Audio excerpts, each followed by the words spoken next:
They're all the alums. The nation's longest win streak is Charleston, 18-game win streak for them. Tonight, you got Kansas and Kansas State, 6 o'clock in that contest in Manhattan. Earlier, my bookie, we had Kansas at -2, so a really close game tonight. Yeah, it should be a good one. Texas at Iowa State, Tennessee, Mississippi State, Houston at Tulane, Baylor and Texas Tech. I got a lock on Texas Tech -5.5 in Starkville against Mississippi State. We got a new Next Round Gaming site on Twitter, on YouTube. You can go like, subscribe, and give a thumbs up. Next Round Gaming. On that is some video gaming, but also I guess I could throw a gambling comment on there, right? I don't know. Put that on the gaming site too. Lunsford, technically, it's gaming. Lunsford gave a shrug of the shoulders. Yeah, I don't know if why not? Armida Bar, that's gaming. You know what I'm saying? That's right. Yes. Yeah. Our friends at Redmond Vodka brings us that update. We'll talk more Bama basketball right after this. Locally owned and operated by Charles Barkley, one of the great faces behind Redmond Vodka. The aim is clarity in taste, color, and smell. Vodka perfection, basically. Don't forget their new Vulcan Gin as well. Fastest growing distillery in Alabama, now available in Georgia, Mississippi, and soon nationwide. It is Redmond Vodka. We've got something fun coming up with Redmond Vodka and our buddy Charles, so stay tuned for that. People are laughing in the Vulcan Tire and Automotive chat room at you thinking it was James Earl Jones inside the Darth Vader costume. I guess he'd be a little mini, a little shorter. He's a little thick. Darth a little thick, yes. Alabama in action tonight at Vandy, 7:30 SEC Network, Crimson Tide Sports Network, Chris Stewart and Brian Passink.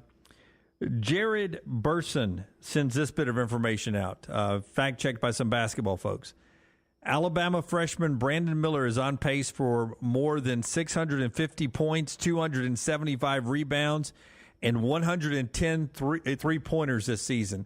The only other player in D1 history to hit all three marks in a season was Duke's Shane Battier in 2001, and in that year he won the Wooden and the Final Four most outstanding player. So basically, the info behind that tweet says that Brandon Miller is on a pace to do only what Shane Battier has done. Aside from the Wooden Award and the Final Four and all those things, there's only one person that has done what he's on pace to do right now. That's right. A pretty amazing mark he's at right now. Yeah. Now he's got to keep doing this. It's still a long way to go in the season. But we're what, 5 games now into conference play, and he's continued on that pace. I mean, he might have had his best game at Alabama. That game against Carolina was really good, but the one he played Saturday against LSU is about as good as he's been. So he's continuing to build on those numbers. And for Alabama, as you watch tonight, let's see if this trend continues. In out-of-conference play, they averaged 17 turnovers a game. It was 12 when I told you this stat last week in conference play. They've got that down to 11 in conference play now. So turnovers way down for this Alabama team. Mark Sears, the credit with that, right? Yeah, I mean, absolutely. Your point guard plays a huge role in that. Alabama has protected the ball better. They are still killing the boards. I mean, they're doing a lot of things right. Rec.sport.baseball, way back in the early days of Reddit, was a place a bunch of people gathered to talk about the sport of baseball. Really a bunch of computer programmers and math geeks. A bunch of nerds. Who got together way back in the beginning of Reddit to talk about baseball and how it was being mismanaged, miscoached, and everything. They had such a nice little forum going that they started a website called Baseball Prospectus. Okay. Baseball I've heard of that. Prospectus. Yeah. Now, that little group of geeks, as they were called by a lot of baseball people who were questioning everything they did in baseball, grew into the analytics that we now know, and it's called the SNL of baseball analytics, Saturday Night Live, because so many people leave Saturday Night Live and go on to do other things. 50 people from that website currently work in Major League Baseball front offices. So it's just a bunch of geeks on Reddit, and now they're all working in Major League Baseball. 50 of them, and the guy who started is 57. 50 of them, 2 of them were the Atlanta Braves. I thought you were going to tell me they sold whatever that was for like $1 billion recently or something. They're working and making baseball. Us the first Fast and Furious. That's our show today. We are back with you tomorrow, 9 a.m. Central Time. Hopefully Lance is back with us then. Until next time, God bless you and God bless America.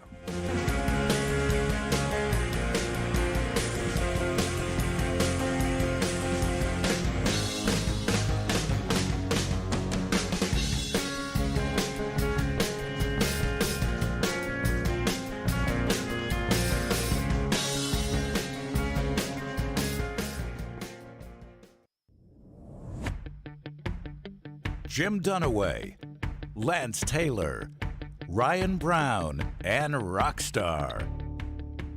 Live from the Birmingham Racecourse Casino Studios, the next round, presented by Bud Light, is on now.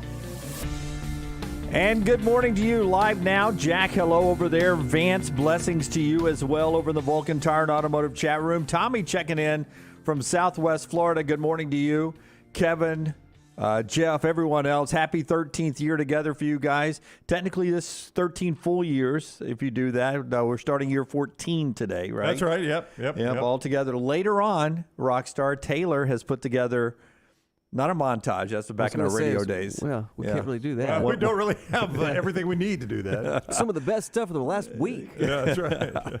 She will put together, she's got some old photos from the year 2010. Wow. That's a long time ago. That's a long time ago. You know what? I may need to send it to her. I have the first photo of the first lounge. It's not a very good photo. Well, send it to T. Which was a Dunaway idea. I always give him credit for it because he You never give me credit for it. You got to be kidding me. You never give me credit for it. Never gets credit for anything. Tell me what the lounge is for those that maybe join us for the first time. That give me credit for it. What the is lounge, in Dunaway's eyes, is a place with beanbag chairs and lava lamps. Lava lamps, where baby. I perform songs, or for local musicians perform songs, either originals or covers. And we've been doing that since about 2011, 2012, maybe. I don't think it was in our first year, but I think it was. It wasn't. Yeah. But we were down. I remember we were downstairs when it started. We were in the second floor, and also there's a picture when Dunaway one day. I think Brown and Lance were out, so Dunaway one day brought giant Jenga. I do remember that. I remember the story behind that. Dunaway had gone. All right, so Auburn, that would have Oregon. been 2011 though. That would have been the first year. Yeah, Auburn, Oregon, in the desert. Dunaway, no, it would have been 2010. No, 2010 was the season. I went to the desert for the game. That's right. In 2010, my bad. And I discovered giant Jenga on my trip to the desert. Lance and I were slated to fly out. Dunaway had gone out and had done the show from there. And then Lance and I were flying out. And Birmingham Airport had an ice situation. If you remember, everybody got iced in. So Lance and I were not able to make the trip. And Dunaway spent, like a week in the desert doing TV and the radio show, and he came back talking about how his place had giant Jenga. Yeah. And you had some photos. Yeah, local bar in the area, which was always open after our late shot, because out there we were done at 10:30, so it was 8:30. Yeah, and we were doing a 10 o'clock show at the time, so you didn't have to get right in bed. So he comes back talking about this giant Jenga. Then one day, and he went to someone and got them to woodwork them, right? He went and bought the lumber. He went to go get custom cuts. He went and bought the lumber and got somebody to measure it and cut it for him. I don't know who did that for you. And he shows up one day with all these wood blocks. And in his mind, we were just going to set up giant Jenga in the studio, and it was always going to be there. And why not? Nobody else wanted to play. Yeah. I think it was a Tell Me Something Good Tuesday. Probably so. We had that one intern that was okay playing. Yeah. I'm trying to, because I remember Jordan was her name. I remember interns being there, but the one picture is of me on my hands and knees trying to get one block out, and I lost. Yes. Yeah, so that is the most Dunaway move ever. He comes back and he's got all these great memories, and he wants them to be in Birmingham as well. So you go buy lumber and get somebody to cut up a giant Jenga game and bring it to the studio. Well, I just pictured it'd be in our studio the whole time. I knew you did. Where is that now? Did you use it for a long fires? time? For the long time, it was stacked in the my garage, right? Because I didn't play it a whole lot after that. That's what the spider webs now. Yeah. Then it became. One piece of our wooden fence in my old house went down. I got Jenga. And I need a piece of wood that sort of that blocks it from the dogs getting out. Yeah, it blocked so it. I did that. Blocked. And Yes. then one day, some person in our neighborhood had a medical episode or too much to drink. I never really pressured. And ended up caught on a, where the driveway and the wall, there's like a brick separation. Yes, I got did. caught on that to where the tires were not. the car was doing that. Were not balanced, so I used that to sort of help. So it did come in handy. Yeah, not a Jenga, but those wooden blocks came in handy. Do you like Jenga? I never played the small version. It's got to be. It's got to be big. I've got to be intoxicated, usually in a very, very dry place, with a lot of people screaming, "Come on, man! Make it! Don't mess up!" Yeah. Do you like the ones where it's got the little thing you have to do, like when you push the block out and you got the block? It says, tell an embarrassing story from your childhood. Never done that. Yeah. But we'll go down memory lane, not here to start the show, but later on. As today is actually the start of our 14th year together. Well, we've only been doing this version of it for about 16 months now and having a blast over here. The next round, again, no LT today, hopefully back tomorrow as he still battles a little bit of an illness there. Neal McCready with us, Todd Furman, Charles Barkley on the show later on. All that's still coming up. Bama wins in basketball last night. Auburn plays tonight. We'll get to the basketball in our first segment in just a second. But I want to start with the Rashada story. Oh, okay. Okay. All right. And that'll be our top story today after you tell us about our friends at World of Wills. You know, part of our time together has been almost every year we've done a show from World of Wills. It is one of those events that when it comes, wherever you're watching us, I mean, Huntsville, Montgomery, Mobile, Nashville, Atlanta, these events roll through that you sort of check it off. Oh, it must be springtime or spring is coming because here comes World of Wills. It's almost the Super Bowl. World of Wills is here.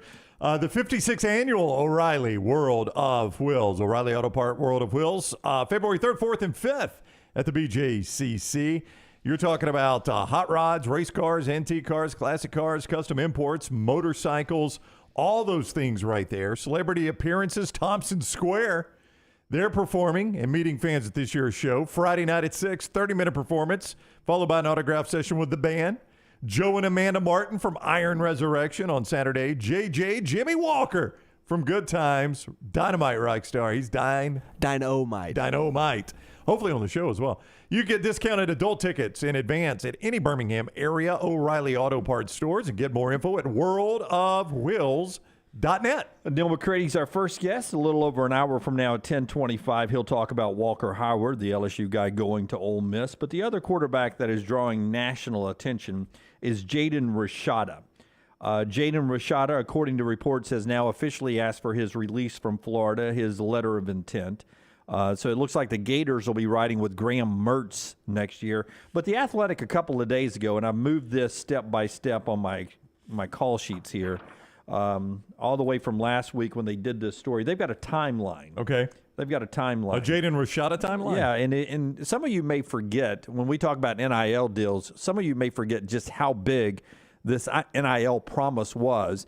So before you start killing Jaden Rashada in all of this, let's remember where the Florida Collective has a role in this. November 10th is the day the Athletic says is when the Florida Collective, whoever that is, reached an agreement with Rashada to pay him $13 million in NIL money while he was a Florida Gator. Now, that wasn't a one-year deal. It was for his entire time at Florida. Yeah, so November basically, 10th. Yeah, so basically a $3 million a year contract. Yeah, November 10th, or if he's there 3 years, whatever. Yeah, whatever. Yeah. But he's going to make $13 million for his time at Florida. Okay. And that was agreed to on November 10th. On December 7th, the CEO of that collective sent a termination letter to him, right, saying we're backing out. Yep. We were backing out of that. On December 21st, National Signing Day, Billy Napier, according to the Athletics, news conference was delayed 67 minutes from its announced time, where it is believed by several reporters Napier was on the phone with Rashada multiple times trying to, is he in or is he out of the commitment process. So if I could call it timeout in the timeline. So he had committed to Florida in the time being. Billy Napier woke up that day thinking he's part of my signing class. And one could jump to the conclusion that maybe there was some last-minute negotiations going on before I send in my letter of intent and before you go talk about your signing class. Is that kind of what the suggestion is? 67 minutes delayed. All right, continue. And then with no NIL deal yet worked out, he has not enrolled yet. Florida's NIL folks have since offered him a seven-figure, $1 million deal.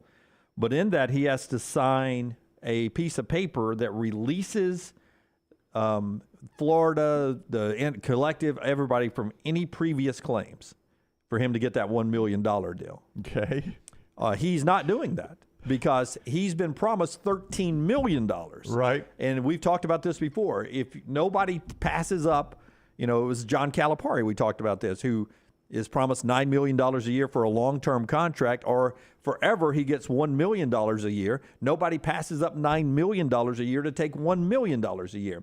So they expect this maybe to go to litigation at some point. That basically we had an agreement with you in principle or a signed agreement or whatever. For $13 million. For $13 million. You backed out on that, and you owe us up to $13 million, essentially. Yeah, and by the way, I'm not going to play a snap for you, but you still owe me that money. Yeah, and listen, he's not going to enroll according to The Athletic and these other reports. He's going to go somewhere else. But that litigation is going to be fascinating. Oh, it is. Yes. And it's going to change the way this is done, by the way. And I had a couple of texts today with people who represent us. Just if we were sitting in a meeting with them, were there any red flags or documentations we need to know about? I can see the Florida lawyers asking this of the NIL collective today. Yeah. Well, I did send them a termination letter, which, on the surface makes it seem like there was an agreement because I had to write you a termination letter. Right, yeah. I mean, I'm not a lawyer, but that would be evidence one. Well, we had a deal because you sent me a termination letter saying the deal was off now. That's right. Yeah. Yeah. You don't have to send me a termination letter if I don't have a deal. That's right. Yeah. Okay. Yeah. And then my second piece of evidence. So our attorneys like that argument? They I've not talked to them about that. I'm just saying these are the kind of meetings we would have had with them. I see what you're saying. Yes. The second thing that I would bring up if I was the Rashada lawyers is not only do I have this termination letter that says we had a deal, the second thing would be you are now offering me a 7-figure deal, but I've got to sign a form that releases you from all the previous claims. Well, obviously you think there are other problems that you want me to sign away here. So these are two damning things against the Florida collective. I would agree. It sounds like that Florida collective is going to have to pay some money. Now, it probably gets settled. Like, they probably tell the Rashadas, you don't want to get tied up in court. We don't want to get tied up in court. House $5 million or $6 million or whatever. And if the Rashadas are smart, they think, I'm never going to have to play it down there, and they're going to cut me a check for $6 million. I'll take that. Yeah, right? Or whatever it is. Yeah, whatever the money ends up being. And remember, he was going to Miami for whatever was going to be offered there in NIL, right? And he backed out of that verbal. Yep. And went to Florida. Now, this is part of the mess we're going to have moving forward without any structure in the NIL. Well, that's why this is going to change this. I want to come back to that, but go ahead. Yeah, I mean, so that is the landscape we have here. Jaden Rashada is a sought after quarterback. Florida's not going to have him. But if you're wondering if he's going to get released from his letter of intent that he signed and sent in, chances are good because at some point, Scott Strickland in Florida they're not going to want this to be on the streets. It's already bad. It is already bad enough as it is. They're going to want this to go away. And this is a bad look. And this is why I believe at places like, Tennessee, LSU, Alabama, Auburn, Texas A&M, if you're an athletic department that's not walking hand in hand with the collective, or at least having some conversation with them to know what they're doing, the collective can make your school look really, really, really bad. But keep in mind, the NCAA has some restrictions as to how much the school can get involved with some of these things. So, you would look at that and say, Florida, you got to get your house in order. And maybe that is the case. I'm not saying it's not. But also, Florida doesn't just have carte blanche to go do whatever the heck. This is not the Wild Wild West as far as the school is concerned. Right. It is the Wild Wild West in the NIL world because if I happen to be a big Kansas State booster, right? And I'm tired of us not winning the Big 12. I want to go win the Big 12. I can form my own collective. Lord knows we've had plenty of collectives reach out to us asking questions or wanting to advertise or many different things. I mean, we've talked to a lot of them, right? Some of them you look at and you're like, they got their crap together. Some of them you look at and you're like, they don't have the first clue what they're doing. Not all of them were associated with Alabama or Auburn directly, right? Some of them were, what I'm about to describe here is, I got money. I love this football program. I want to see us be good. So if my coach tells me I want Jaden Rashada, I'm going to go out and handle this. School, you stay out of this. I'm going to go handle it. Now, you would think a businessman that's got that kind of money is smart enough to know how to keep out of a situation like this. But I think that's part of the problem is they're getting into a business that they're not accustomed to doing. So if I were a really good NFL or a really good college football player, and I'm like, I want you to represent me. You've never done anything like that. Who's got the advantage on negotiating a contract? The people negotiating the contract or you? How many of you negotiated? None. Zero. So that's by the way, we mentioned our agents. It's one of the first things our agents ever told us. The first thing they ever told us is your contract's only worth what they have to pay you not to show up. It's not worth what they pay you to show up or what they pay you not to show up, right? That's the first thing they told us. The second thing they told us was, get ready. Radio companies are not going to want to negotiate with us. And we're like, why would they not want to? And they're like, we run into this all the time because our agents represent a bunch of football coaches as well. And they say the AD always wants to negotiate with the coach. Why? How many contracts has that coach negotiated? Zero. Right. How many has the AD negotiated? Hundreds. They have the advantage. They've always got the advantage. And that's what I would say in these situations is you're probably getting people way out over their skis because they've never negotiated anything like this. Yeah. And Goose, I understand it's not technically Florida as the collective. That's right. But if they're representing you, then it's your reputation that is getting bashed on the street. Just go see Texas A&M, whose collective promised that number one recruiting class so much stuff, and some of those kids didn't get what they were promised, and they have hit the portal and left College Station. And this year's recruiting class, not as good because some people on the recruiting trail didn't believe what the Texas A&M folks were telling them. That's why it's important at places like Auburn or Alabama where you're promising somebody something, you damn well better deliver. If not, the word will get out. Yeah, but the other part of the problem again, Jim, is it's the wild, wild west. Just because a collective says we're representing the University of Florida doesn't mean Florida has endorsed that. And I don't know, I mean, it's a tricky spot for Florida, too, because you got a bunch of millionaires that have put their money in that. They're donors to your school. You can't very well go to them and say, you guys got to quit this, man. You don't know what you're doing. I mean, these guys are people that are keeping your athletic department afloat. So I don't know really how to solve this except for I don't know how to solve it. I mean, like if the schools can't just go out and say, okay, this collective is not an officially like Auburn has, what is it, the On to Victory thing, right? Behind Bruce Pearl, and last year behind Brian Harsin. It'll soon be behind Hugh Freeze. That's their official school collective. Alabama has one. But that doesn't stop anybody from going out and saying, well, I love Auburn too.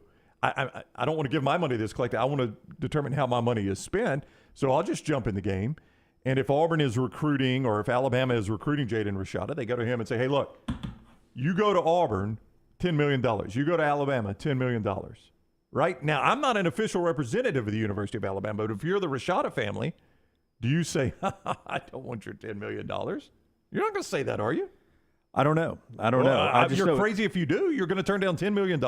I know it's a mess, and we'll see what Jaden Rashada gets out of Florida. Jaden Rashada officially asking for a release, according to reports out there. Their quarterback will be Graham Mertz next year. Nichols Outfitters bringing part of the show. We'll jump into what we saw in basketball last night with Alabama getting the 78-66 win at Vanderbilt. More on Rashada, more on Walker Howard coming up with Neal McCready at 10:25. Dunaway, if you're starting a NIL collective, you might want to keep your money in a safe, it appears right now. It would have worked well for Florida. 2023, safely securing your valuables and firearms with a safe from Nichols Outfitters is the right thing to do. And right now, they got 25% off in-stock Browning and Champion safes. That is a savings potentially of hundreds of dollars for you. Safely secure your firearms, valuables, gold, cash, heirlooms, anything of value is safer in a Champion or Browning safe from Nichols Outfitters. 25% off right now at Nichols. I-65 exit 242 in Pelham. Always at Nichols Outfitters where they know the outdoors. All right, so a really interesting game last night. First, Brandon Miller. Rarely do you get a chance to go home. He's from Antioch, just outside of Nashville, about 40 minutes outside of Nashville. Yep. He had a lot of family and friends in there. By the way, a lot of Alabama fans in the Nashville area, the boosters, and some people making the drive from North Alabama. Just a lot of Alabama fans in the building at Memorial Coliseum last night, making a lot of noise throughout the game. I was blown away by that, weren't you? Yeah, that's a rarity for Alabama usually on the road in basketball. It is, and I know you got a lot of alums there in Nashville that's an easy game for them to get to. My teenage daughter stopped. I'll tell you when it was. I think it was the Gurley 3 right there on the wing.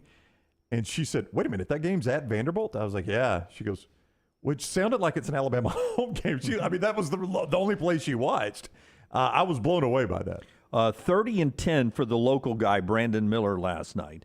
his fourth double-double of the year. He was fantastic. He was hot in the first half again, down the stretch when they had to have free throws to keep Vandy from making a courageous comeback. He was able to get the free throws to drop down. In fact, Alabama, down the stretch when Vandy had cut it to 8-6, Alabama hit 10 of 10 from the free throw line, where misses could have got Vandy very much back in the game. So a mature win for Alabama on the road with everything that was going on post Darius Miles' arrest in Tuscaloosa. With all that said, no players available for post-game comments. The players continuing to be shielded a little bit from the media, so where they don't have to get questioned about any of the things that they can't talk about. But Nate Oates was available, did a SEC Network Live interview afterwards and talked about the emotions of it all. And then he joined all of us on Zoom last night to talk about Alabama's win at Vandy and what he saw from his guys. I thought our guys really played hard, played well, played together for large parts of the game. You know, in light of the circumstances we were under, I'm really proud of, you know, the mental toughness that some of our guys showed. I think we did a pretty good job getting the group together. They did a good job getting themselves together. Had a really good practice yesterday, had a good walkthrough today, and came out here and opened the game well, built up a lead. You know, would have been nice if we didn't give up the few runs we gave them to make it close. But despite of what we've gone through, I think our guys played really well tonight. And now look where we are with Alabama basketball. Okay. We gave up a few runs to make it close. Yeah. They won the game by 12. They did. But they were up 23, though, right? They were. They won the game by 12. They have yet to win an SEC game by less than 11. Everything has been 11 plus. Yeah. They become just the fourth team. Now listen here. The fourth team in the last 50 years of SEC play to start 6-0 and win all those games by double figures. That's pretty big domination there to start the season. Say it again. The fourth team in SEC history. The fourth team in the last 50 years of SEC basketball to start 6-0 with all those wins being by double figures. Do you have the other three? I'm going to assume Kentucky gets mentioned lines. I do. In fact, I have tweeted it out from my Twitter account at Jim Dunaway. Look at you. Here they are. 1978 Kentucky was the first to do this in the last 50 years. They went on to win the national championship. Okay, Kentucky's done that a few times. I think that was Kyle Macy touching his socks before free throws. Okay. 1995 Rick Pitino Kentucky went on and lost in the Elite Eight. Okay. 2013 Florida went on and lost in the Elite Eight. So anybody that's ever done this has at least been Elite Eight and one's won a national championship. Yeah, national title, Elite Eight. And, pretty good coaches there. I think Donovan was still there in 2013. I mean, that is a it's elite company. That's elite company. I mean, there's no doubt that is elite company. And it just shows you, first of all, it shows you how difficult it is to do. That in 50 years, you've now got 4 teams that have done it. Yeah, I mean, you've had national championship teams that haven't done it. You've had Final Four teams like at Auburn and Arkansas and LSU that haven't done it. Say what you will about who, have you played Tennessee yet? You haven't. That's one of the best teams in the league. You have played Kentucky. Yep. Traditionally one of the better teams, but maybe not what Kentucky usually is. You haven't played Auburn yet. You have played Arkansas on the road, and Arkansas maybe not what they were expected to be, but it's a tough place to play. Feel like those are good teams. It is just an impressive stat, no matter who you're playing against. Well, the last 2 road games, the thing that has impressed me most from those 2 games is that Alabama built a fairly comfortable lead at Arkansas. I think it was up to 12. Arkansas cuts it to 2. Nate Oates calls a timeout. Alabama comes back out and pushes that lead back up and wins going away. Their very next road game, which was last night, they've got a 23-point lead that gets cut to 6. I mean, that's a big cut by Vandy. Cut it to 6. Timeout. Alabama pushes it back out, wins going away. I think that shows a mental toughness. It is concerning for Nate Oates, as he said, that you maybe in both those situations, maybe you got caught looking at the scoreboard and let your foot off the gas pedal a little bit. Did not do that against LSU, by the way. Let your foot off the gas pedal a little bit. And that's concerning. But I think you also have to be encouraged by the fact that when that switch flips You're not melting in those situations. Oh my God, a team's going on a run on the road. The crowd's against us now. What are we going to do? You do the exact opposite of that. You say, okay, let's go in this thing. And I think that's from Alabama's last 2 road games. That's what I take away from it. The other thing I take away from the last 2 games is Brandon Miller is playing his best basketball in a crimson uniform over the last 2 games. That's right. And as our buddy Jeff Goodman writes at his Field of 68 newsletter and podcast that goes out every day, continue to enjoy Brandon Miller because there is no way you see year 2 in a crimson uniform or in college basketball. He was talking to all college basketball fans. First segment done here. A lot more to get to. Neal McCready coming up 1 hour from now. Auburn in action at LSU. We'll hear from Bruce Pearl coming up on the show today and what he thinks about Auburn tonight on the road at LSU. A lot of positives for what Auburn has done in those 2 wins last week, including Wendell Green averaging 20 points a game in those 2 wins last week. Our friends at MyBookie can get you into the game tonight in a different way, however you want to do that. MyBookie.ag. Yeah, congrats, Dunaway. You got it right last night with Tennessee. Did not look good when Vescovy was out. I'm thinking about on our new gaming site. Next Round Gaming on YouTube. Yep, you can go like and subscribe and give us a thumbs up over there. I'm thinking about, just for the fun of it, throwing out a pick every day. Okay. I'm currently a 1-0. A little pick video? I'm currently 1-0. Next Round If Gaming? Taylor will shoot it, we'll throw it out every day. Listen, mybookie.ag is where you can go win money with Dunaway there. You go with code next round when you sign up. On a deposit of $50 or more, you get a cash bonus instantly in your MyBookie account. Now, a lot of people will do that. What a lot of people will not do is let you bet that thing one time and keep it. A lot of places, you got to bet it 5 times, 6 times, even up to 10 times. Not mybookie.ag. Bet it one time. It is yours and yours forever. MyBookie.ag, code next round. NFL playoffs coming up this weekend. More college hoops action tonight. NBA, UFC, blackjack tournaments every single week right there. Bet anything, anytime, anywhere. MyBookie.ag, code next round. MyBookie.ag, code next round. Call the next round now at 205-734-0923. This hour is brought to you by Culver's. Cake cone, waffle cone, or dish, you can't go wrong with the flavor of the day. Join My Culver's at culvers.com to receive a flavor of the day forecast delivered right to your inbox. That's Culver's. Welcome to Delicious. There are so many things I love about walk-ons. Authentic, mouth-watering Louisiana cuisine, prepared fresh, daily from scratch. A great beer selection and TVs everywhere to watch the big game every day of the week. And of course, they've got 2 great locations on Highway 280 and 119 and at Hoover near the Hoover Met. Walk-ons is also a great place for happy hour, 2 to 6 Monday through Friday with $5 moonshine swirls, $5 house pours, and half-price appetizers. And it's an easy take-home experience for the family as well. Highway 280 and Hoover with walk-ons. A legendary coach once said, "It's not the will to win that matters, it's the will to prepare to win." Bryant bankers have the dedication and experience to put together a financial game plan that's right for you. Stop by one of the 7 Central Alabama locations today or give them a call at 1-855-4-BRYANT to begin preparing for your financial future today. You'll find out what unbeatable service and legendary results are all about. Bryant Bank, Equal Housing Lender, member FDIC.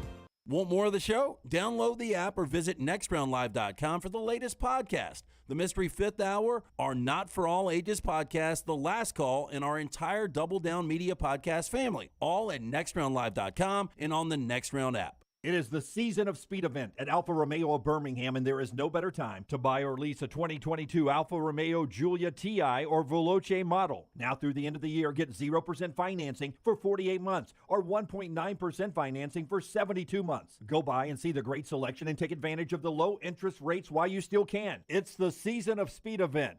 48 months, 0% financing. Get into the best car I've ever driven at Alfa Romeo of Birmingham. You want to look great while supporting your favorite show? You know the place to go is the official Next Round store at nextround.store. Yes, there are .store domains, and we have one. From shirts to hoodies to hats and all kinds of fun stuff, you can rep the Next Round anywhere you go. At the beach, Next Round hats to block out that sun. Up north in the winter, get you a comfy Next Round hoodie. Just need something to put your $20 beer in at a game? Get you a Next Round koozie and throw that thing in your pocket. You never know what stuff Jim's going to make me put in there next. Check it out. It's the Next Round store at nextround.store. Stay up to date with the Next Round on the website, nextroundlive.com. The latest videos from the show, plus podcasts like The Mystery Fifth Hour, Bama and Bourbon, Last Call, and others from our Double Down Media podcast family. You can start your day with the latest college football stories, plus easy to listen to hour-by-hour downloads of the live show. nextroundlive.com, a great way to stream the show live or shop in the Next Round store. Make nextroundlive.com your homepage. That's nextroundlive.com.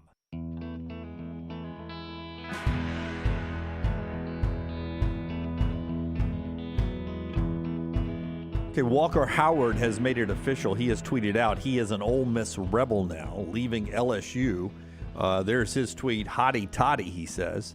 Ole Miss football, Lane Kiffin, hashtag committed on there. So Walker Howard, a guy who a lot of people wanted. I mean, the Alabamas of the world wanted, and he ended up picking LSU, and now he's going to Ole Miss. I can't wait to talk to Neal McCready because I'm still, I don't want to use an old word, but flabbergasted was the first thing that popped to mind. That does seem old. It is a bit of an old word. I am confused because I thought Jackson Dart was moving in a good direction, but I'll talk to Neal about what does Lane not like about Jackson Dart that they're flipping the script now because they seem to be heavy on a quarterback, and they've been looking at a quarterback in the last month. Yeah, because it appeared Spencer Sanders was strongly considering Ole Miss, and I think he made a visit there. That could be good news for Auburn, by the way. Could be, yeah, but on the Jackson Dart front, if I'm Jackson Dart, I'm like, dude, yeah. Well, I mean, we're at a party together, and you're looking at all the other girls. What's going on here? So if I'm Jackson Dart, why am I not hitting the portal? I mean, I've already done it once, so I've got to get some kind of waiver. Or be a graduate transfer. Yeah, I don't know what all you have to do, but Jackson Dart now, to me, seems to be open for negotiation, to use an old term. Yes. I don't know if he's close to graduating or has graduated, but I think he would still have his graduate transfer if he wanted to use that. But I'm like you. I feel like maybe I'm not quite as wanted here. I mean, and now the flip side of that will be, well, if he's afraid of competition, he needs to get out of here. You don't buy into that. Well, I mean, I don't mind competition, and it's good for the school to have 2 or 3 quarterbacks, right? It's good for a school. You're supposed to recruit one in every class. Yeah. But if I've got, like Alabama, they're going to have the 2 guys that are already here and 2 guys coming in. You're going to have 4 highly thought of recruits who'll be battling it out in spring football to get into the flight pattern of being quarterback at Alabama. There'll be a 1, there'll be a 2. Knowing Nick Saban, he will not name either one of those guys coming out of spring. But there is a, you will have a quarterback. One of those guys probably will hang around who thinks I'm the quarterback after him, even though he's got a lot of time left. Eventually, I'll pass him. But there will be somebody or 2 somebodies who may hit the portal, and you can say, "Oh, Alabama's losing players." But at the quarterback position, that's the way, to me, you attack quarterback nowadays. You get as many as you can. You figure out which one you want to keep and we used to kill Kirby Smart for it, but Kirby was just ahead of the curve. You get as many as you can, and if they end up going to quarterback and Ohio State to a national championship, then so be it. Yep. But you got to get them in your place first. Let God sort them out, and then you end up with the quarterbacks you want. Kirby got killed for it. How many rings does Stetson Bennett have? He's got 2. How many rings does C.J. Stroud have? He's got 0. You know what he doesn't even have? Yeah. He doesn't even have a conference championship. Yeah. Justin Fields. Just saying, yeah. What did Justin Fields get? He got conference championships, but he didn't get a national championship. I'm just saying Kirby is, you killed him for quarterback recruiting. The guy he had that nobody wanted, 2 championships. C.J. Stroud, who's going to be the number 1. Justin Fields would have been the better example since he did play at Georgia. I should have gone with that one, right? But C.J. Stroud is a guy that everybody wanted, right? I mean, sometimes it's just the right fit. Now, Justin Fields could have been the right fit at Georgia, too, had I used him as the example, and he did play for a national championship, at least won a conference championship. Kevin in the Vulcan Tire and Automotive chat room, Howard's just going to be a sophomore, actually a redshirt freshman, I think. Dart can't expect Lane to keep the quarterback room door closed until he graduates. The program moves on. Totally understand that. But I don't think Walker Howard, who's a big 5-star guy, is coming in expecting to be on the bench next year. I think he's coming in thinking he's going to be the starter. That he's going to beat Jackson Dart out. I mean, you would hope, right? Yeah, we'll find out from there. Yeah, I mean, you would hope that is his mindset anyway. Yeah. That's the quarterback I want. Maybe it's a Dart. But if you're looking at Spencer Sanders, that's the guy that's just had 1 left. So to me, that tells me you were shopping, Kevin, for a quarterback that you expect to start over Jackson Dart. But we'll see. I mean, you're right. It could be Dart for one more year, then he's draft eligible. Maybe he wants to go on to the NFL, or maybe he has his degree and he can move on, and then Howard ascends in 2024. But there is a difference in getting Howard or getting Sanders, because you're right. Sanders has limited, very, very limited eligibility. You're bringing him into play right away. Howard is a guy you would have signed last year if you could have. And would there be really a difference if you had signed him last year or just get him now? You know what I'm saying? Yep. That's a guy, I mean, you would have wanted last year if you could have signed him, and LSU did. Our friends at Precision Sports will get you back in the game as we get ready for another big week of NFL football as we get down to the final 8 teams in football. One note yesterday had nothing to do with an injury, but it did have the fact that the Nightmare will continue to kick for the Cowboys. Oh, the Nightmare. I like that. I came up with that this morning. I don't know if somebody else did that. The Nightmare. The Cowboys are sticking with Brett Nightmare as kicker this upcoming week, and we'll see if he bounces back from a horrible performance against Tampa Bay. His extra points can't get any worse. They can only go one way. 'Tis the season to make your plans to get moving in 2023. Precision Sports Medicine and Orthopedics says, hey, why don't you start this year with less pain and get those elective orthopedic procedures that you've been putting off, right? You've put them off too long. Get them right now. Make an appointment today, precisionsportsortho.com/providers. That's precisionsportsortho.com/providers. Hey, big announcement later today at the Barber Motorsports Park at 1:15. So big that the IndyCar president, Jay Fry, is in town to make the announcement.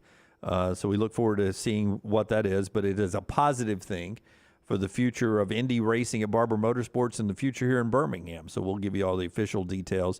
We don't want to beat them to the punch on what's happening this afternoon, but it'll be worthy of something pretty awesome that'll be hanging around here racing-wise in Birmingham in the future, and the IndyCar folks in town to make that announcement today at 1:15. We got Auburn basketball tonight. Auburn LSU, 6 o'clock, ESPN2, or you can catch it on the Auburn Network as down in Baton Rouge. Last time Auburn won in Baton Rouge. Oh, I mean, I don't know. 2014. Not that far back. 2017. 2017. So it's been a minute since Auburn has won down there. But they've got Wendell Green kicking right now. He averaged 20 points a game last week. Where do you think Wendell's game is right now? No, I think he's playing much, much better. He got a heavy criticism for his play at Georgia, and and I've been as guilty of this as anyone. It has led a lot of people to say, hey, this Auburn team is going to go as Wendell goes. If Wendell Green has a good game, Auburn's going to be in good position. If Wendell Green does not, they will not. I think this is an interesting time to catch LSU. I mean, at some point, if you're McMahon this week with LSU, you've had to have a come-to-Jesus team with this meeting. Are we as good as you think we are? Are we as good as everybody thinks we are? You know, we weren't in Tuscaloosa. I don't think Alabama's 50 points better than us. Right? We're not playing Alabama. We're playing Auburn. But we can go out and prove that we're not the team that you saw in Tuscaloosa this past week. I mean, I think that's kind of what you're facing if you're Auburn. Yeah, Auburn is facing a desperate team that was backed in the corner. In fact, let's change it to cut number 7 since Brown brings that up. LSU head coach Matt McMahon. I had the wrong page of the script. I'm sorry. Yeah, LSU head coach Matt McMahon on bouncing back from that blowout loss to Alabama with Auburn coming to town tonight. He is challenging his guys. When the football team got beat pretty bad by Tennessee, they had a players only meeting and they used it as a springboard to the rest of the season. Do you think this loss the other day could kind of be something that can turn things around? Well, I think it has to be. I mean, I think some conversations were had that needed to be had between players, teammates. But as I said in the beginning, Sheldon, I just think. It's life. I mean, we got to have some perspective here. We got punched in the mouth, got absolutely dominated in a game. Obviously, there's disappointment there, but there's a lot of basketball left this season. And I promise you the two teams coming in here this weekend aren't going to feel sorry for us. So it's the response.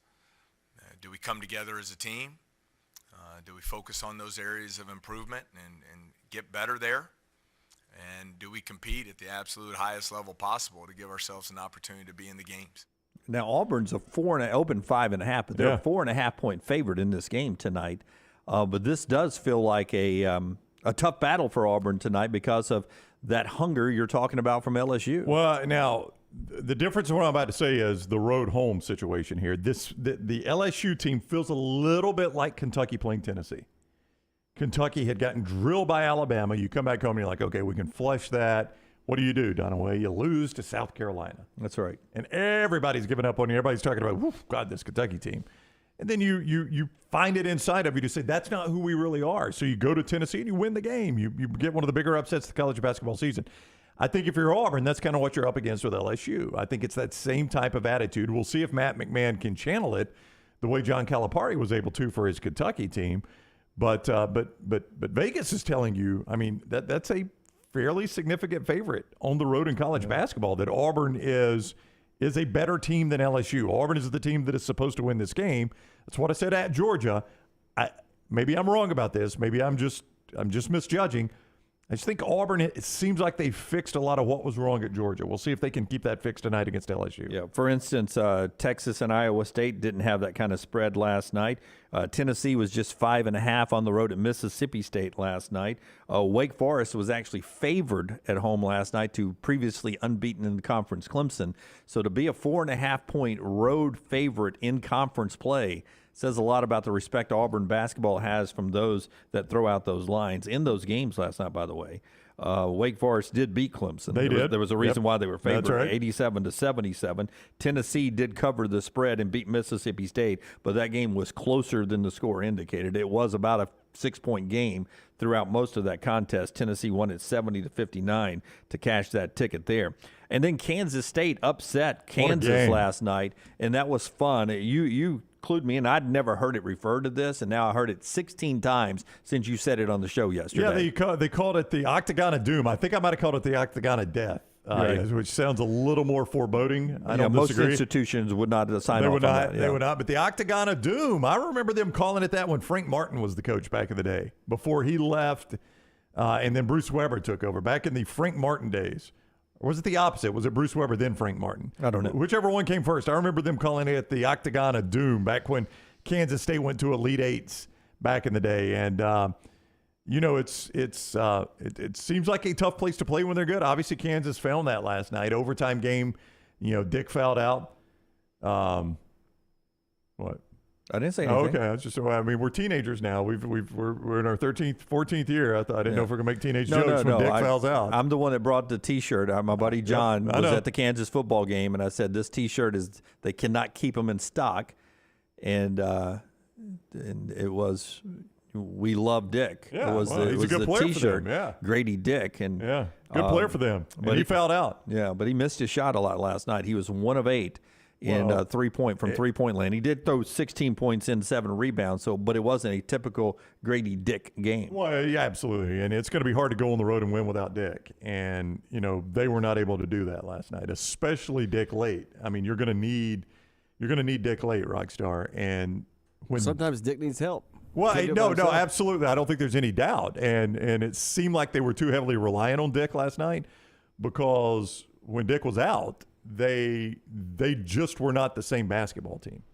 Jalen Wilson was, though, 38 points, 9 rebounds. Kansas State upset Kansas, so some upward movement possible for Alabama if they're able to get past Missouri on the road coming up this weekend. So that was your night in basketball last night. We'll see what Auburn does down at LSU this evening. Football scheduling news and some more college football before we get to the top of the hour when we come back. Show being brought to you by our friends at Michelson. A look ahead is Neal McCready, then Todd Furman on the games you've got to have this weekend. And then Charles Barkley is on the show, the final 30 minutes of the show with Barkley. All that still to come right here in the next round. That Michelson look ahead. Find out if LASIK is right for you. 969-8100, MichelsonLaserVision.com. Call Amy when you do. Tell her you want to see the way Lance was able to see. All right? Tell her that, and she'll know what you're talking about.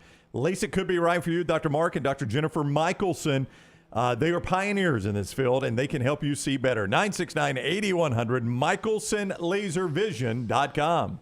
Follow Sean Lunsford on Twitter @JLuntz. Culver's could have only started in Wisconsin. Hi, welcome to Culver's. Just ask our team member, Sarah. When you order a Culver's Butterburger, you're never just a customer. You're a guest in our home. It's why we cook each Butterburger to order just for you, right down to getting the perfect sear on the beef. That extra care may be a small town thing, but it's big time important to us. Let us serve you with a smile that stretches from our hometown to yours. Welcome to Delicious.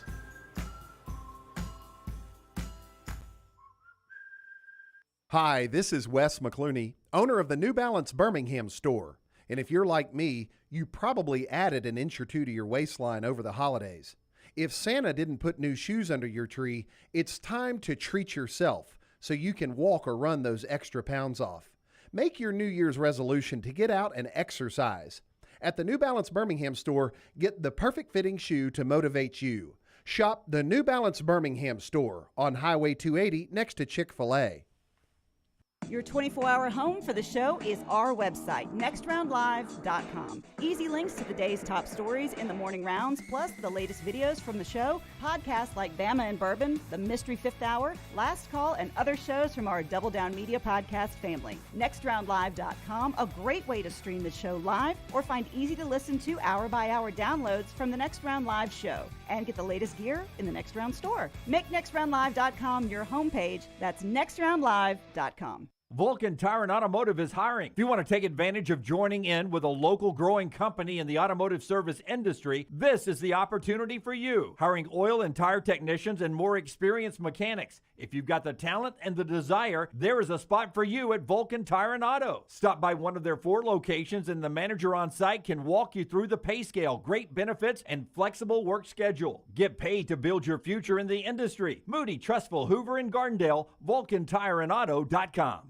Hey, Lance Taylor from the Next Round to tell you about my friends at Michelson Laser Vision, located conveniently UAB Highlands. Almost 20 years ago, I went in for the procedure. Only took 12 minutes for both eyes. When I went in, I had 2200 vision. I was legally blind. Now I have 20/15 vision, still 19 years later. Make the call today. Schedule a hassle-free consultation. 969-8100. Dr. Mark Michelson, Dr. Jen Michelson, Michelson Laser Vision. Make sure you tell them the Next Round sent you. 969-8100 or MichelsonLaserVision.com.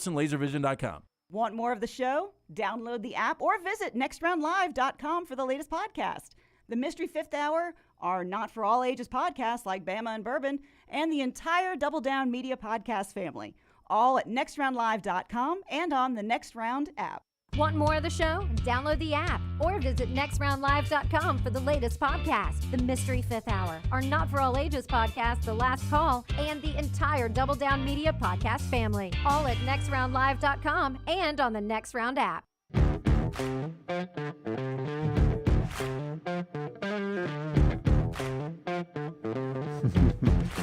Forrester's so good, he's got the Walker Howard dancing with Brian Kelly, the big 5-star quarterback, during the commercial break. And now Walker Howard is a member of the Ole Miss Rebels. More on that coming up next hour on the show. Bruce Pearl, I was talking about Wendell Green, who has sort of found his groove. 20 points he averaged in the 2 wins for the Tigers last week. He hopes to carry that with him on the road down to Baton Rouge. Here's Bruce Pearl about Auburn at LSU tonight. Wendell's clearly one of our best players and one of the best players in the league. He's been very locked in, from a standpoint of both his physical and his mental, preparation and trying to maintain that consistency. He's done it on both ends of the floor, which I think is really important. He's gonna get a lot of the scout.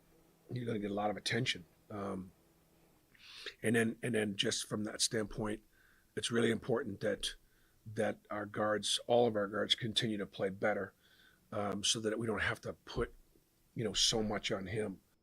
Yeah, that's Bruce Pearl as they head down to Baton Rouge tonight. And Wendell has been so good. The whole team, though, the last the 2 games, they averaged 46% from the floor. Pretty good roll by them. Yeah, and of course, it's been mentioned a lot. Mississippi State shot 0 of 18 from beyond the arc. You're probably not going to get that out of LSU tonight. So, it's even with that was a tough game for Auburn to put away against State. A couple of dead wood things after Brownie tells us about our friends at Gutter Cap. Gutter cap keeps you off that dangerous ladder. Listen, you need to call our guy C. Stu at Gutter Cap, 823-2212, 823-2212, guttercapbirmingham.com. It is a patented aluminum cover system that fits over most existing gutters to keep out debris and eliminate gutter cleaning. Back to the lifetime warranty. They'll get on that ladder that one last time, clean out your gutters that one last time. You never have to worry about it. Guttercapbirmingham.com or 823-2212. All right. In fact, Ross says, I had Chris Stewart in my house this morning. Very good, man. Appreciate that, and love how you guys all support all of our sponsors. It's what makes the engine go here, and we appreciate that so much, and we love you guys. Love when we're sort of a day ahead or 2 days ahead of some stories. Brownie had brought this up, and now it's official. Florida and Utah has moved to Thursday night, just like you said it was going to happen. There had been reports in the Orlando Sentinel that this was under consideration. Apparently in the contract it was written with an option of moving it to a Thursday night game. I don't know if both ends, like the game they played in Gainesville last year, had that same option, or if it was just this one. But when you look at the first Thursday night schedule, there was only one halfway good game, Minnesota-Nebraska in the Big Ten. Fox has been showing a Thursday night game on main Fox. ESPN has as well. So you had to think that that was a Fox game, even if it hasn't been announced that the Big Ten game is going to be on Fox. So that left nothing for ESPN. So you knew they were looking for something to move to Thursday night. This is a good game. Yes. Now, I guess being in a Pac-12 stadium, actually Fox could have the option on that one too. I don't know how the TV selections are going to work on this. So that actually could end up being the Fox game. Yeah, it'll be interesting to see who picks it up. But TV network aside, it's not that important. But the matchup is a really great one, like you said. Yeah, it was last year. It was an excellent game last year. And went down, Cam Rising threw an interception there at the end. And I don't know if he calls Utah the game, but that was a game Florida, obviously in hindsight, they were not near as good a team as Utah was. They were very fortunate to be in that game. I do think Utah melted a little bit in the heat and humidity. They melted in the crowd. And then Cam Rising threw that just horrible interception there at the end. But they were going to win the game, and that hung over their head all season long. When it got down to the end of the year, if you win the Pac-12 championship, maybe you're in the college football playoffs. Oh, you lost to Florida. And that sort of was an anchor throughout the rest of the season. Notre Dame's schedule is now official, where the game slotted Navy to open with Tennessee State, then NC State in week 3. Brennan Armstrong, the quarterback, one-time great at Virginia, going there replacing Devin Leary. Then Central Michigan, then the Ohio State game, improved Duke, Louisville, USC, by Pittsburgh, Clemson, by Wake Forest, and Stanford. Doesn't look like a horrible schedule, but a couple of places that could get very interesting along the way for the Fighting Irish, including, to me, NC State, Ohio State, USC, Clemson, and then whatever is left, either at Pittsburgh or Wake Forest, whatever those teams have that are occasionally good. And keep in mind, it was a better than expected Duke team this past year. That was a good Duke team, Louisville under a new coach. What jumped out at me, though, was the buys after USC and Clemson. They set their buys pretty well there. They get the 2 since they played that week 0 game in Dublin against Navy. So they're able to use 2 buys, and they threw one on Halloween night after USC, and then the week after the Clemson game, too. So good use of their buys, I thought. Here are the Deadwood things that I wanted to get out of the way. One of them was the Bozo the Clown. Nobody showed up at my birthday party on local TV. Back when Country Boy Eddie passed away, we were talking about local TV, Bozo, Sergeant Jack, Cousin Cliff, that stuff. Mom finally found the picture last night. Oh, great. And here is the picture. Now, I will tell you, Bozo was scary back then. Makeup was not good. That looks like, who's the clown in the gutter that you always do? Pennywise. Yeah, it looks like Pennywise. Oh, my God. You see it, Rockstar, now? I see it. The child, you, is scary, too. Your face. Well, I was not. I was not. Shot. Well, Rockstar, nobody showed inebriated. up. Can you actually see the picture? Yes. Okay. Nobody showed up at my birthday party, Rockstar. I'm in a studio by myself with that clown and my mom. My God. Yeah. So I was not happy. I didn't like being the center of attention. It's going to shock you. So why have a birthday party with Bozo? It was not my call, dude. Was not Cookie my call. there? Cookie was legit. Yeah. That's the party nobody showed up for except me. Woo. So that is a sad memory. Yeah. Charleston says Bozo is not child friendly. No, I would agree. Scott says he's not going to sleep tonight after seeing that one. Should be noted, both hands are on the back of my shoulders, I believe. That is good. I do see gloves on shoulders. Yeah. Yeah, that was a scary photo. And the other is, we talk so much about Lady Bird and stuff up here. I don't know. Do we believe the phone listens to us? I mean, it absolutely does. Yeah. Right? Yeah. Since we brought up Lady Bird last time Lance was here, this is the ad that I keep getting on my Instagram. Will you look at this? Of Funny Fuzzies. It is an adult dog bed. No joke, to where you can lay on the floor with your dog. Now, my dogs are not that big. I don't need this, but why is this popping up on my Instagram feed now? I really don't know. Well, it's even better. Lady Bird doesn't sleep on the floor. Lady Bird sleeps in the master bed. Hey, that's the thing about, I don't want to tell them how to market their crap, but if you've got a human that is going to lay in a dog bed with a dog, that human's just going to let the dog in their bed. Yeah. So, I mean, you're wasting your money here. Look at the price tag, Brownie. I know, $300. Who's going to pay that? No, it's marked down from $300. $334. Yeah. It's just MSRP. And Lester made a good point. It is a dog bed, but Yeah. she is sleeping with a cat, and she's got overalls on.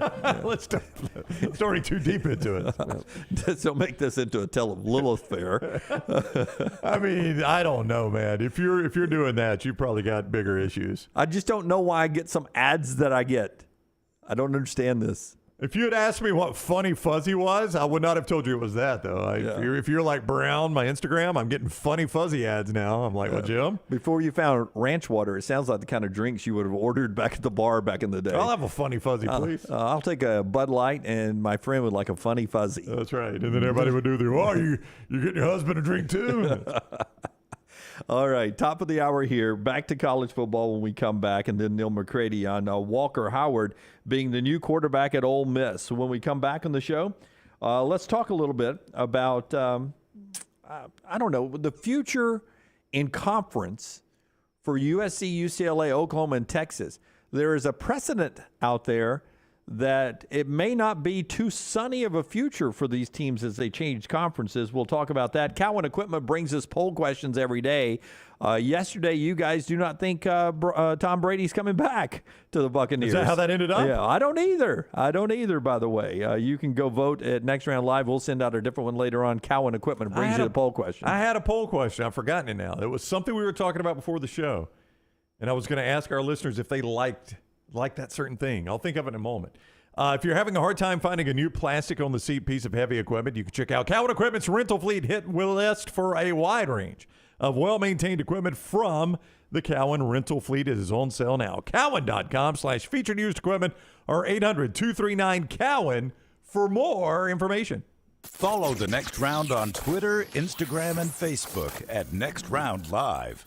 This hour is brought to you by Culver's. Cake cone, waffle cone, or dish, you can't go wrong with the flavor of the day. Join My Culver's at culvers.com to receive a flavor of the day forecast delivered right to your inbox. That's Culver's. Welcome to Delicious. Fall is here, and fall means football, but don't forget about your yard. My yard is looking fantastic, and it's all thanks to our friends at Wayne's. Because it's fall, lawns are now in dormancy, and yards of the month are made in the fall during the proper shutdown of the growing season. It is important to get the correct nutrients and pre-emergent in the turf and root system to ensure a weed-free and lush lawn next summer. Call Wayne's today, 866-WAYNES-1, or visit them online, callwaynes.com. And remember, first month is free of the EnviroLawn service from our friends at Wayne's. Hey, there's nothing worse than waking up to a plumbing problem. Don't get caught in a flooded house. Call the guys at Hemp Hill Services. Adam, Chad, and the team at Hemp Hill are the only ones I trust to fix it and fix it right the first time. Hemp Hill Services does it right and always at a fair price. For all of your plumbing, cooling, and heating needs, trust the name that Birmingham has trusted since 1954. That is Hemp Hill Services. Call now, 205-229-2090. That's 205-229-2090. The Double Down Media podcast family is live and full of content for all ages. The Mystery Fifth Hour gives the Next Round host a chance to talk about everything but sports. Pour a glass of Bama and Bourbon, our weekly college football conversation, while sipping on some of the most interesting pours in the bourbon world. And in our Not For All Ages podcast, The Last Call, LT takes off the gloves for in-depth conversations with stars like Taylor Hicks, presented by Redmont Vodka. Find these podcasts and more by searching The Next Round on Apple, Spotify, and on our website, nextroundlive.com. Start your day online with our website, nextroundlive.com. The latest videos, podcasts, and college football stories. It's also a great way to stream the show or shop in the Next Round store.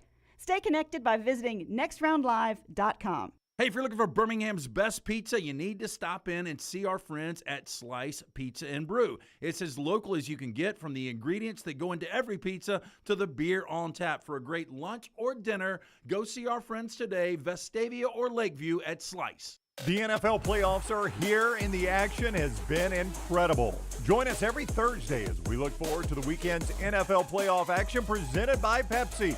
Pepsi, giving you the NFL and the Next Round all the way through the Super Bowl. Stay up to date with the Next Round at nextroundlive.com. The latest videos from the show, plus podcasts like the Mystery Fifth Hour, Bama and Bourbon, Last Call, and others from the Double Down Media podcast family. You can start your day with the latest college football stories, plus easy to listen to hour-by-hour downloads of the live show. NextRoundLive.com, a great way to stream the show live or shop in the Next Round store. Make NextRoundLive.com your homepage. That's NextRoundLive.com. Jim Dunaway, Lance Taylor, Ryan Brown, and Rockstar. Live from the Birmingham Racecourse Casino Studios, the Next Round, presented by Bud Light, is on now. A little movement on the offensive coordinator job for the New England Patriots that you Alabama fans are watching closely. I don't know if Alabama fans have been as in tune to an NFL coaching opening for an offensive coordinator as they are this one. The Patriots are interviewing their tight end coach, Nick Caley, for their offensive coordinator job today, according to Tom Pelissero and Ian Rappaport. Caley also interviewed for the Jets OC job on Tuesday. He's a, quote, valued young assistant. Now, we'll see if he ends up getting that job. That is supposed to be the first in-house interview. They do expect to interview other candidates. You guys are hoping it's Bill O'Brien. Tom Curran, who covers the Patriots for NESN, I think it is. I think it's the... Or Boston NBC, yeah. Boston, whichever one. He said O'Brien's the leading candidate, though. Right, he did. That there will be some interviews, but Bill O'Brien is the guy to beat for this job. He is, and to just compare Tom Curran, whoever is the most respected voice for your favorite team, that's what Tom Curran is up there, in my opinion. Oh, is he now? Okay. Yeah, like right. The great late Cecil Hurt for Alabama fans. Tom Curran, I believe, is that for Patriots fans, if I understand. So you trust his reports, what you're saying? That situation, yes. Yeah. Yes, he is the guy that you lean on there. Hour number 2 of the show. Jim Dunaway, Ryan Brown, LT out one more day here. We've got Rockstar, we've got Forrester, Lunsford, Tyler the intern, and Taylor Korn is out in our social media command center handling everything at Next Round Live. That includes YouTube, Facebook, Twitter, and Twitch as you watch us live on those video platforms. Audio-wise, on our app, it's always a great place to go, is the Next Round app. But we also have a TuneIn, iHeart, Odyssey, Alexa, Apple Podcasts, Spotify Podcasts. Basically, anywhere you get podcasts or live programming, we are there, and we appreciate you guys being along with us. Part of the show being brought to you by our friends at Greystone Chiropractic. Before that, though, you had something to add. I was going to say, Griffin asked a good question. When was the last time Bama had Open DC and OC at the same time? If I am not mistaken, unless there's another one, it was the year Loxley replaced Kiffin and Lapoy replaced Pruitt the same year. Yeah, let's talk about that at 11 o'clock, about an hour from now. That's one of the topics I have coming up. That'll give me more time to look. Yeah, just the expectations and what we should have for Alabama, and maybe a little bit of history in the 11 o'clock hour on Alabama football. Oh, history lesson, Jimmy. History. So here we go. Greystone Chiropractic. ElementWellness.me. ElementWellness.me is the website to go to. Listen, if you want to look better, feel better, heal better in 2023, Element Wellness is where you need to go. The red light therapy, the infrared sauna, the cryotherapy, the IV bag infusions, all of that right there, and it's all under the same roof as Greystone Chiropractic, Tattersall Park, 119-280, elementwellness.me, elementwellness.me. Okay, I want to ask you expectations for USC, UCLA, Oklahoma, and Texas into their next chapters of their athletic program. We'll use football as our guide here. For USC, I think we all think they're going to be pretty okay in the Big Ten, right? I mean, I think so. Obviously, you're not going to go divisions once they come to the Big Ten. I mean, if both those teams came to the current Big Ten West, I would like their odds to win right away and maybe even be the top two teams in that division. But you're going to do away with division. So some of this depends on how they do the scheduling done away. Like, who are USC's annual opponents going to be if they do it that way? I mean, I think they've got to do it that way to protect like Ohio State and Michigan and games like that. And there were so many trophy. You know, it's actually more difficult for the Big Ten to do it than anybody because they got all those trophy games that they've got to protect. So I think some of that is, you know, who are the teams I play every single year? But I do like USC right now. They play a different style than many of the Big Ten teams, but I do like them to be able to compete right away. UCLA, though, you feel like they're going to battle. They'll be hard fought to get into the top 4 or 5 discussion, well, right? They're just not as good as USC right now. I mean, now Chip Kelly has got them headed in the right direction, but USC under Lincoln Riley was already where, you know, Chip Kelly wants to be, and he's is Chip Kelly about to start year 4, I think, in LA? I don't know. Yeah, so I mean, Yeah, I mean, I think UCLA is probably, if I did a power ranking right now, based on where the programs are, Ohio State, Michigan will be at the top. I go USC next. USC and Penn State are probably there next, and then UCLA's in that next group. Yeah, absolutely. Oklahoma and Texas is interesting coming to the SEC. You start to believe that where their current parts are, that they are going to be battling to be in the top 4 or 5. That'll be a hard push to be top 4 or 5 as they enter this league where they are right now, correct? If you mean by where they are right now, where they were this past season, absolutely. No, not their standings, where the state of their program is. Well, I mean, the state of the program is hard with Oklahoma because you had a new coach and it was a disaster year. Is that indicative of that coaching staff, or was it just a one-off, you know? I mean, that's what I don't know. I don't know that about Brent Venables. I'm building to a big point here with USC, UCLA, Oklahoma, and Texas. Because they're changing conferences, and oftentimes you think, USC in the Big Ten, pack those trophies up. There'll be a lot of them going to Los Angeles, or Texas and Oklahoma to the SEC. How did we feel when Miami was leaving the Big East and went to the ACC? So confident that they would be a contender that did they not separate Miami or put Miami and Florida State together, or which one did they do? They separated them so that they wouldn't. That they could play for the conference championship. That we could see a Miami-Florida State game for the conference championship. We wanted that to be our ACC championship game. We've yet to have it. Yeah, have either one of them even played for it since then? I mean, Florida State has. But Miami has. They have struggled to be relevant in the ACC. Yeah, they've been bad. We thought that was going to be automatic. When Nebraska left to go to the Big Ten, we thought, oh, my God, Nebraska going to the Big Ten? Just lock them in there, man. Them and Ohio State and Michigan, that'll be 3 best programs in the league. I'm trying to remember, where was Nebraska when they went to the Big Ten? They were still good. I'm trying to remember if I felt that way about them. Now, I don't want to be disingenuous with you, but I'm trying to remember if I felt like they were just a lock in, they're going to be good every year. I'm not going to say that I felt that way. I'm not going to 100% say I felt that way. I don't know. People thought Arkansas would have a lot of success, not, contend yearly for the SEC championship. They thought they'd have a lot of success leaving the Southwest Conference for the SEC. And it was a horrible start. Yeah, they had to fire their coach right away. And they didn't even want to be in the league. They didn't even show the SEC Jefferson Pilot game for years in Fayetteville. It was a mess. No, that was a mess there. Yeah. And then there's Utah and TCU, who have worked up from lesser conferences into their current conferences, and they've had great success. TCU and Utah have had success. Now, Utah's one of those that I thought would be successful right away. Yep. TCU going to the Big 12 because Gary Patterson was still there, and he had them kicking. So when TCU went to the Big 12, I thought they would have more success right away. they took a step back. Now, Utah has become one of the alphas of that conference, no doubt. Yeah. I think of everyone you've mentioned.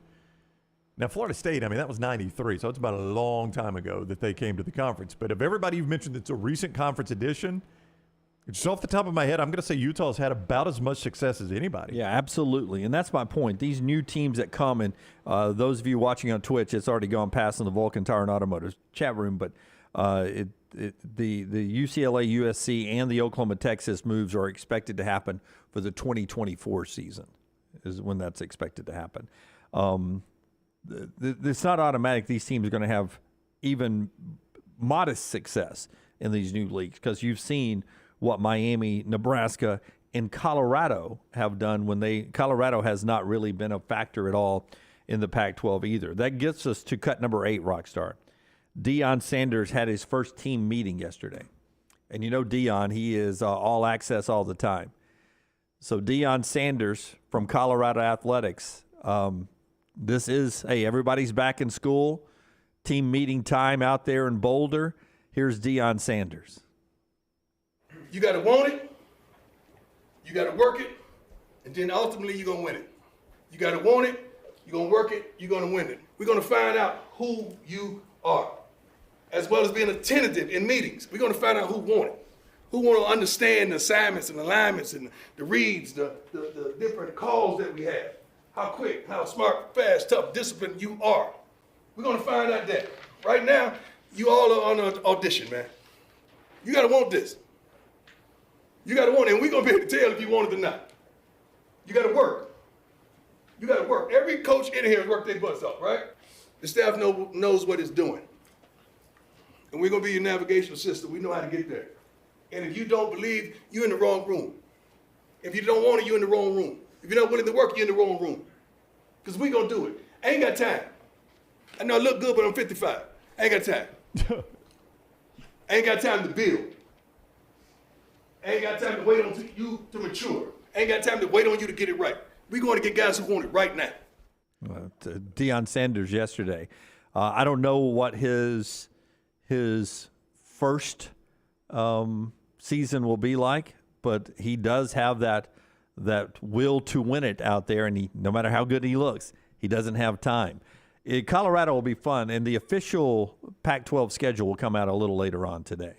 In fact, I think it's 12:30 today. It does look like we're going to get that Arizona State game at week 0, according to the reports we were. Looks like maybe we won't now.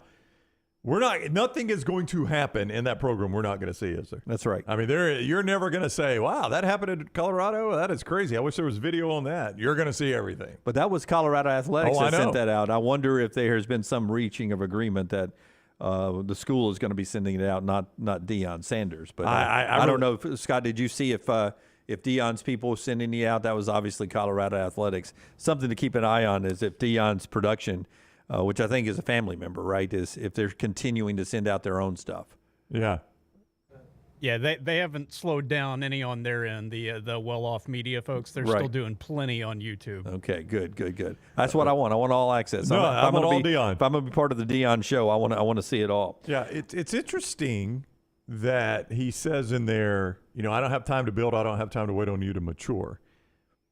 And a lot of people could look at that message and say, Is it that why you were hired is to build? I mean, yes, but don't you? He's trying to let them know that I have expectations right now. I mean, we talk all the time. I want to be very honest and try to be the same for one person as I do for the next. I don't like the coaches. We praise Sam Pittman, who went in and said, I'm not building for 3 years from now. That's unfair to the seniors.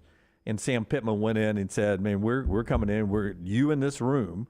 We're going to win with you guys. We're not building 3 years from now. That's right. I'm not selling this year and next year down the road to be good 3 years from now.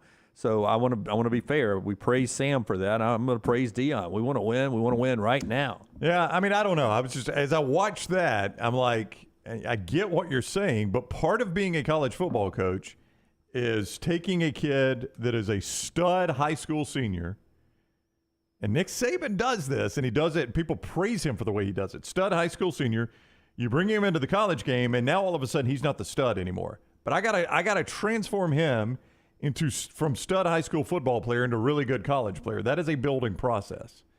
And I don't know. I don't know if Deion thinks he's going to microwave this thing. And maybe he will. I mean, if he's got a winning record next year, that's an incredible turnaround. I mean, my man Lance here, he gives you about 2 years. And then if you haven't done it in 2 years with the portal and everything that's available now, he does not think you'll be successful. Well, but I mean, I think Deion is saying that. I think if Deion's not successful in 2 years, we could say, okay, this was a failed experiment, because in one of his first meetings right there, I mean, we're in January, he was hired in December. One of his first meetings, he's telling his team, I do not have time to build. We're going to do this right away. Yep. So if Deion hasn't done this in 2 years, if he's not showing marked success in 2 years, I think by his own words, you can go back and say it hasn't worked. But if they are 6-6 and in a bowl game this that's year, an incredible turnaround. Great first year. Yeah, incredible turnaround. Yeah, absolutely. Hemp Hill, and then I've got one more from our buddy Joel Klatt on Pete Golding in just a second. Joel Klatt's podcast, Joel, who joins us often and every week throughout the football season.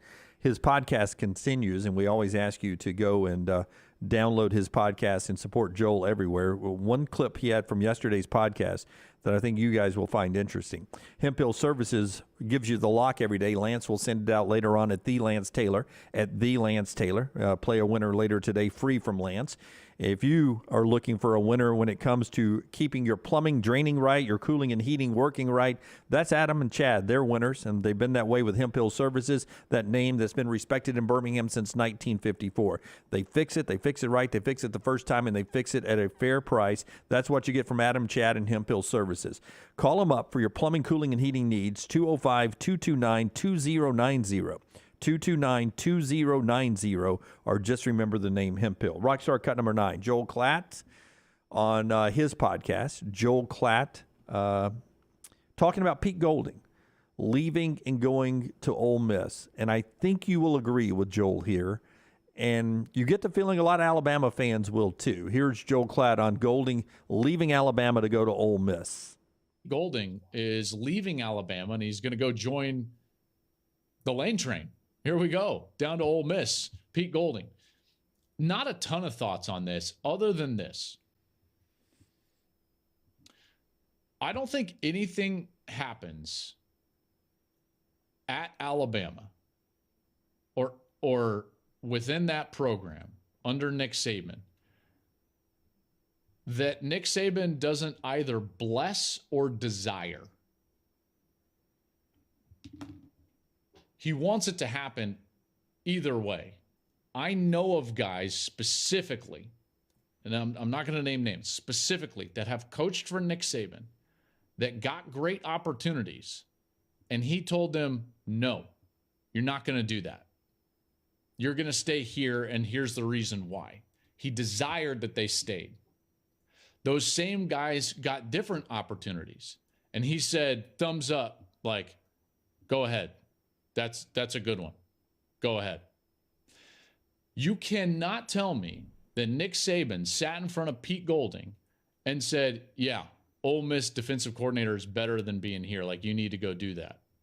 That's all I'm going to say, right? Like, I think Pete has done a nice job in many respects. They've lost Charles Kelly as well. He went to Colorado to be the defensive coordinator at Colorado. I would just say this. At Alabama, nothing happens in that program. Nothing happens in that program that Nick Saban doesn't either bless or desire.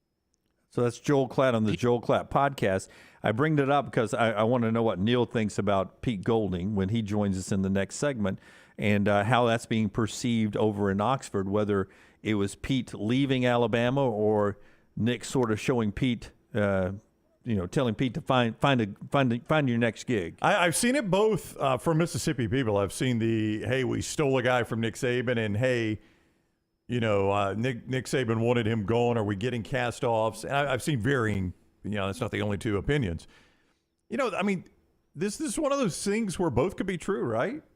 I mean, Pete Golding felt it was better for him at Ole Miss, and Nick Saban felt like, if you're my defensive coordinator next year, I'm fine with it. If you think it's better for you at Ole Miss, I don't think that's a bad spot for you either. Oh, yeah, absolutely. Both those things can be true. It doesn't have to be black or white. It doesn't have to be Nick Saban fired him or Lane Kiffin stole him. And I do think that is closer to the truth, and Neal will know, so we'll talk to Neal next.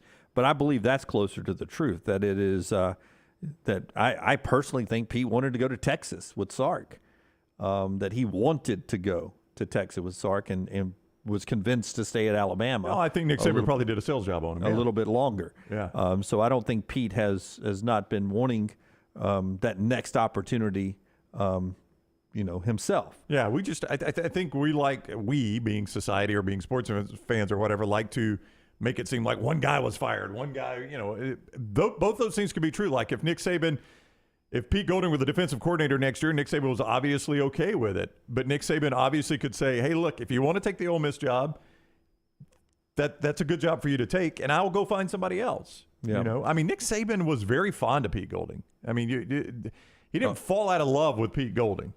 Now, maybe was Nick ready for some new ideas? Maybe that was the case. Was he going to fire Pete Golding? I don't think Nick Saban was going to fire Pete Golding.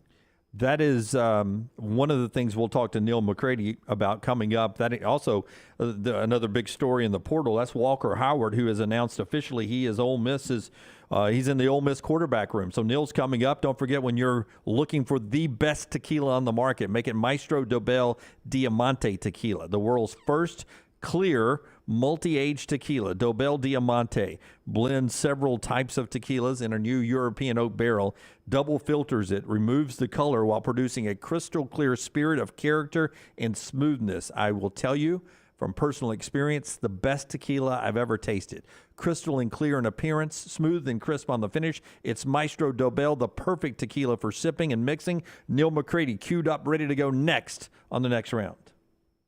Take the next round anywhere you go with official Next Round gear. Buy yours today at nextround.store.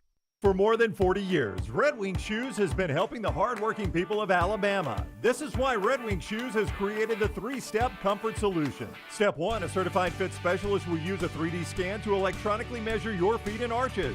Step 2, help you get the appropriate footwear for your occupation. Step 3, customize your boot or shoe with a Red Wing orthotic. Whether you have high arches or flat feet, Red Wing has the comfort solution for you. So experience comfort at its best. Visit one of the Red Wing shoe stores located in Pelham or Trussville. Don't let a roof problem disrupt your football Saturday or Sunday. Call Greg from Pell City and Storm Restoration Roofing. Locally owned at 205-542-3531. Greg wants to give you a free, no-cost inspection. Free, no cost, no obligation. 205-542-3531. He can also pressure wash your metal roofing. It's easy to see why his company's so successful. A-plus rated with the Better Business Bureau, and insurance companies trust him. You should too. 205-542-3531, or just look him up on Facebook, Greg from Pell City. Hey, Lance Taylor from The Next Round. You've heard me for years talk about our friends at Bromberg's Jewelers, and we welcome you to stop by and see that great customer service at the Mountain Brook and Summit locations. But we'd also love for you to check out their new online shop. They've got plenty to choose from. Great gifts, big and small. Available online, they've got David Yurman, Tudor watches, select diamond and gemstone jewelry, William Henry, seasonal and favorite giftware items and baby gifts as well. They've even got an online sale section. For more information, Brombergs.com. Great businesses stand the test of time, and our friends at Wayne's are celebrating their 50th year in business in 2023. And as a way for Wayne's to say thank you to loyal customers and communities Wayne's serves, you'll get $50 off pest, termite, lawn, or mosquito service. $50 off for existing customers as you add new services or brand new customers. So save $50 on every service you sign up for with Wayne's. This offer is good through February 28th. That's 866-WAYNES1 or call Waynes.com and the code TNR. The Next Round is so much more than the show you get from 9 to 1 each day. So make sure to head to our official YouTube channel at Next Round Live and subscribe to get all of our latest content. We, of course, have plenty of specialty content and shorts based all around the sports in the heart of the SEC. But we also talk pro sports, gambling, lifestyle and entertainment, and so much more.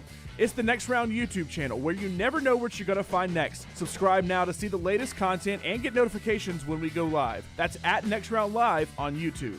Hey, Ryan Brown here from The Next Round. Do you want to help pay for my kids' college and look great while you're doing it? You need to go to The Next Round store. Everything from hats to short sleeve and long sleeve t-shirts, sweatshirts, hoodies, zip-up hoodies, and much more. And we're adding new things all the time. Why would you not want to see my kids get a great college education and look great out in the public while you're doing it? Get the gear we wear all the time on the show, and there's only one place to get it. NextRound.store. That's NextRound.store.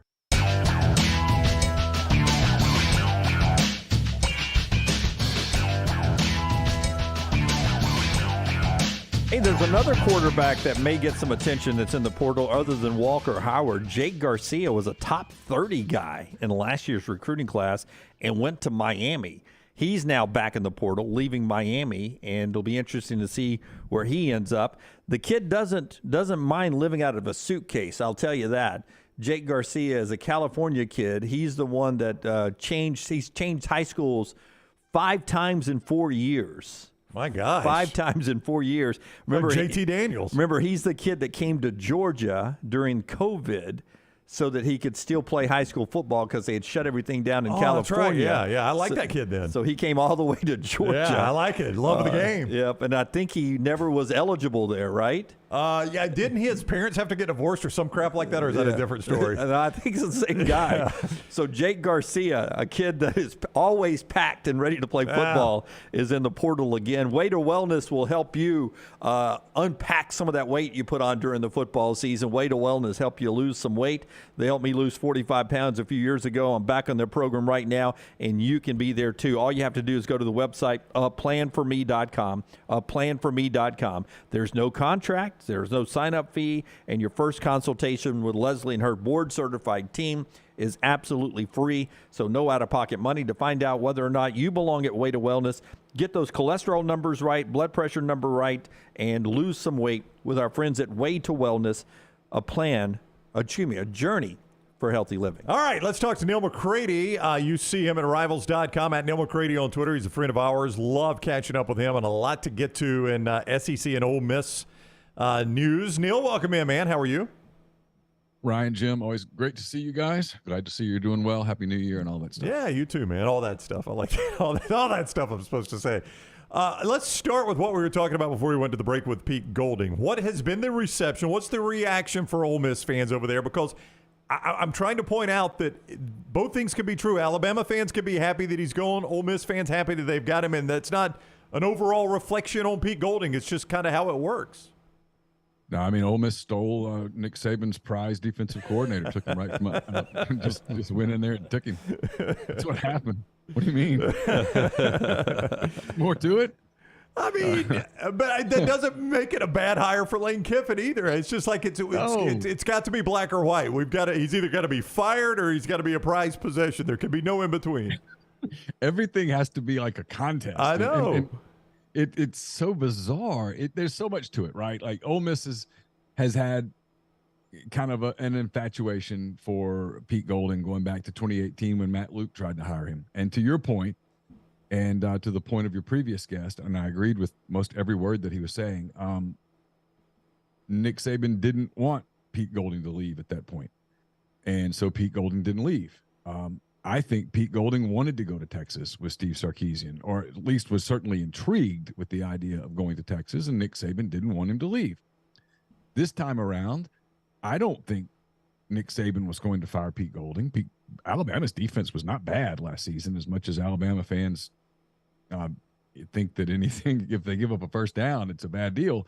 I don't think he was getting fired, but at the same time, I don't think that Nick Saban was at a place where when Pete Golding brought this to his attention, or when Jimmy Sexton or whoever, how it worked, I don't think Saban fought it. That's my opinion. And so it probably had to some degree his blessing.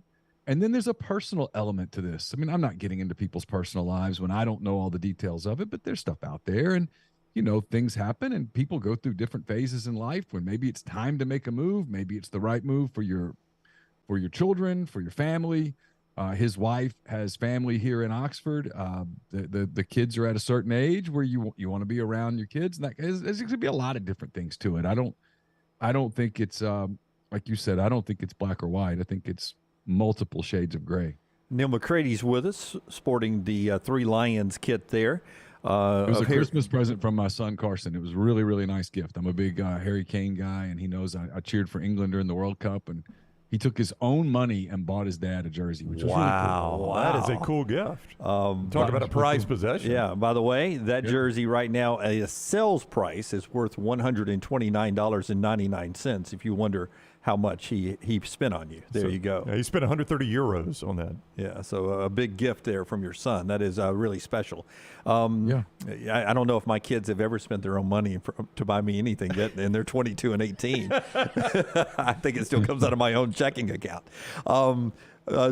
Jackson Dart, man, I sort of like the guy. I like Jackson Dart, and I've been asking on the show all year, why is Lane shopping for these portal quarterbacks? You know, why is Spencer Sanders visiting? And now here comes Walker Howard. First, tell me about Jackson Dart, and then we can get into Walker Howard and what he brings to the table. But where are we on Jackson Dart at Ole Miss? Listen, and it's going to get crazy tomorrow. So you guys are ahead of the curve here. I thought Jackson did everything that they asked him to do. They brought him in. He's a 19-year-old guy from USC, played his ass off, played really well, competed, took over the locker room. The kids love him. They respect him. Does his decision-making need to improve a little bit in the passing game? Sure, he's 19. But he did everything they asked him to do. Utah kid, goes to USC, comes to Ole Miss in January, and he wasn't the reason that they lost games down the stretch. He played with no tight end. The offensive line was beat up. He didn't have a great receiver core. He was a willing, effective runner.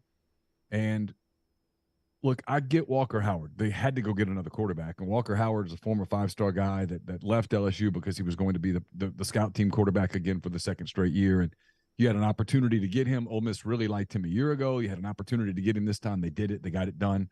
He announced earlier today that he's committing. It was not exactly a well-kept secret last 24 hours, 48 hours. I think Spencer Sanders is coming too. Oh, no. Absolutely. Yeah. And it makes no sense from a Jackson Dart standpoint because or from a Walker Howard standpoint, because Walker Howard just left a place that he likes, LSU. His dad, Jamie, was the quarterback at LSU. He's from Lafayette. He has a lot of friends at LSU, enjoyed his time with Brian Kelly and them. He left for a football reason. He didn't want to be the scout teamer again. Jaden Daniels is back. Garrett Nussmeier's back. Nussmeier is widely viewed inside that building as the quarterback of the future at LSU. So he kind of saw the writing on the wall and made a football decision. So he's going to come to Ole Miss to be the scout team quarterback? Makes no sense. So something has to give with Spencer Sanders and Jackson Dart. Spencer Sanders is 23 years old. He was a 4-year starter at Oklahoma State. This is his final year of eligibility. He wants to play in the NFL. If he's going to become an NFL player, stands to reason that he's not going to improve his stock by standing on the bench at Ole Miss for the 2023 season. Right. So he must have some degree of certainty from the process, and he's already visited. He must have some degree of certainty that, hey, I'm going to come in and be the quarterback, which makes you wonder, well, so what happens to Jackson Dart? And I don't know. I don't know where this is going. Look, Kiffin's the portal king and all that stuff, and he has had a ton of success in the portal. And I'm sitting here on a Wednesday morning pre-writing commitment stories for kids that I think are about to commit out of the portal over the next 24 to 48 hours. So who am I to question his effectiveness in the portal? But this one's kind of a baffler because I don't know how you can possibly make all three guys happy. You can make Jackson Dart and Walker Howard happy. You can make Spencer Sanders and Walker Howard happy. That one actually makes the most sense from a happiness standpoint. You can't make the three of them all happy. Something's got to give. Neal McCready is with us, Rebel Grove Rivals, at Neal McCready on Twitter. He's on the JohnstonRVCenter.com hotline. You know the old saying, you got 5 quarterbacks, you got no quarterbacks, right? I mean, Lane not anymore. Lane's just going to get as many as he can. Well, I mean, what is Jackson Dart's, though, Neal? I mean, has he graduated? Could he transfer again? No, he's 19. I mean, he doesn't turn 20 till May. Yeah, so he's stuck there, though. I mean, that's the whole thing, is he's stuck in Oxford, right? He still can't buy cold beer in Mississippi.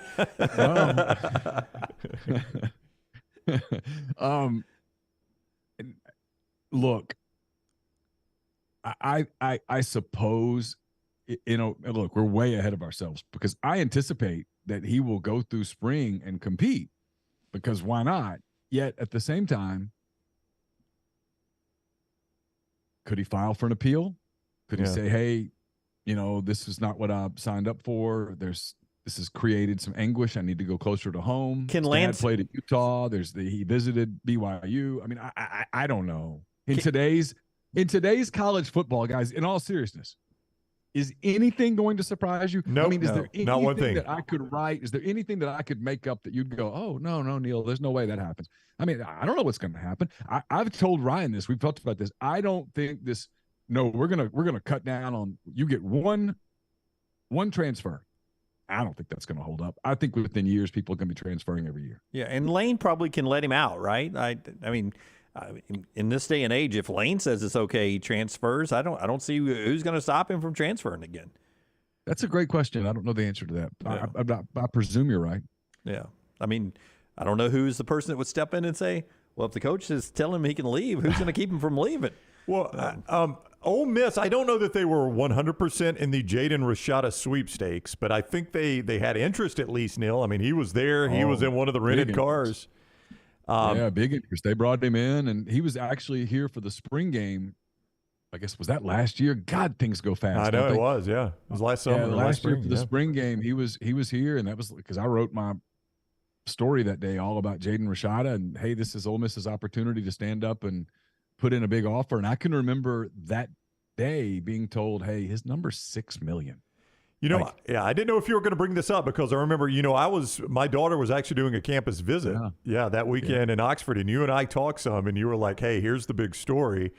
This Jaden Rashada kid's supposed to be in town, and the word is that family's starting at $6 million. And I was like, holy crap, are you kidding me? Is this kid that good? What was your daughter's NIL number? Was it 8, 9, 10? Well, I mean, Lane could not afford.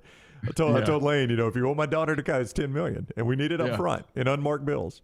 And I can remember people telling me $6 million, man, you're crazy. And now you see this Florida thing, it's 13. I mean, which is just insanity. But I mean, listen, maybe they add Sanders and then they go get Rashada to transfer. He's asking for his release. Maybe they'll bring Rashada in as well, and maybe play 3 quarterbacks at once. Yeah. Maybe have some just Notre Dame box. Get them all out there. Yeah. What do you think of these NIL promises? Because The Athletic and others reporting that Rashada was promised. You said $6 million was the starting point.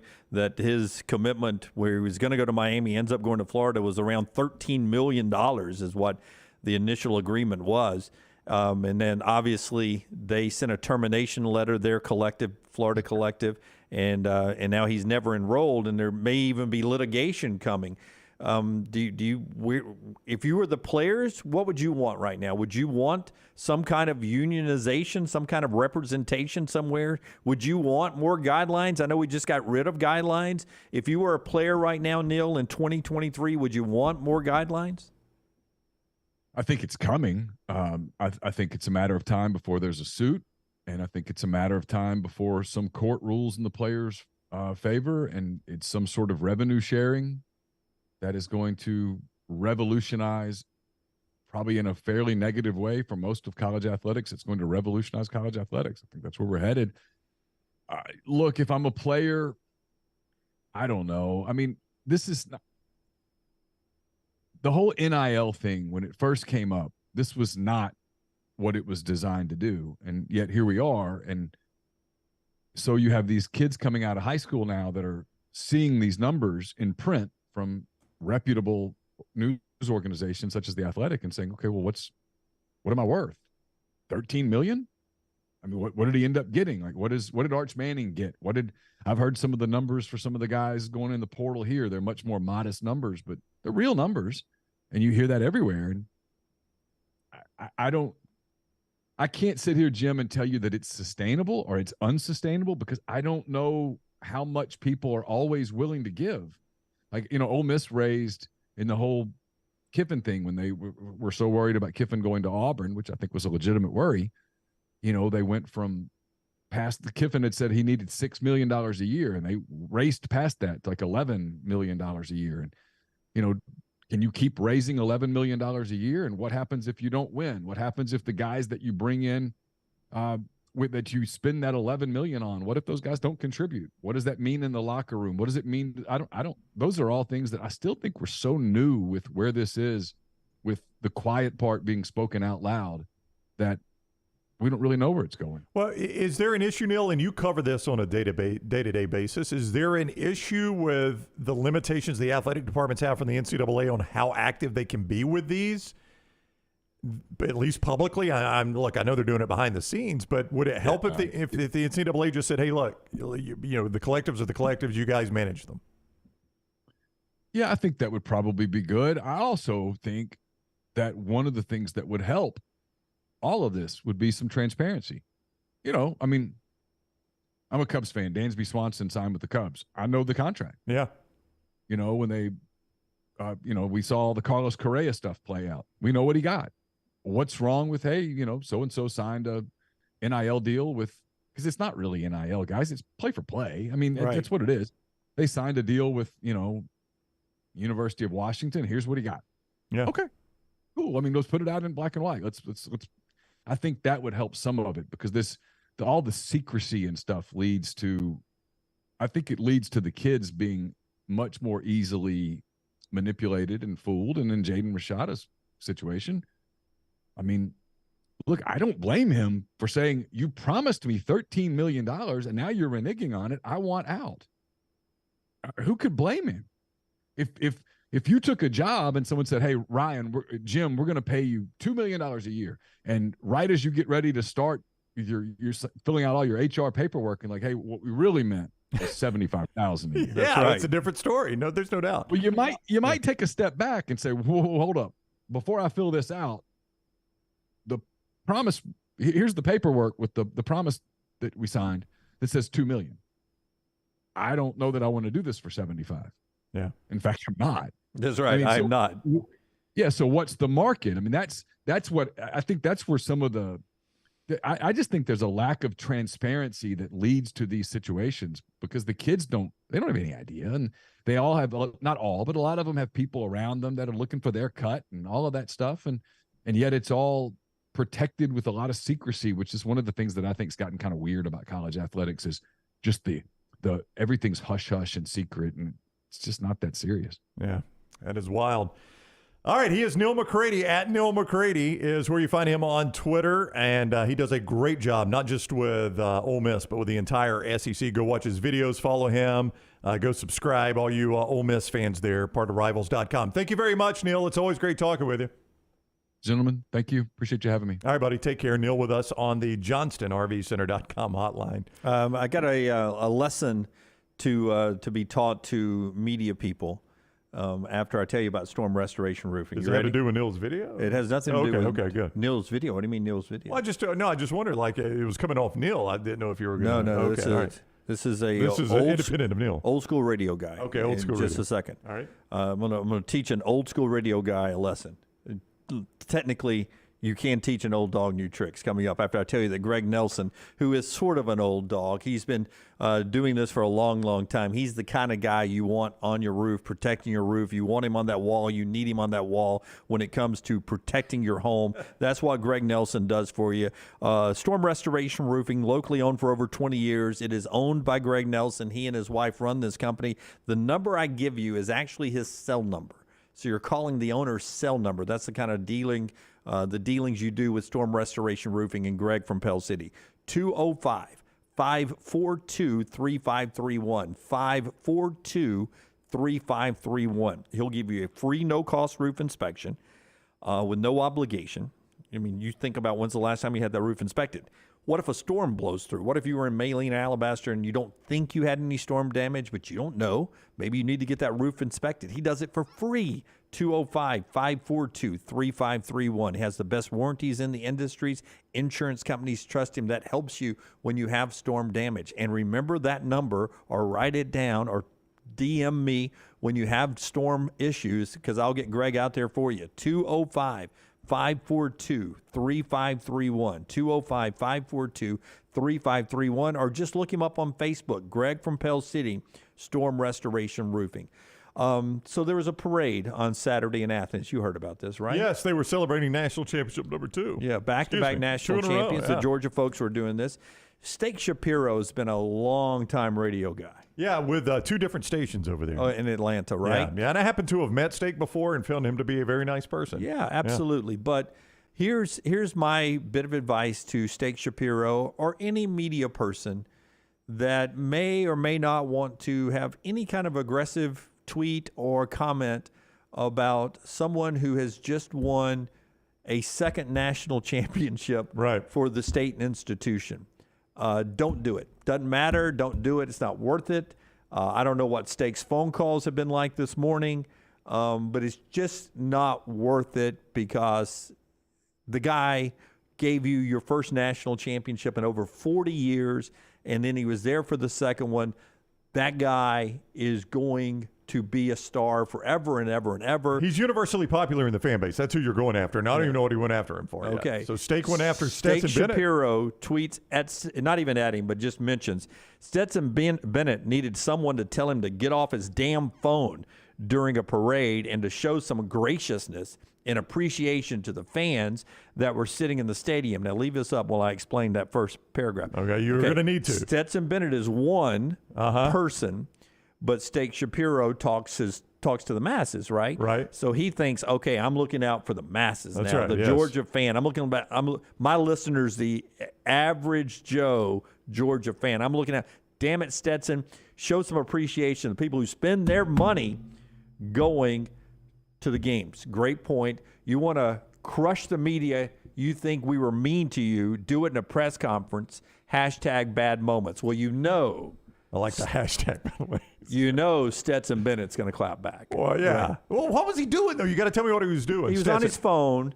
He's on his phone, and he got like caught during the parade. During the parade, in the vehicle, riding down the road, not waving at people. Not waving at people. Okay. He's on his phone. All right. Well, Stetson, of course, explains it. Yes. In a mean tweet back. The old mean tweet. Yeah, Whoa, crap! Stetson went deep here. Look at all that writing. By the way, Steak Shapiro's his name. Stetson starts Mr. Medium Rare. Quite a clap back. Steak Shapiro. Oh, I got it. Yeah. Mr. Medium Rare. One phone was mine. One phone was connected to the Bluetooth. Mine had the playlist. The other had the aux cord. Seems like you could combine those two, but okay. I appreciate your concern with my image, intentions, loyalties, obligations, as well as your willingness to reach out to me to confirm them. That seems like tongue-in-cheek. Sarcasm. Yeah. You obviously thought quite deeply about some motives I might have had. To help fill in some holes, though, can I give you some of the inside scoop? Parades are a symbol of celebration, and while last year's was a celebration of that championship, this year's parade was a celebration of a very special period of time for me, of course. There is the possibility that I'm wrong.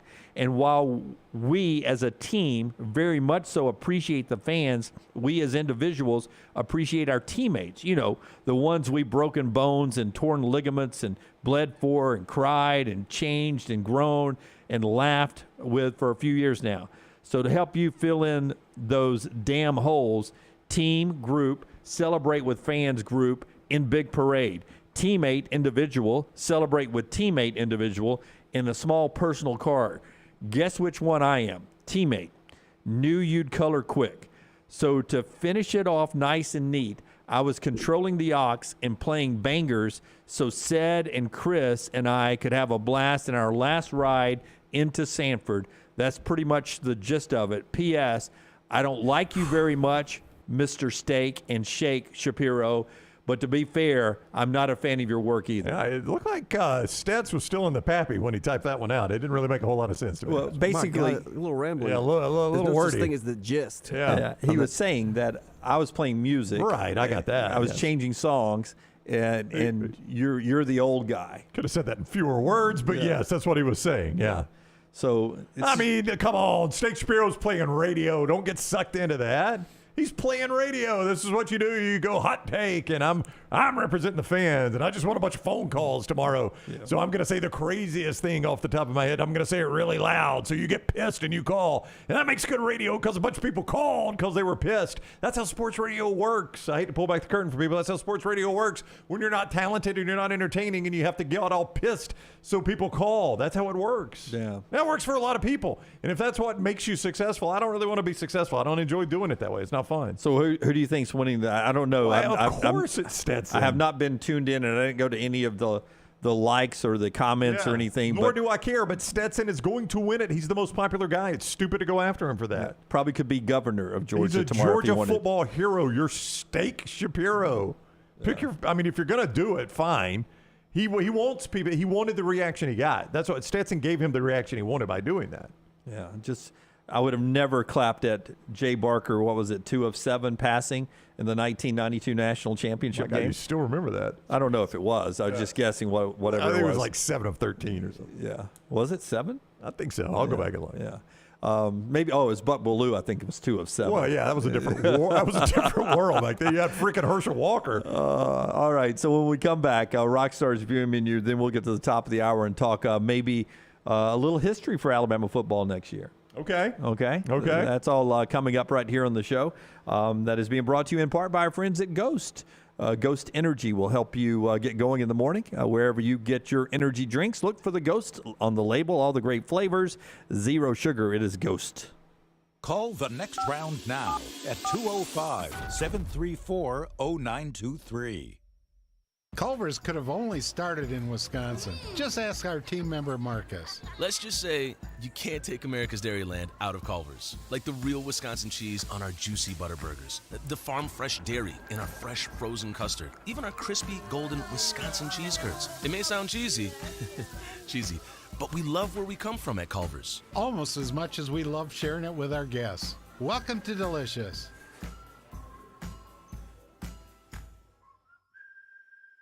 Double the fun and more ways to win at Victoryland Casino and Birmingham Racecourse Casino. Come play thousands of your favorite games featuring fun bonuses and big jackpots. The new Ride plus $50,000 cash giveaway is going on right now.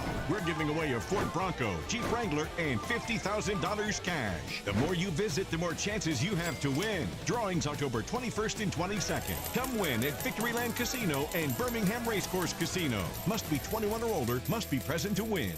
A legendary coach once said, "It's not the will to win that matters, it's the will to prepare to win."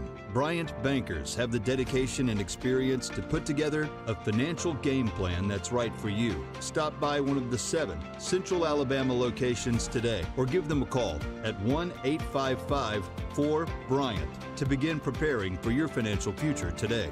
You'll find out what unbeatable service and legendary results are all about. Bryant Bank, Equal Housing Lender, member FDIC.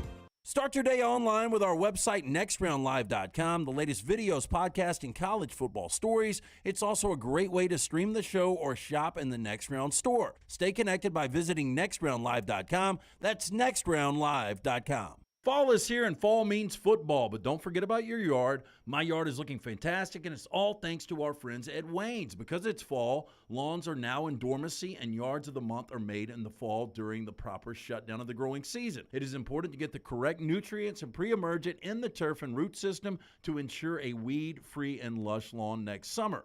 Call Wayne's today, 866-WAYNES-1, or visit them online, callwaynes.com. And remember, first month is free of the EnviroLawn service from our friends at Wayne's. King Real Estate School can prepare you for a new career, and they've got a new class starting January 23rd. It's taught by a working broker who teaches from real-world experience. King Real Estate School even includes exam prep for the Alabama pre-license exam. The full 10-week course is only $399, and discounts are available for military, first responders, and teachers. Visit kingrealestateschool.com to learn more or to sign up for the January 23rd kickoff. That's kingrealestateschool.com. King Real Estate School license number 154952. Start your day online with our website, nextroundlive.com, for the latest videos, podcasts, and college football stories. It's also a great way to stream the show or shop in the Next Round store. Stay connected by visiting nextroundlive.com.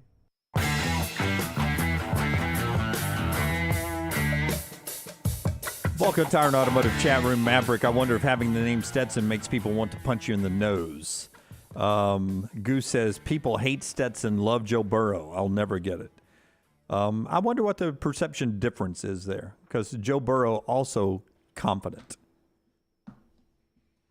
I think Joe Burrow was very much hated by SEC fans when he left, loved by his fan base, and I think Stetson is the same way. I think SEC fans hate Stetson, and the Georgia fans love him. Goose, you're over in the state of Georgia watching us. Let us know what people think of Stetson over there. I think, too, though, Burrow, has gained a whole lot of respect for the way he's played in the NFL. I think a lot of people, when he left, thought, oh, boy, that was just a Joe Brady production. He had a bunch of stars around him, but he has lived up to that in the NFL as well. Yeah, one NFL note on Joe Burrow, real quickly before we do Rockstar's View and Menu, which will be brought by our friends at New Life. Mike Brown, who's the owner of the Bengals, he's known for years as being one of the cheapest owners, not the cheapest, but one of the cheapest owners in the NFL. Mike Brown saying yesterday he was wanting Joe Burrow to be a Bengal for life, blah, blah, blah, blah, blah. And he points out, though, that if you don't have to pay your quarterback an extraordinary amount, you can keep really good parts around him to where you can have an extraordinary career. That is very true. Now, Patrick Mahomes probably says, I'm getting paid a lot of money. Yeah, but Mike Brown is already setting the bar. Trying to get Joe Burrow to buy into taking less so I can keep Jamar Chase and those other guys around you, which is true. There is a salary cap, and you can't keep them all. Yeah. And even the other night in the playoff game, you heard the announcer say, it'll be fascinating to watch how many of these receivers they can keep around Joe Burrow moving forward. I'll give you a great example. Like right now, Miami has Tyreek Hill and Jalen Waddle. Do you know how hard it'll be to keep both those when Jalen Waddle's getting his second contract? You have to be paying the quarterback not a whole lot of money. Yep. New Life Art brings you Rockstar's View Menu today. They've been bringing you memorable sports moments by Daniel A. Moore for over 4 decades now. 1-800-735-2787. 1-800-735-2787. Or just go online to see everything they offer. DanielMooreArt.com. DanielMooreArt.com. What are you watching, Rockstar? Well, one from me and one from Tyler the intern. Tyler's got 8 p.m. on National Geographic, Trafficked with Mariana Van Zeller, season premiere. Each week follows Mariana's mission to follow the chain of custody of trafficked goods. This week's episode is on black market organs. Oh, wow. Oh, wow. Yeah. That's a good one to start off with. Yeah, how big a problem is that, you think, the black market organs? Where you see that you're on the waiting list for, like, I'm number 75, I need a lung. I'm sure people would try to go to the black market, if it's my life in balance. But what will be fascinating about this is, where do those black market lungs come from? Well, yeah. People in the bathtub with you're ice. in the bathtub covered in ice. Yeah. I don't have my kidneys. Yeah. And then 9 p.m. on TBS is the premiere. I think I talked about it earlier, but Power Slap, Road to the Title premieres tonight. The Dana White, who's not been in the news lately. It's athletes compete for a spot in the brand new Power Slap League. That's where they just slap the piss out of each other. It's terrible. And it's a competition that starts tonight, so I would imagine I watch 1 or 2 episodes maybe. I still have not talked to anybody that's seen MILF Manor. Well, okay, I was supposed to watch that. I volunteered for the sake of the show to watch it and report back. My problem is I thought we had Discovery Plus. My wife has let that lapse, so I was going to have to pay for Discovery Plus to watch it on demand, or I can DVR a next showing, so I'm going to have to do that. I couldn't find it on demand anywhere except for Discovery Plus, which I thought we had, but I guess my wife was like, I'm not watching anymore. We're not paying for that. Also, it's been 2 years now, I think, the TikTok craze of grabbing the tortilla and everybody holding water in their mouth, and you hit your friend with the tortilla to try to knock the water out. Right. That's sort of a spinoff of this slap thing, which first time I ever saw the slap video, it was like a sport over in like one of the Cold War countries, right? They all gather around and watch the slapping contest. I don't know if they'd ever made Wide World of Sports when I was little. I don't remember it. Contest. Yeah, but you're right. It does seem very Russian. Yeah. Very Siberian. Yeah, very Norway. Yeah. Wherever the Vikings Can't came go outside. From. Yeah. Adam asked a great question. Who installs the black market organs? Because now you got to have a black market doctor. And that's not one of those surgeries I want to skimp on, right? I want somebody that knows what they're doing. Well, I had a anatomy and physiology class in high school. I kind of know exactly. I know where your lung goes. I right forgot by this one. How'd they go together? I forgot to connect one part of the lung. Yeah. My bad. Yeah. Oh, you're gonna kill me? I would. I would say if I'm a doctor, once you're on my table, I can't be worried about the organs. I can't control where the organs came from. I've got to take care of the patient in front of me. That's in an igloo cooler. We normally don't put them in an igloo cooler. I almost won every weekend in my family's game of operation. Almost. And I'm seeing here that MILF Manor does not premiere till Sunday, January 22nd. That would explain why I couldn't watch episode 1. Yeah, so it was very confusing. On TLC. All right, TLC. All right. But some streaming services offer you the first episode way before it technically. I'll try to watch it released. and report back because it has come up on these shows so much and people are asking. That's our New Life Art viewing menu brought to you by Daniel A. Moore and the folks at New Life Art, DanielMooreArt.com, DanielMooreArt.com. When we come back, a prediction about Alabama football from yours truly. And we'll get back into the conversation about coordinators. You were supposed to check last time Alabama lost both coordinators. We'll do that when we come back. And still to come, 1 hour from now, Todd Furman and then Charles Barkley at 12:35. All that still to come right here on TNR. Everything Next Round is on demand now in the podcast section at nextroundlive.com. Have you had a pipe burst, a washing machine overflow? Maybe your toilet or bathtub is overflowed upstairs and now you have water coming through your ceiling? No problem. The specialists at Dry Tech are here to help. What's important is you act immediately when water damage occurs. Failing to do so can cause mold, rot, and mildew issues. Long-term exposure to those toxins can cause many health issues down the road. So act fast. When trouble strikes, call Dry Tech 205-637-0143. That's Dry Tech at 205-637-0143. Hi, this is Wes McClooney, owner of the New Balance Birmingham store. And if you're like me, you probably added an inch or two to your waistline over the holidays. If Santa didn't put new shoes under your tree, it's time to treat yourself so you can walk or run those extra pounds off. Make your New Year's resolution to get out and exercise. At the New Balance Birmingham store, get the perfect fitting shoe to motivate you. Shop the New Balance Birmingham store on Highway 280 next to Chick-fil-A. Start your day on our website, nextroundlive.com. The morning rounds give you the top links to the stories you need to see before going to lunch with your buddies. At nextroundlive.com, you can also watch and listen to the show live or download our top podcast and shop in the Next Round store. New arrivals, new downloads, new shows, new contests, all on one website, nextroundlive.com. Make it your homepage, nextroundlive.com. The Double Down Media podcast family is live and full of content for all ages. The Mystery Fifth Hour gives the Next Round hosts a chance to talk about everything but sports.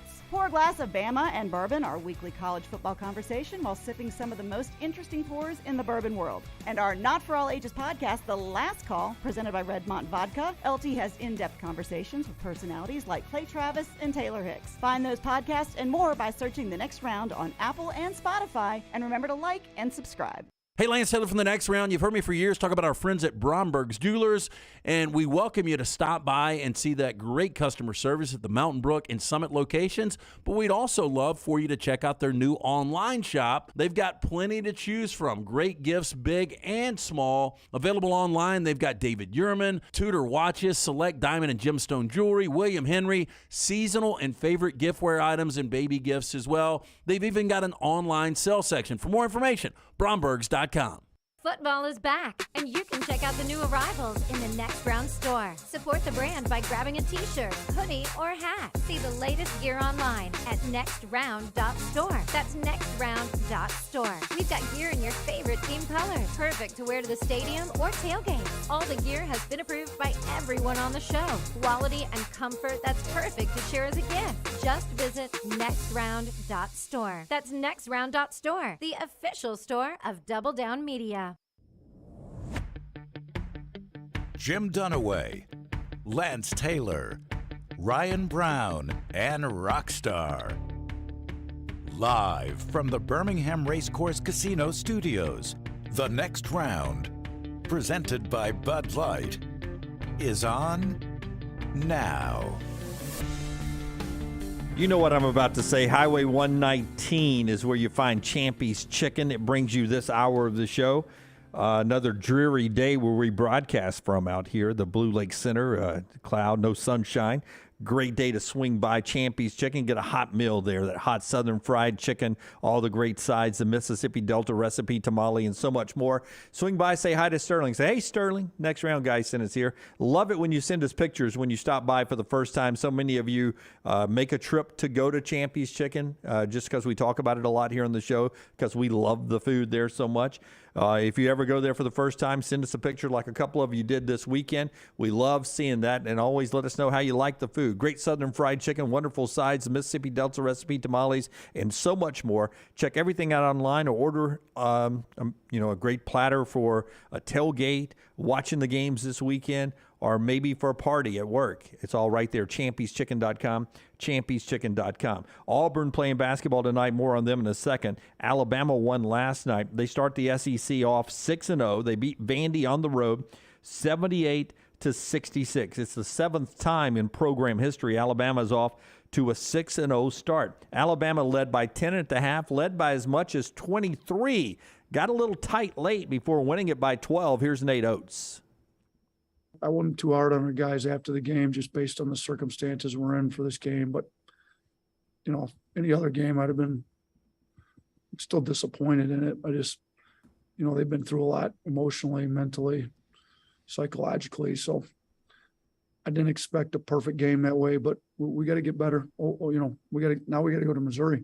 We haven't won at Missouri since I've been here. So we got to get ourselves regrouped, ready to go, and we got to do a better job closing games in the future.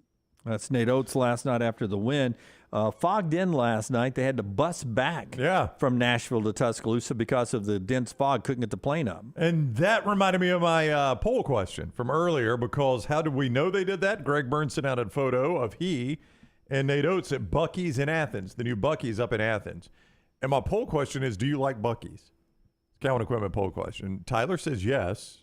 Rockstar, have you been to a Buc-ee's? We went to one in Austin on the way back from Thanksgiving. It was supposed to be known for its super clean bathrooms. Yeah. It's a little overwhelming. I knew Rockstar would say that. 200 gas pumps or whatever. Yeah, I knew it was going to be too much for Rockstar. Do you like Buc-ee's? Never once been in one. You've never been to a Buc-ee's, huh? Don't think I ever will. People swear by those things. I remember when I went out and did the out west trip for the bracket bet payoff, people were like, you have to stop at Buc-ee's.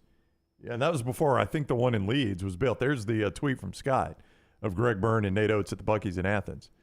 I have found people that are like, they wear Buc-ee's T-shirts and stuff like that. They love that place. It is a bit much. I get gas okay at other places. If I want a barbecue brisket sandwich, I've got other places I can get barbecue brisket from. But if the brisket's pretty good, though. There's a lot of places. I don't need it all in one place, especially when I'm on a trip, when I'm traveling. You'll be a multiple stop guy. You're not a single stop guy. You can't get beaver nuggets anywhere, man. Those beaver nuggets are good, though. Now, I'm about to contradict myself because I'm saying Buc-ee's is a little too much for me, but they got good fountain drinks. The brisket sandwich is good, and those beaver nuggets are really good. Oh, you know when I'll start going to Buc-ee's? When they start popping up on the screen right here behind us. That's when I'll start going to Buc-ee's, because you know where they're not spending their money yet? Right there on that screen. Poll question, Taylor. Do you like Buc-ee's? Yeah, that's a Cowan Equipment poll question brought to you by the great folks at Cowan. We appreciate that. Auburn basketball in action tonight. Auburn at LSU, 6 o'clock on ESPN2. Bruce Pearl pointing out something. Now, you may dismiss this as saying, well, what's the big deal if you're just 21 or 25 or 20?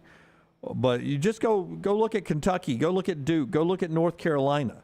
Those are some big programs who, by the way, have not been in every AP top 25 this season.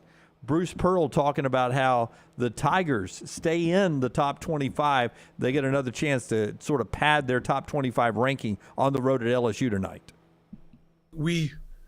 I've talked about making history. I have talked about that, to the team. I think the thing that, anybody would wrap their arms around is just the trying to have a level of consistency of competitiveness in sports. And so I'm proud of this team to have been able to, put themselves in position to make history. Real history is made in March, not in January. but it's still significant, and it sends a message to the world of college basketball, or our fan base or prospects that that this is not a flash in the pan, that this is a top 25 program. 30 straight weeks in the top 25. I mean, he's made us forget how bad Auburn basketball used to be. It was the worst program in the Southeastern Conference. It was considered the worst job to have in the league. Yep, and they played in a dumpy old arena. They had to put a curtain up because nobody went to the games. I mean, he's changed everything. They built the arena before he got there, and people started going because it was a newer arena. But winning is going to do that. People didn't go to Auburn games when they lost. When they won, everybody's like, I really like Auburn basketball. Let's go watch them play. That happens almost anywhere when you're not a traditional power. We've seen bad crowds at Rupp this year, right? I mean, that's a traditional power, and they've had sometimes trouble filling Rupp Arena this year because Kentucky's so bad. He's kept that program on a level where they sell it out every night. They're constantly in the top 25. They're discussed to win the conference. They're discussed as a Sweet 16, Elite 8, Final Four team. Auburn basketball was never consistently in any of that before he got there. Auburn and LSU tonight, 6 o'clock on ESPN2. Walker Howard to Ole Miss now. He tweets that out earlier today. Jaden Rashada, the one-time commitment to Florida, is officially now asking, according to reports anyway, asking for his release from his letter of intent to Florida to where he can shop his wares somewhere else. John Emery returning to LSU, the running back there, has been slowed at times by injuries and other stuff, but now maybe a full healthy year with the team could launch him into a good NFL career. And Ladd McConkey is coming back. He's coming back to Georgia. 58 catches, 762 yards, 7 touchdowns. That's not going to win you the Biletnikoff Award, but if you watch Georgia in any big moment this past year, Ladd McConkey came up big. When he was healthy, he made some catches. Yeah, and look, I mean, good and bad. First of all, good. He's been a really, really good player for Georgia, probably their best consistent receiver over the last 2 or 3 seasons. One of the best in the SEC, honestly. The flip side of that is I don't know what his NFL future is. I don't know where Ladd McConkey fits into the NFL, if at all. So in a lot of ways, this was the only decision you had to make. Spencer Sanders expected to pick Ole Miss tomorrow, according to Neal McCready earlier in our show. Neal's the only one I've seen say that so far. So if that happens tomorrow, remember you heard it here first. And Talia Tungavaloa is on his way back to Maryland. Not the case for Jake Garcia. Jake is leaving Miami. He is now in the portal. Those are your headlines this hour, brought to you by our great friends at Champy's Chicken. Tell us about Dr. B real quick, and then I want to make an Alabama football prediction. Okay. And then you tell me if I'm wrong or not wrong. Okay. All right. Dr. B is Dr. Beckenstein. And listen, when it comes to hair loss or reconstructive surgeries, things like that, Dr. B is the absolute man. Now, what he's doing for this show is Lance's head of hair. With age, most people experience hair loss. Lance was not alone in that. So he reached out to Dr. Beckenstein, and it's been incredible. They had a consultation in person with Dr. B and his team. They performed genetic testing to determine the best course of treatment. It's cutting edge. Dr. B, the only one in the state that's doing it the way he does it. What he does after that is he targets an individual's treatment based on genetics. They formulate compounds and prescriptions to fit that profile. That's the game changer in all of this. Lance got his results. Then he and Dr. B had a virtual meeting to go over options and choose a non-invasive laser treatment. That's what Lance uses to help the thickness and health of his head of hair, and he's getting great results that people are noticing. For more than 20 years, men and women have turned to Dr. Beckenstein for a range of cosmetic and reconstructive procedures. He uses that experience and the advanced training to help patients fully understand procedures they're considering. Set up a consultation with Dr. B today. 205-319-0316. That's 205-319-0316 or T3hair.net. Okay, so Alabama's already lost their defensive coordinator in Pete Golding. We're waiting to see who the new guy is going to be. A lot of people hoping it's Jeremy Pruitt or Jeremy Pruitt and some other guy. Okay. Then there is the offensive coordinator. Bill O'Brien's contract's up in 4 weeks, I think. Most people think he is back to the NFL, which would have Alabama replacing offensive and defensive coordinator and quarterback, and losing 2 guys who could go 1 and 2 in the NFL draft. some others. I mean, you just go look at the Senior Bowl, a big host of familiar names are on their way out the door. Did you ever find last time they lost both OC I already had it, man. Okay. I was right earlier. So in the 2018 season, Mike Loxley was your offensive coordinator, and Tosh Lapoy was your defensive coordinator. That was the season that ended with a 44-16 loss in Santa Clara against Clemson. Now, a lot of people believe at some point during that season, Pete Golding took over the defensive scheme play calling duties there. Right. I don't know that that's ever been confirmed or anything like that. But after that game, Mike Loxley had already taken the Maryland job prior to that Clemson game. Lapoy left, and you ended up the next year with Steve Sarkisian back in Tuscaloosa. And Pete Golding was promoted to be the official defensive coordinator for the 2019 season. So that's the last time Alabama had to do this. My prediction, because of where Georgia is now, and this didn't even happen last year, Alabama for the first time is Lunsford back there? Is he He's on the right mic? over there. I see Lunsford's in a meeting right now. Lunsford has done the research. They were 24th in the preseason AP poll in 2008. Alabama was. Yeah. Okay. I think they were number 5 in 2009. Mm-hmm. And then since then, they have not been outside of the preseason top 3. Okay. I think Alabama starts the year out 5 or lower in the preseason AP ranking. Do you think it will change if they hire Jeremy Pruitt and an offensive coordinator with some sizzle that gets people's attention? So if it's if they hire Jeremy Pruitt, that's going to be a very nationally, it's going to be some controversy to it, but nationally people are going to be like, hey, look, I mean, controversy aside, the guy can flat coach defense, and last time he was at Alabama, they were lights out defensively. I think it's going to be, regardless of coordinator, they will be 5 or lower when the AP poll comes out. And I know that's no big deal to anybody, but they've just been – every change that Nick Saban has made since 2009, with coordinators coming and going, assistants coming and going, players coming and going, they've always been first, second, or third in the preseason rankings. Right. I just don't think that's going to be the case this time. Part of it is Georgia is the team to beat now. Georgia is they're the behemoth in the room of college athletics. They're the program of record. But even if you put them number 1 again, right, you could easily put Alabama number 2. You easily could. More than the coordinators, it's who there's not the heir apparent, which is weird at to me. quarterback. Yeah, it's weird to me because Alabama, it's been so long since they've missed on quarterback. Why would you not just assume? Because you're going to have to do that with Georgia, right? Yeah. You're going to assume, hey, Georgia, they're going to get quarterback right if you're going to put them number 1. Well, I think everyone's expecting it's going to be Beck, right? Yeah, but I mean, you've not seen him play. Yeah, I saw him in the national championship game. I know, oddly, and mop-up duty in a bad national championship game. So you're going to assume Beck is it, right? If you're going to put Georgia number 1, why would you not make that same assumption with Ty Simpson? No, I think Georgia is going to get the Alabama treatment. No matter what, they're going to be 1, 2, or 3 that's every right. year. I think you're right about that. And they're going to be 1 to start next year. There'll be 1. I'm just saying, though, if your only doubt is quarterback, like can Alabama get quarterback right, you've got a track record that says absolutely they do. And you're going to use that same track record for both Ohio State and Georgia. Well, that's what I wanted to ask you. If you're going to have Alabama out of the top 3, out of the top 4, have them 5 or lower, who are some teams that you could put in that can make a case to be number 2, number 3, number 4? Now that Harbaugh is staying and J.J. McCarthy is coming, is and there, Blake Corum and back. all that. I mean, you got to consider Michigan. I don't think there's any doubt you have to consider Michigan. I would have them in the top 4.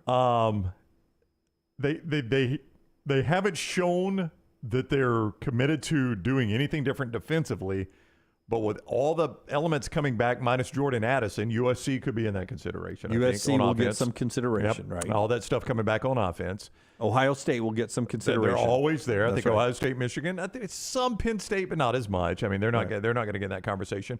Clemson, because they hired Garrett Riley, I think. And, now Klubnik, when he has played, he was really good in the conference championship game as the starter, not so much against Tennessee.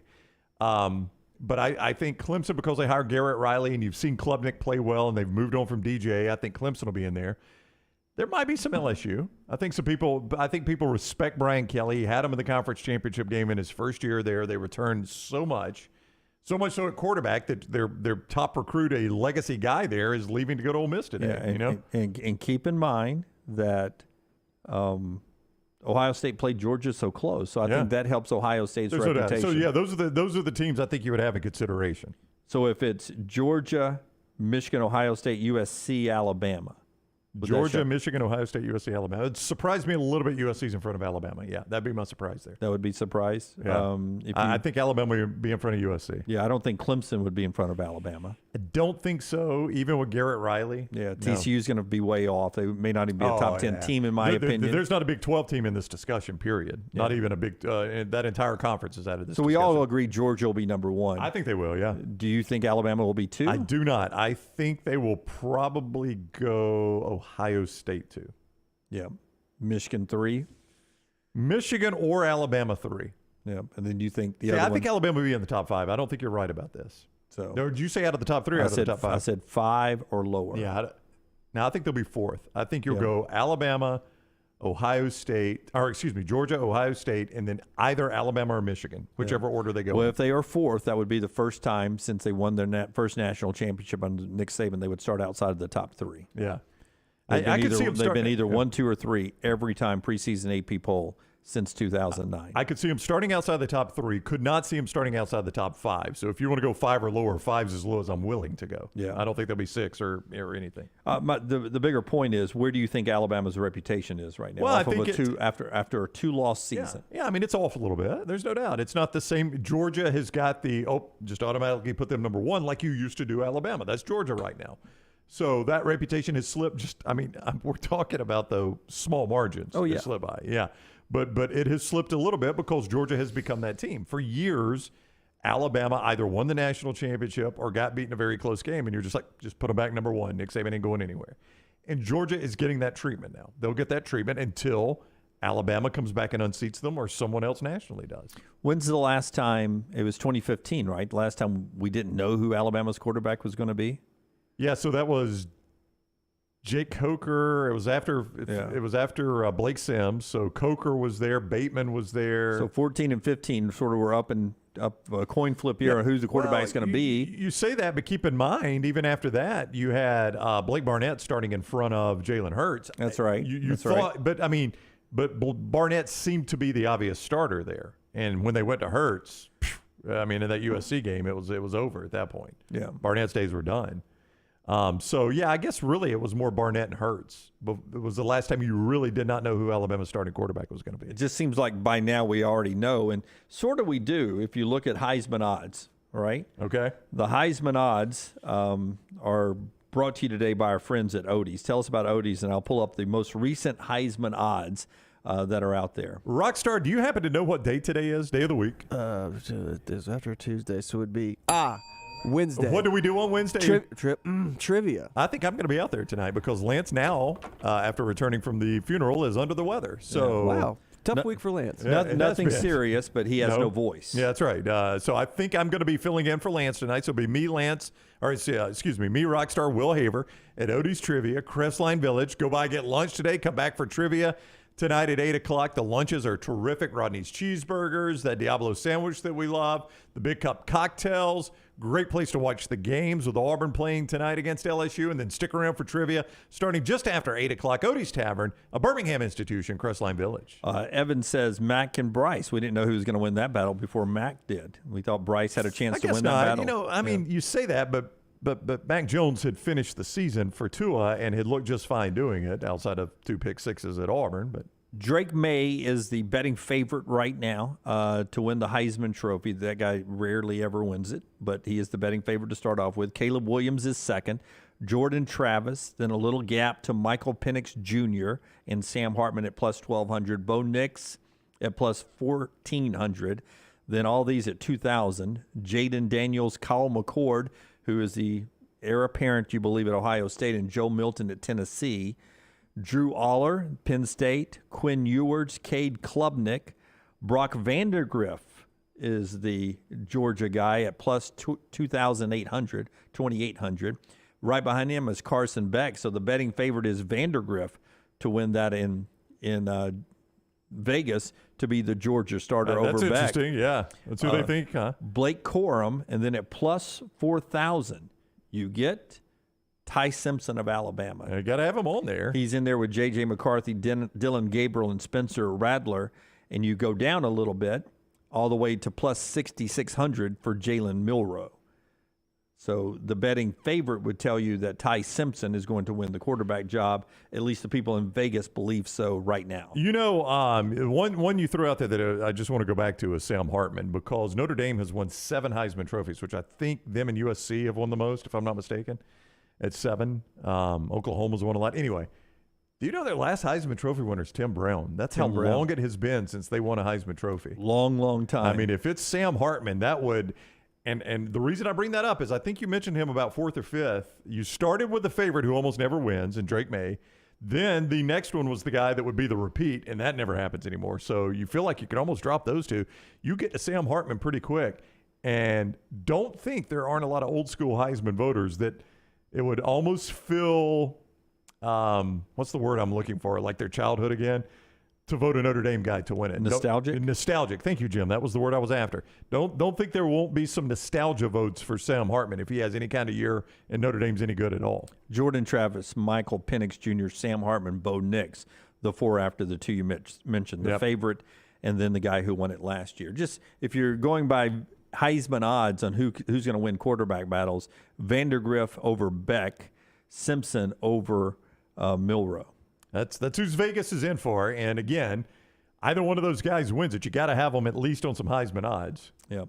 So those are some betting odds out in Vegas. We'll do trash when we come back. Before that, walk down memory lane. It was on this day back in 2010. LT Brown, Rockstar, and me did our first radio show together, and we've got some pictures we dug up from 2010. We'll dust them off. You'll see those, and we'll do trash when we come back here on The Big Show. Follow Rockstar. Was jumping in during the audio that we were. BHM. If you're looking for a fun golf atmosphere that is laid back with a peaceful environment, the Meadows Golf Course in Harpersville, right off of Highway 280, is perfect for you. Just a short drive from Birmingham, this 18-hole, 200-acre track with rolling fairways and ample greens is the definition of peacefulness of the country just miles from the city. Enjoy a great lunch before your round and a cocktail on the wraparound porch after 18. Come see us today. The Meadows Golf Course in Harpersville, right off of Highway 280. Hey, if you're looking for Birmingham's best pizza, you need to stop in and see our friends at Slice Pizza and Brew. It's as local as you can get, from the ingredients that go into every pizza to the beer on tap. For a great lunch or dinner, go see our friends today, Vestavia or Lakeview at Slice. A legendary coach once said, "It's not the will to win that matters, it's the will to prepare to win." Bryant bankers have the dedication and experience to put together a financial game plan that's right for you. Stop by one of the 7 Central Alabama locations today or give them a call at 1-855-4-BRYANT to begin preparing for your financial future today. You'll find out what unbeatable service and legendary results are all about. Bryant Bank, Equal Housing Lender, member FDIC. Want more of The Next Round? Download the app or visit nextroundlive.com for the latest podcast. The Mystery Fifth Hour, our Not For All Ages podcast, The Last Call, and the entire Double Down Media podcast family.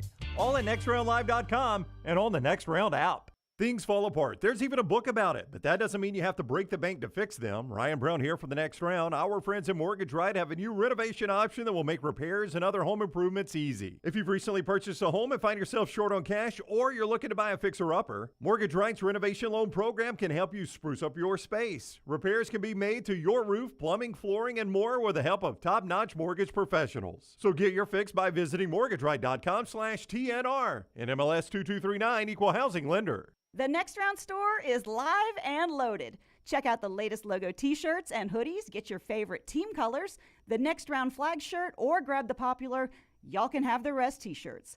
Go to nextround.store. That's nextround.store. Start your day online at nextroundlive.com. Get all the latest videos, podcasts, and college football stories. And it's also a great way to stream the show or shop in the Next Round store.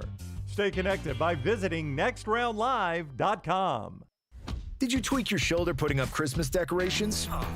Injure your elbow shooting hoops in the backyard? Or hurt your knees getting up from the couch at halftime? Let 2023 be the year precision sports medicine and orthopedics gets your life back on track. Orthopedic care is better together. Find your provider today. Call 205-512-3885. That's 205-512-3885. Or visit precisionsportsortho.com/2023.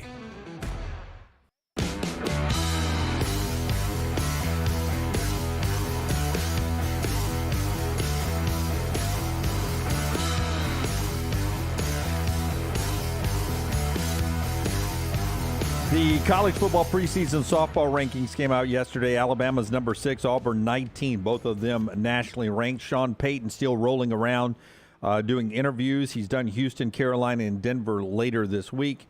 A couple other NFL notes in just a second after Brownie tells us about the great folks at Slice. SliceBirmingham.com is where you find out more about Slice Pizza. 3 great locations in the Birmingham area. Such unique pizzas. My favorite is that soul pie. It's got the turnip greens on there, the black-eyed peas, the Conecuh sausage, the great cheeses. I get it without the onions. You may like red onions, and not my favorite, so I get it without the onions. Dunaway likes that hot mama. So many great pizzas and pastas to choose from. Great salads, great bar, great atmosphere, all right there at Slice. See more at SliceBirmingham.com. It's on me, but we'll do the pictures of our anniversary, the final hour of the show. We'll do that maybe between Fuhrman and Barkley coming up a little bit later on in the show. Some of the other things going on in the NFL. Ben Johnson's returning to Detroit as the offensive coordinator, Rockstar, so you keep your OC. That's big. That's good. They're one of the best, funnest teams to watch in the NFL NFL this year. And they looked competed. It looked like he was getting some head coaching next year, opportunities. maybe the playoffs. Oh, yeah. Next obvious step. And Aaron Rodgers, who's still deciding whether or not he'll come back for a 19th year, tells Pat McAfee that he believes he can win the MVP again if he's in the right situation. Now, he doesn't know if he'll finish at Green Bay or go somewhere else, but remember, Green Bay signed him to a 3-year, $150 million deal before last year, so he is not a free agent. It's not by his choice. He can't go just anywhere. He can choose whether to retire or not, but if he's going to play anywhere other than Green Bay, that has to be a trade. Yeah, they got to trade him, or if they were to just cut him, they can't even do that because that's so much dead money. That's right. So yeah, it is the only option is to trade him right now, and it's the only way that the Buccaneers got Tom Brady back this year.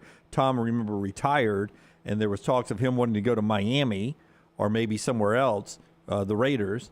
And Tampa Bay had his rights, and they were like, "Well, we're not just going to let you go. We need We need something for it." And he ended up being back in Tampa Bay, 8-10 this season. We'll see if Aaron Rodgers, if he decides to retire and go to the jungle, as he says, or if he just wants to come back and play and in Green Bay. But we'll see where Aaron Rodgers decides he wants to go. Major League Baseball expansion is happening. They have not announced anything official, but the commissioner says it is moving on a fast track. 2 most likely cities. Nashville is one of them. They've already got a name for the team. The Sounds is such a good name for their minor league team, but I don't guess they're going to go with that. It is the Nashville Stars, going back to the Negro League. Okay, I like that one. The Nashville Stars is what they would be. And then Portland has already got plans to build a 32,000-seat baseball stadium in Portland. Portland and Nashville are expected to be the 2 cities that would get a Major League Baseball expansion. Las Vegas and Charlotte being mentioned as well. Tampa Bay and Oakland are still trying to work out some stadium issues that could see those franchises move or whatever, but those are some of the things on the horizon. Portland needs a team right now, says Jay.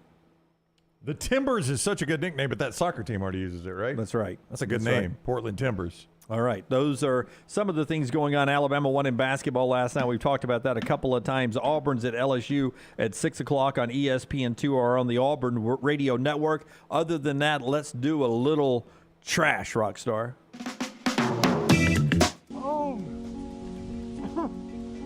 Father of 2, Dale Decker, suffers from a rare and seemingly incurable condition that leads to him suffering up to 100 unwanted orgasms a day.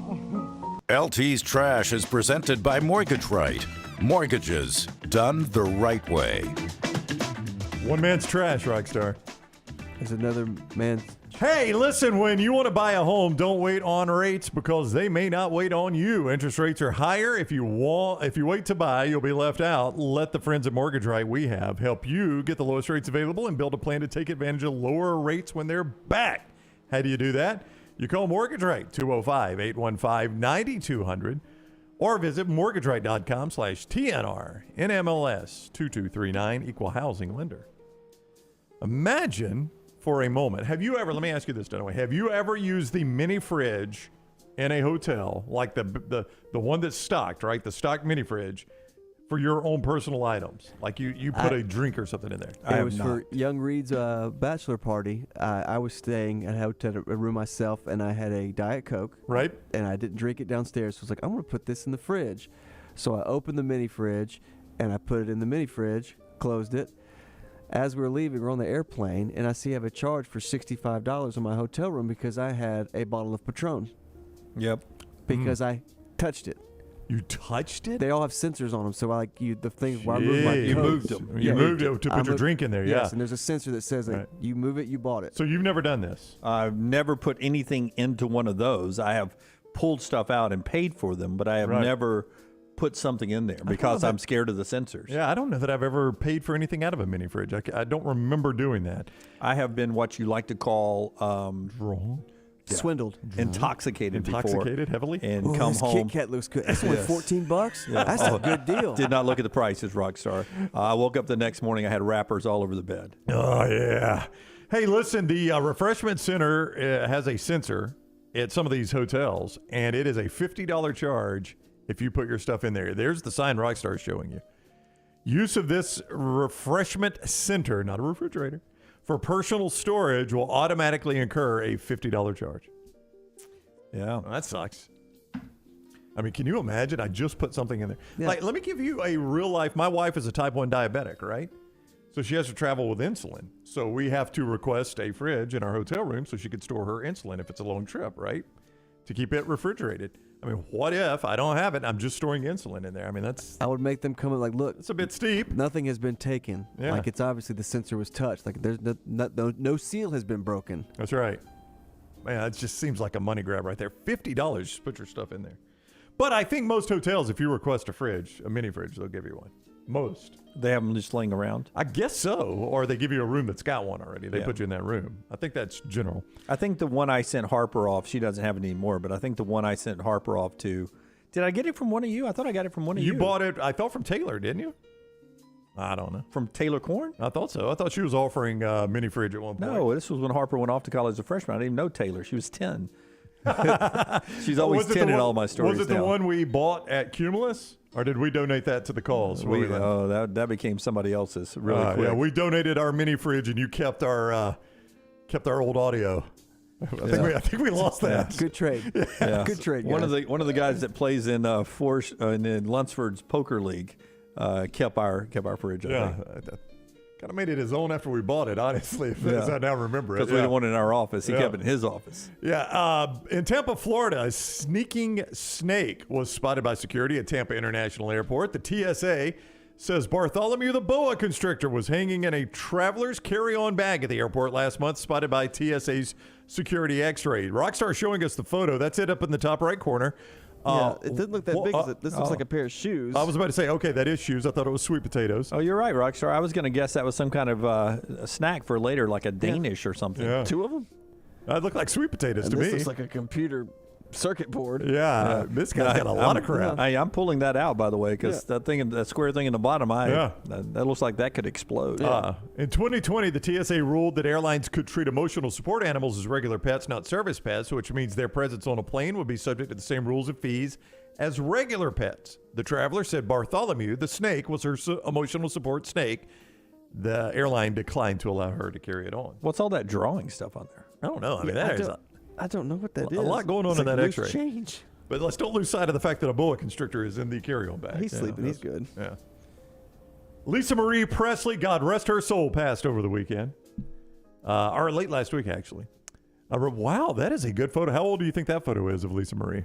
She's probably... Boy, she looks just like her died dad. At, what, 54? I would say she's probably 48 there. She looks just like Elvis, doesn't she? Yep. You're surprised that the photo the family sends out after somebody passes is a good one. It's their absolute best. Yeah. Go get. I mean, Taylor showed me one that we all three looked like we were at mugshots. Yes, not at mugshots, but they were mugshots of us. Yeah, actual mugs. Yeah, I was like, dude, don't ever use those pictures for anything. Lisa Marie passed at the end of the week last week, and now reports are she was spending more than $92,000 a month before her death. Can't take it with you. It might have only been worth $4 million when she passed. Now, nobody's going to cry for her only being worth $4 million. She's Elvis' only child. Yeah, but how can I be Elvis's only kid and only be worth $4 million? Spend $92,000 a month. Yeah, but there's a lot of hands in that till. Yeah. But somewhere along the way, And Priscilla gets some of that too. Yeah, Priscilla does, and Colonel Tom got so much of those riding credits. Right? He's not still alive, right? Well, no, Colonel but I'm Tom, sure. no. Yeah, I'm sure he handed it down to. He was old then, right? Yeah, but it's somewhere along the way. I would have gone to his kids, Colonel Tom's kids, Private Tom, and I would ask. Private Tom, Corporal, your dad was a big D, and he stole all this from my family. You need to cough some of this up. Well, let's negotiate. She was spending $23,500 in rent, $1,000.78 for a Maserati payment. She should have seen Bo. Bo could have got everyone cheaper than that, couldn't he? Oh, a lot cheaper. Yeah. Alfa Romeo Maserati of Birmingham. Papers also showed Lisa Marie had $95,266 in cash assets, $714,775 in stocks and bonds, and a $1 million debt to the IRS. They generally don't forgive those. Yeah. That's when you find out Lisa Marie left her. You're crying, and don't worry, she left you everything. Really? Yep. You got this, and you owe $1 million to the IRS. Crap. I would love to hear your guess because I would never guess this. What do you think she earned a month from Graceland? Well, I've got that. I'm going to see what Dunaway's guessing. What do you think, Dunaway? So it's got her monthly income, basically. Now, is she having to split that with somebody else? This is what she got from Graceland. Okay, so everything else, she owns Graceland, we'll say. Well, not necessarily. To make this simple, and then the expenses and everything goes out. Somebody's managing them for her cut from Graceland. Per month. I'm going to say per month, she's only pulling down. It's a small house now. I'm going to say it's basically a shack. I'm going to say she's only pulling down $10,000 a month. Oh, much more. $104,000 a month from Graceland. Wow. $4,400 a month. Wait a minute. No. That's wrong. $4,000. $4,000. I had the wrong line. $4,400 a month from Graceland. Yeah, I didn't think it would be a ton. Well, I mean, no telling how many hands are in that. The operation, man. I mean, you got to have the upkeep and everything. Yeah, you got to have 62 people running the souvenir store, and you got to have one person standing in every one of those rooms for some reason. Like I'm going to touch the jungle room. There are going to be people that are a little obsessed in a way that would love to touch anything that Elvis touched. I've never been to Graceland. Does it stay pretty busy? A lot of people go through there. The time I was there, it was a thick line that I was in. Is it like a bunch of church groups, old people, things like that? Asians? Lance loved it. Dunaway did not. Yeah. The guy in front of me, I was leading my family. I always try to be in the lead in crowded situations. Very important. The guy in front of me had a "Love It or Leave It" American flag shirt on. God bless him. Love it or leave it. Yeah, those colors don't run, do they? Yep. But he was big in the Asian nations, right? So a lot of he's big everywhere. A lot of visitors from the Asian world like to go to Graceland, I believe, if I've read right. Yep. 104. Now, I chose to be up front close to the love it or leave it guy. The person Maggie was next to in the back said, "Did Waylon do it this way?" was on his T-shirt. I love that So I shirt. said, he seems less of a threat. Yeah. You go back there with him. I'm going to be with the love it or leave it guy up here. She made $104,000 a month from Elvis Presley Enterprise. I'd like to know how much Elvis Presley Enterprise pulls in if she's only getting $104,000 a month. Yeah, I mean, that's what? his daggum daughter. I mean, at some point we could be making more money off this, right? You would have to think. Now, Elvis was not the best businessman in the world. He had a lot of people around him. A lot of people, a lot of hands in the pocket there for Elvis. And that Colonel Tom robbed him. He did. I'm not going to go. I've never seen any movie or anything. I just never let him go. My gut feeling is that guy robbed him. Never let Elvis go outside of the country because he thought he was going to be deported. Yep. Hey, meet the Guinness World Record for the most tattoos of a single cartoon character. That's right. Lee Weir received his distinguished designation. He's got how many Homer Simpson faces on his body, Dunaway? How many is too many? He's got 55. 55 from The Simpsons? Yep, from Homer Simpson. Just Homer Simpson. All Homer. Yep. Really? Yep, look at his arm right there. That's all Homer Simpson. You think he's a big Simpsons fan, Rockstar? I mean, it's actually pretty well done. I'm a Homer fan. Yeah. Yeah, I mean, as far as it's a very well done tattoo. As far as sleeves go, that's a pretty good looking one. I mean, it's bright colors. It's got him in utero. Yeah. It's great, man. He was studying radio in 2007, Stunner. He got a Homer Simpson tattoo on his left shoulder. The plan was to get a whole bunch of different cast members done in a sleeve, but I honestly couldn't choose who to put on, who to leave off. I mean, seriously, how do you choose? I mean, really? Just give me another Homer. How do I include Mo but not Sideshow Bob? So he said, you know what? I'm just going to do all Homer. 55 Homer Simpson tattoos. That's a record. And finally, they say tattoos are not addictive. That seems like they are right there. Yes, they are addictive. Yeah. There's got to be. If you listen to the S-Town podcast, that one old boy was getting them just to kind of get away from the pain. I don't know if you've ever listened to that, Rockstar, just the pain of his life. I couldn't handle the guy's voice. I think I listened to one S-Town podcast. And Maverick, you're right. We learned you have to pay for that world record. You do. Yeah, they ain't cheap. Hey, gross and weird things we did before modern technology. You ready for these, Jim? Dental hygiene. In the 1700s, they did this to prevent cavities. They gargled what to prevent cavities in the 1700s? In the 1700s. They gargled this item, this liquid, to prevent cavities. I think they gargled kerosene. Human urine. Oh.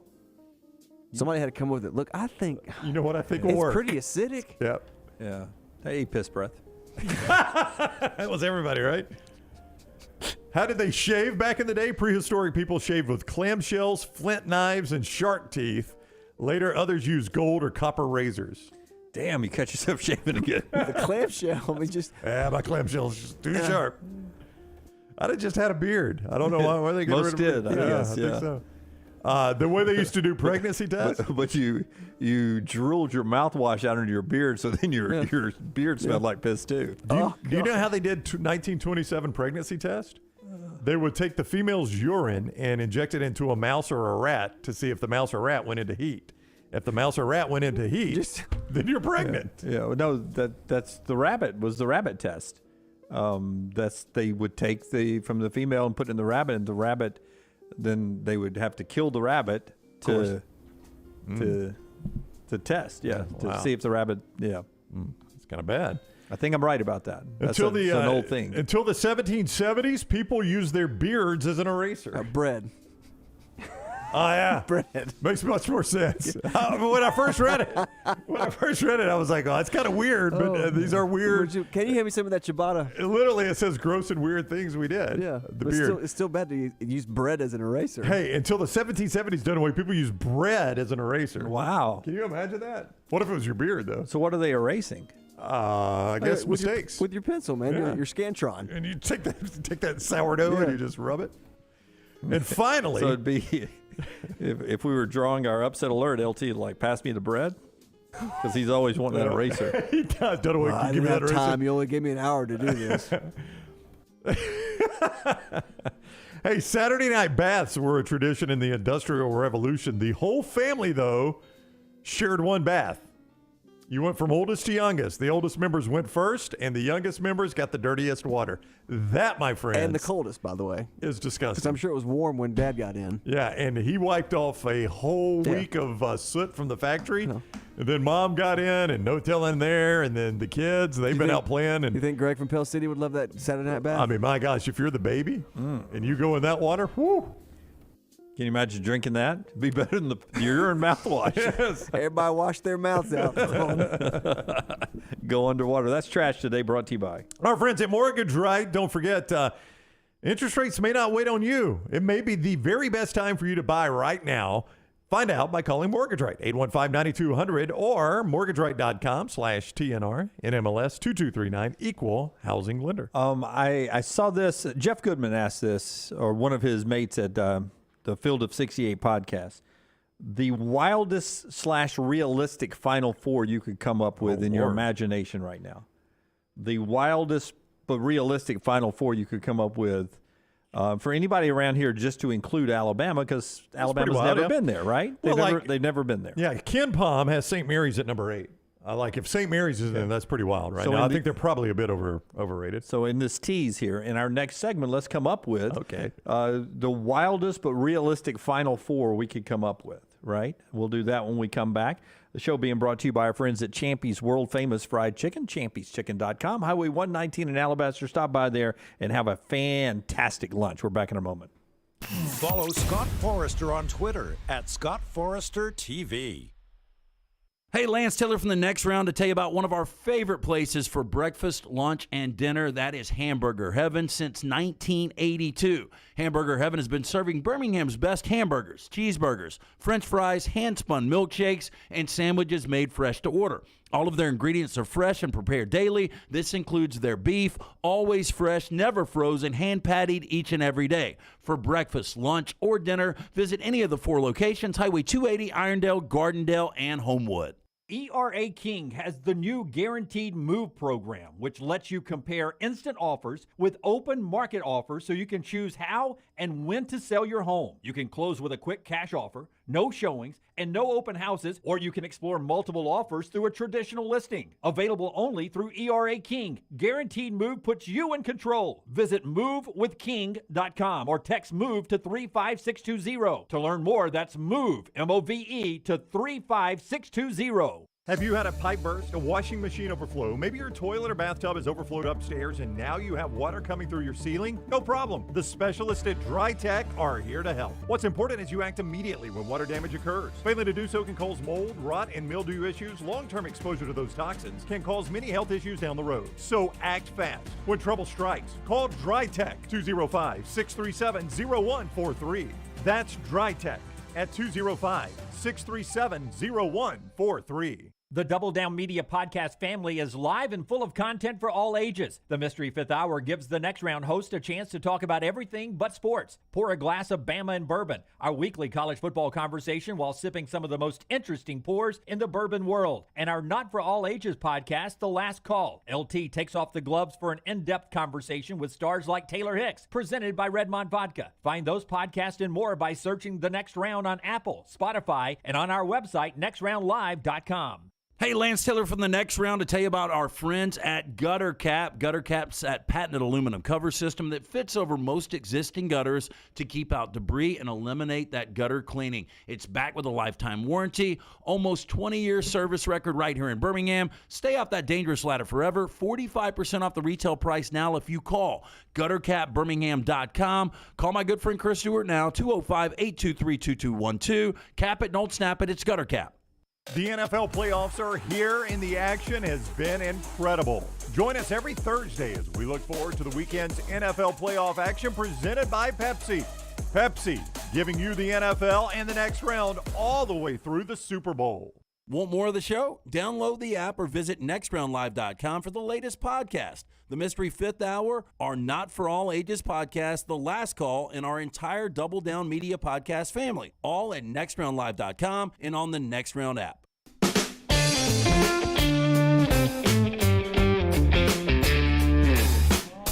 Back with you on the Next Round.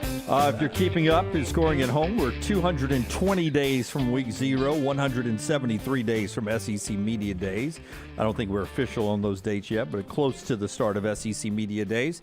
As we get ready to get back into college football, we'll talk a little basketball in this hour as this half part of the show. Top of the hour, Todd Furman on the NFL playoffs this weekend. The show being brought to you by our friends at MyBookie. You've seen the point spreads, a lot of -4s out there, some -7, some -8. As we get ready to see who goes and plays for the AFC NFC Championship, you can make a play with our friends at MyBookie. MyBookie.ag code Next Round is where you go. Any deposit of $50 or more gets you a cash bonus that instantly goes in your MyBookie account. Using it's really simple. You bet at one time, it is yours, no strings attached. Now, a lot of people will give you a cash bonus, but you got to bet it 5 times, 6 times, 10 times before it is finally yours. Not at MyBookie.ag. One bet, that's all yours on that cash bonus of any deposit over $50 or more. Use the code Next Round to get that deposit bonus. NFL playoffs, college basketball, UFC, NBA, weekly blackjack tournaments. Bet anything, anytime, anywhere. MyBookie.ag, code Next Round. MyBookie.ag, code Next Round. Good game tonight, Auburn and LSU, 6 o'clock ESPN2 Auburn Radio Network this evening. Auburn at LSU. LSU desperate to get rid of that memory they had in Tuscaloosa this past Saturday. See if they can defend the home court. If Auburn can stay hot and win another one on the road. They look good on the road against Ole Miss. See if they can do it tonight in Baton Rouge, 6 o'clock. Alabama won last night. One thing I love about Jerry Stackhouse and Nate Oates, mutual respect for each other. Nate Oates says, quote, Stackhouse runs some of the best stuff in the league. If Jerry Stackhouse ever gets the right Jimmys and Joes in there, I think he will do really well at Vanderbilt. Had that win over Arkansas, and then last night his teams fought hard. They did, and Nate Oates pointed that out after the game on the SEC Network interview that everyone is talking about because of how he answered the other questions. But one of the first questions he answered was about Nashville, or was about Vandy, and he's like, hey, look, we've had these guys down, and they always come back on us. And I tried to remind my team of that that we have had a tough time putting this team away. And I do think that's a sign of a coach that still gets stuff out of his team. Yeah, Stackhouse runs some of the best stuff in the league. Well, Jerry was asked after the loss to Alabama about what all Alabama has gone through since early Sunday morning with that reported capital murder in Tuscaloosa. Here's Jerry Stackhouse.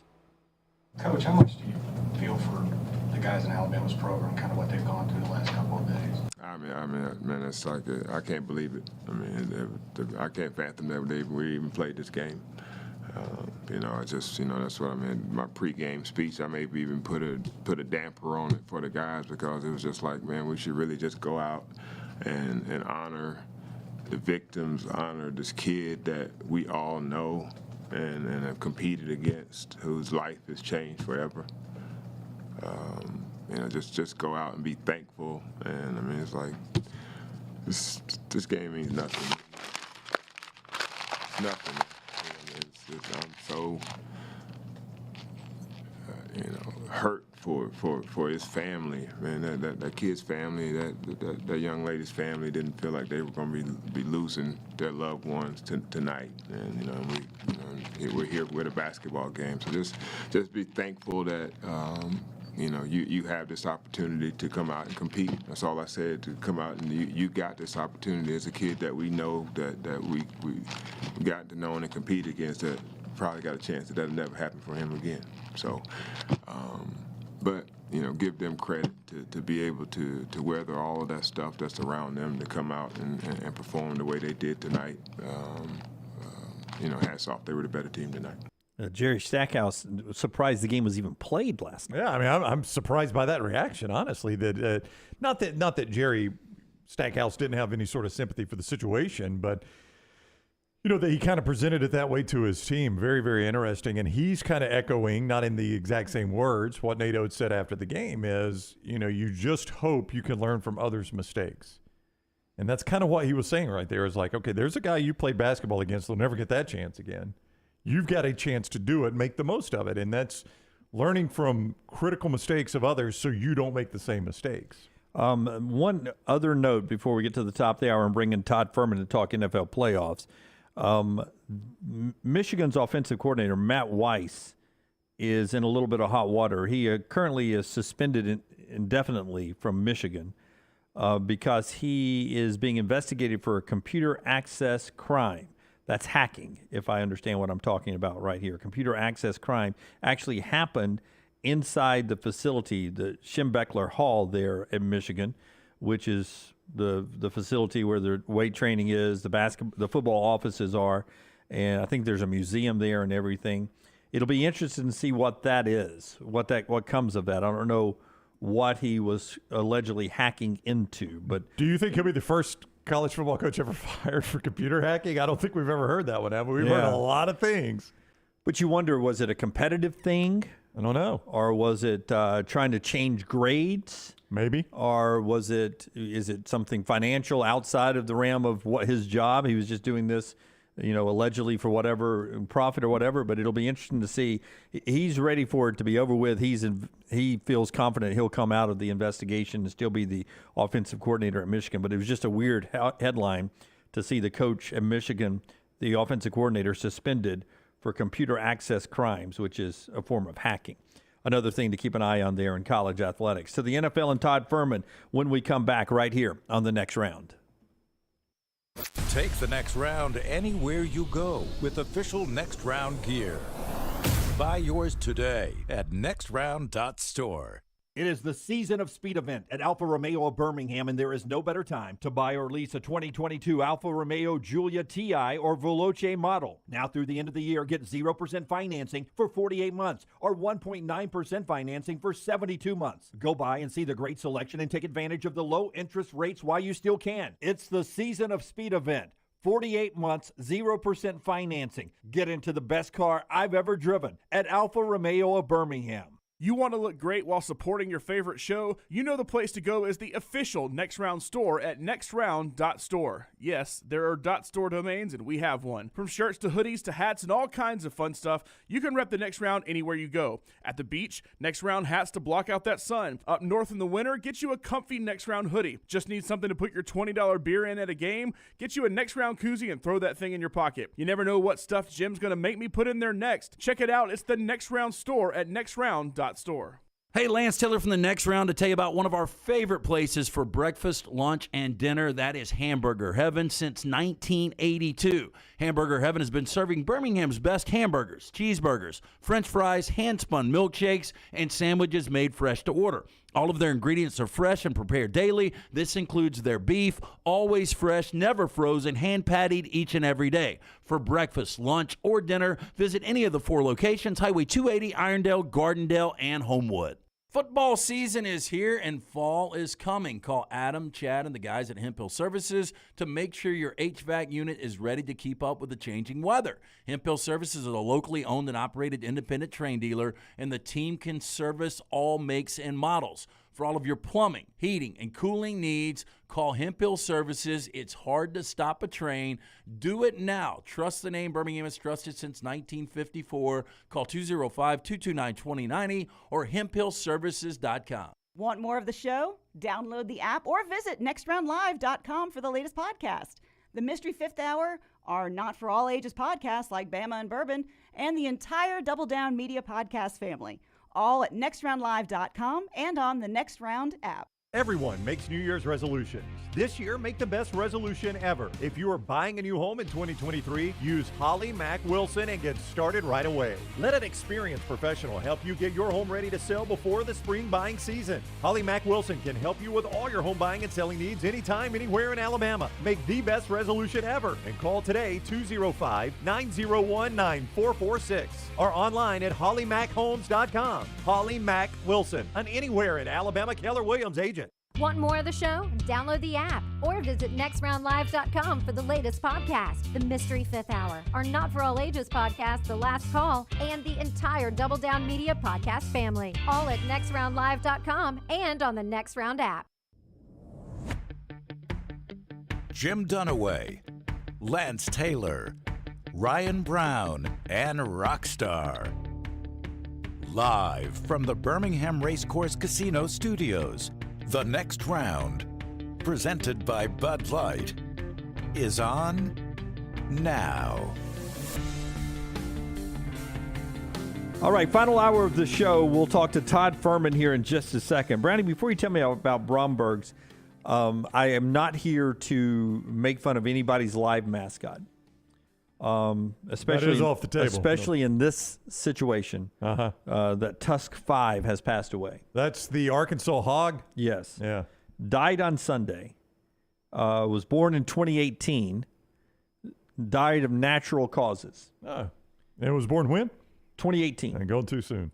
Well, that's what I'm saying, Brown. If your live mascot is natural causes every 4 years, are you not surprised that it's only Tusk 5? Yeah, I'm going to say this one died a little earlier than expected. I looked it's going to be my up. guess. What's it called? Feral pigs. Feral. 4 to 8 years. That's all a pig lives? Yeah. Well, how have they only have 5 of them? Me too. That's a weird question. Must be really new on the live mascot game. I guess so, yeah. But Tusk 6, ready to roll next football season, is his brother. Oh, okay, good. So it stayed in the family there. Yeah. But meanwhile, all these Uggas, I think we're just at Ugga 10, right? Yeah. There's a picture of Tusk there in loving memory of Tusk 5. Yeah. But I'd like to know, how long did 1, 2, 3, and 4 live? Awkward question here, but do you go bacon and pork chops out of that, or is it buried? What do you do there? No, that's buried. Okay. I mean, Bacon and pork chops. Well, I mean, it's a pig. Isn't that normally what we do with pigs? That is a hog. Yeah, that's a different kind of pig. Okay, so we don't eat that one? Yeah. I don't think that's what listen, I don't know anything about bacon and ham, but I know I love it. I don't think that's the kind of pig it comes It's from. going to be a little gamey from that one. Yeah. Hey, Bromberg's, what a transition there. Family owned and operated since 1836. Fine purveyors of quality diamonds as well as jewelry, timepieces, and gifts. an extensive giftware department for brides and grooms in this area. Mountain Brook and Summit, always online, Brombergs.com. Todd Furman is bettheboardpodcast.com. Let's get the numbers from the desert from Furman. He is on the JohnstonRVCenter.com hotline. What's up, Furman? How are you? I'm doing well, but that was an awful lot to process. Talking about live mascots, talking about the lifespan and expectancy for wild boars and all that. My bigger question here, would Arkansas fans really know if they just swapped out this one for the next one and somehow they had one of their live mascots live for 15 to 20 years, well exceeding the Guinness Book of World Records? And that's part of it. Now Furman's on to something there. Yeah, and then exactly. Then you keep just saying, our hog was supposed to die when he was 8. He's 22. He's got more fight in him. That's why the Razorbacks are superior. Right. That's why the Razorbacks are fighting, because they're real hog fights. Exactly. It's all about spin and trying to be smart and strategic how you do it. But it does seem, to your guys' point, that if the lifespan of these things is 4 to 5 years, that they're only on tusk 5. Did they just start to incorporate the live mascot, or do they have to think about a pivot going forward? Exactly. Yeah. Todd Furman is on Twitter at Todd Furman. BetTheBoardPodcast.com. BetTheBoardPodcast.com. Is where you find his podcast. He said pivot, not spit. Okay, good. Okay. Yes. All right. Hey, so was it a bad beat on the total for Dallas and Tampa? But with all the missed extra points, that's what cost any overbettors the total, right? Yeah, it did cost people the total, but I'm not going to cry bad beat here. I mean, that game was long over. Dallas had taken their foot off the accelerator, and you got a ton of garbage time there. So we can always go revisionist history with the 4 missed extra points and having a legitimate gripe, but Tampa Bay didn't score in the first half. And if you don't get a team that's shut out for the first 30 minutes of a football game in the NFL with a total of 45 and a half, you can't be crying bad beat that you weren't able to cash your ticket. Furman with no heart. No heart. I understand Furman. And speaking of which, Kansas City heavy favorites by the rest of the game standards to survive Jacksonville, who's going to play there at Arrowhead. With Trevor Lawrence interceptions this past week, it's going to be hard for me to bet Jacksonville. Where are you on this game? I think when you look at the number, it's a very fair reflection of where these two teams are. They, of course, played back in Week 10, and the number closed in this similar range, right in that 8.5, 9 spot. Some books as high as 9.5. When you watch that game back, clearly Jacksonville looked to be overmatched early on in the contest, coming up just short on the closing number as well, but they won the turnover battle there. And to your point, if they're going to turn the football over the same way they did against the Chargers this past Saturday, Kansas City's going to run away and hide. But on the flip side, you're going to need Trevor Lawrence to be aggressive. You're going to have to take shots downfield because this won't be a defensive-minded football game. It's the largest total that we've seen of the postseason, and it's actually been bet up a touch from 52 out to 53. I would lean ever so slightly towards the Jags here, but I really believe this is a perfect number. Odds makers kind of hanging in no man's land, knowing that they're not going to get bet down to the 7, and they're not going to get bet up to the 10. Can I bet Trevor Lawrence interceptions, and can I bet on Brett Nightmare missed kicks? You can bet on Trevor Lawrence interceptions. That market has actually grown in popularity for a lot of the games, not just in the playoffs, but throughout the course of the regular season. You pretty much can get a yes-no on every single starting quarterback. Lawrence's numbers not that egregious compared to what we saw Dak Prescott close out on Monday night, knowing that he came in with a streak of 7 straight games throwing a pick. But if you believe that Dak was going to protect the football, a nice little payout there, plus $1.50 on the no for him not to get picked in that contest. On the San Francisco-Dallas game, Todd Furman is with us, bettheboardpodcast.com, at Todd Furman on Twitter, former oddsmaker Caesars Palace. How do you account for the fact that San Francisco has long rest playing at home and the Cowboys have short rest having to travel not cross country, but long travel and short rest? How does that factor into San Francisco -4?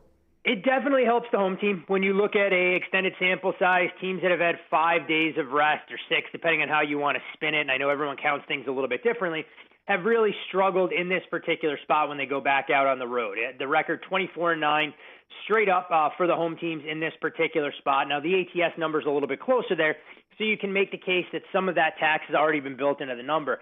But all things being equal for me, on this particular game, I came into it with San Francisco a 4-point favorite before we saw the Cowboys against the Bucs. You see the market adjust accordingly.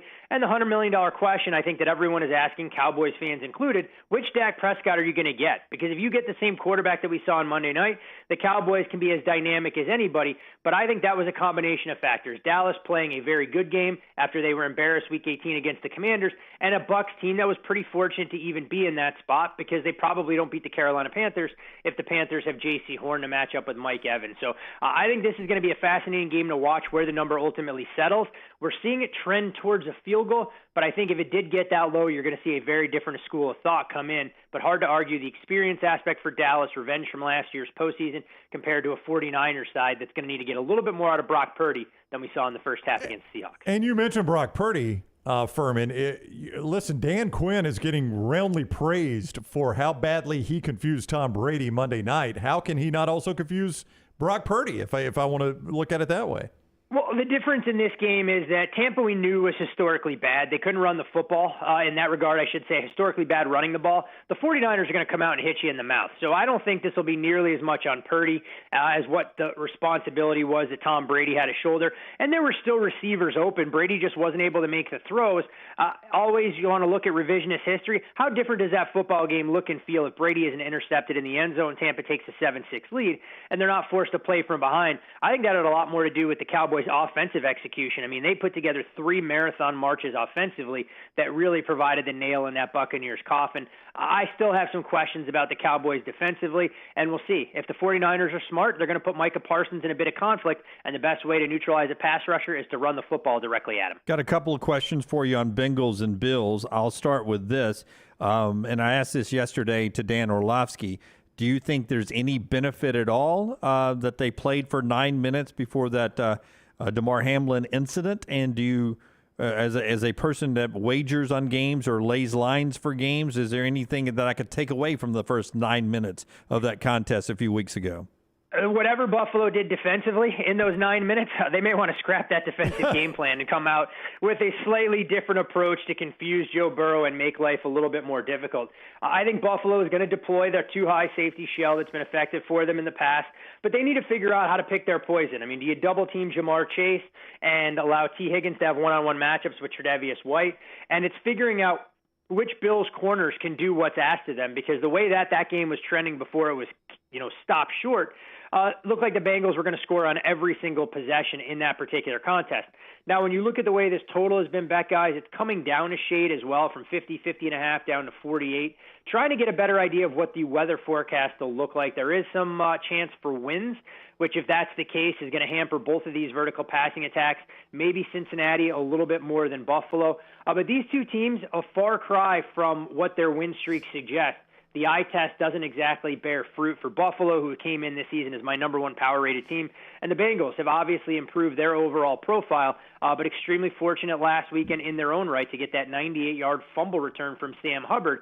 So while people want to poke holes in the Bills' performance against the Dolphins, they were much more dominant on the stat sheet than the Bengals were against the Ravens when they were outgained by 130 yards, failing to eclipse 250 yards of total offense. Yeah, Ravens got 4 sacks on them last week. I don't know if the Bills can get after Joe Burrow, but I wanted to ask you about Josh Allen.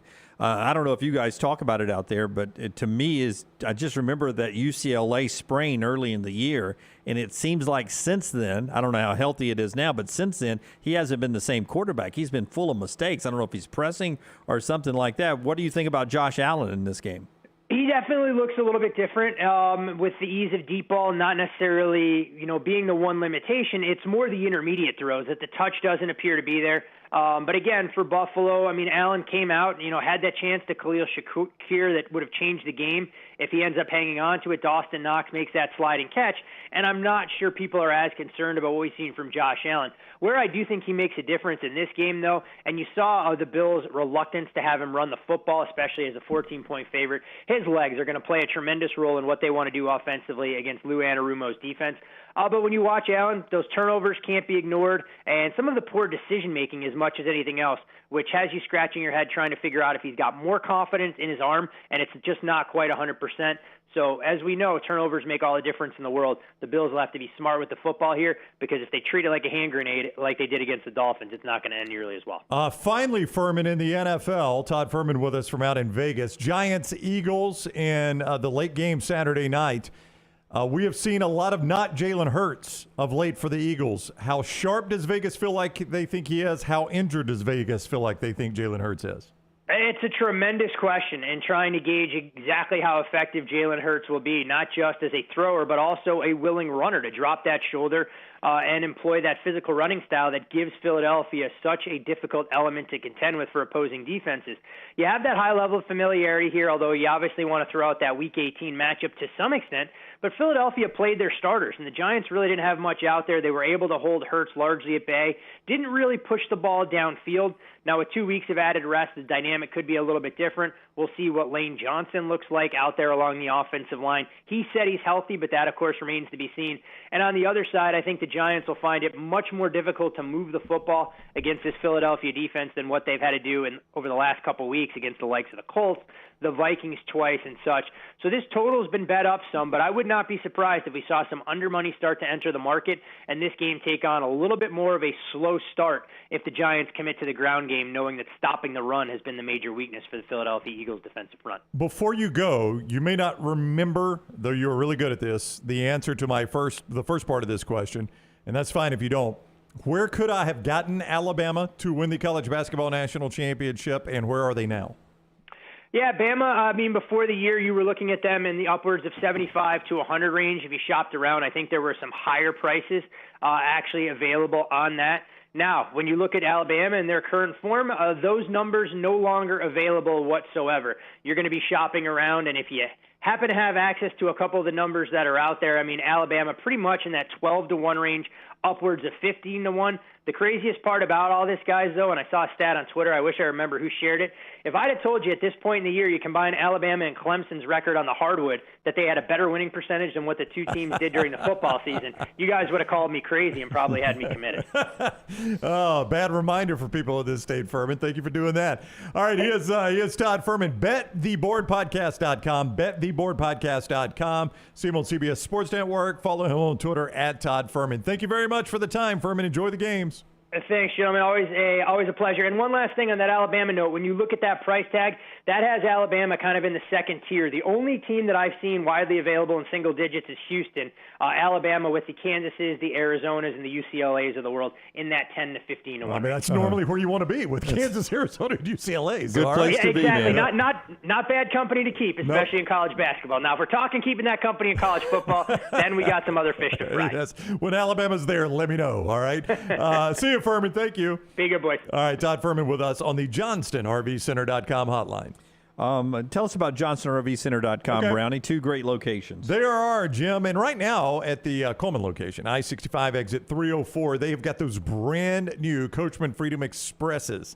You can own one for as low as $249 a month with approved credit. That's the 192 RBS, great storage space, beautiful new interior, big fridge, just $249 a month with approved credit. Lifetime warranties from RV Warranty Forever on all their new models and used models under 2 years old. I-65 exit 304 in Coleman, 334 indicator, always online, JohnstonRVCenter.com. Rockstar JD writes in, and back to our Elvis and what was it, Colonel Parker? Was that his name? Colonel Tom. Colonel Tom. Yeah. Parker was getting 50% of everything Elvis brought in, while standard agents, handlers of the day were getting less than 20%. So he was getting 50%. He convinced Elvis. Okay. Yeah. And then, like you said, I think he signed away a lot of rights. Probably did. Also from Trash, Dave points out in the Vulcan Tire and Automotive chat room, it's where we get the phrase, don't throw out the baby with the bathwater, that the baby was the last one in the bathwater. So when you throw the bathwater out, don't also throw the baby out with it too. How about that? Dave, appreciate Learn that. something every day. Yeah. All right. Thanks for being with us on the next round. We will relive some memories from 13 years ago. Is that right? 2010 to 2010, the first year we ever did a show together. These are not pictures from the first day, but from that first year of Rockstar, Brown, LT, and me. And Little T has combined all these pictures we sent her that we all had on our smartphones, and Forrester is going to play them for us in the next segment. But back to Colorado's first team meeting. Coach Tim Brewster, I think he's the tight end coach out there, and Tim's been a head coach. He's traveled around. He's a great recruiter. Yes. Great recruiter in college athletics. He spent some time in the SEC and the Big Ten as well. Tim Brewster's a tight end coach, and a lot of you in the Vulcan Tire and Automotive chat room were talking about this. We had not even seen this, so you guys were chatting about it. So Forrester went and chased it down for us. Courtesy of Well Off Media, here's Coach Tim Brewster meeting with his Buffaloes. When I say stand tall, okay, I want you bouncing out of your seat and stand tall. When I say stand tall, get your ass up. Stand tall. Sit your ass back down. Stand tall. We coming. We coming. Raise the goddamn roof. Raise the roof. We coming. We coming. We coming. We coming. If them Colorado buses show up, and 60 minutes of hell coming with it. 60 minutes of hell coming with it. The time is now, man. The time is now. All right, let's go get lunch. God dang it. That kind of ruined it for me. Yes. Them buses are coming. Give it to me again. It's this is cringy. very military-like. Very much, Yeah. yes. Is this so they ship out to Kandahar right after this, right? Is that what happens? Are these guys walking out and getting their head shaved right after this? Jeez. One more When I time. say stand tall, okay, I want you bouncing out of your seat and stand tall. When I say stand tall, get your ass up. Stand tall. Sit your ass back down. Stand tall.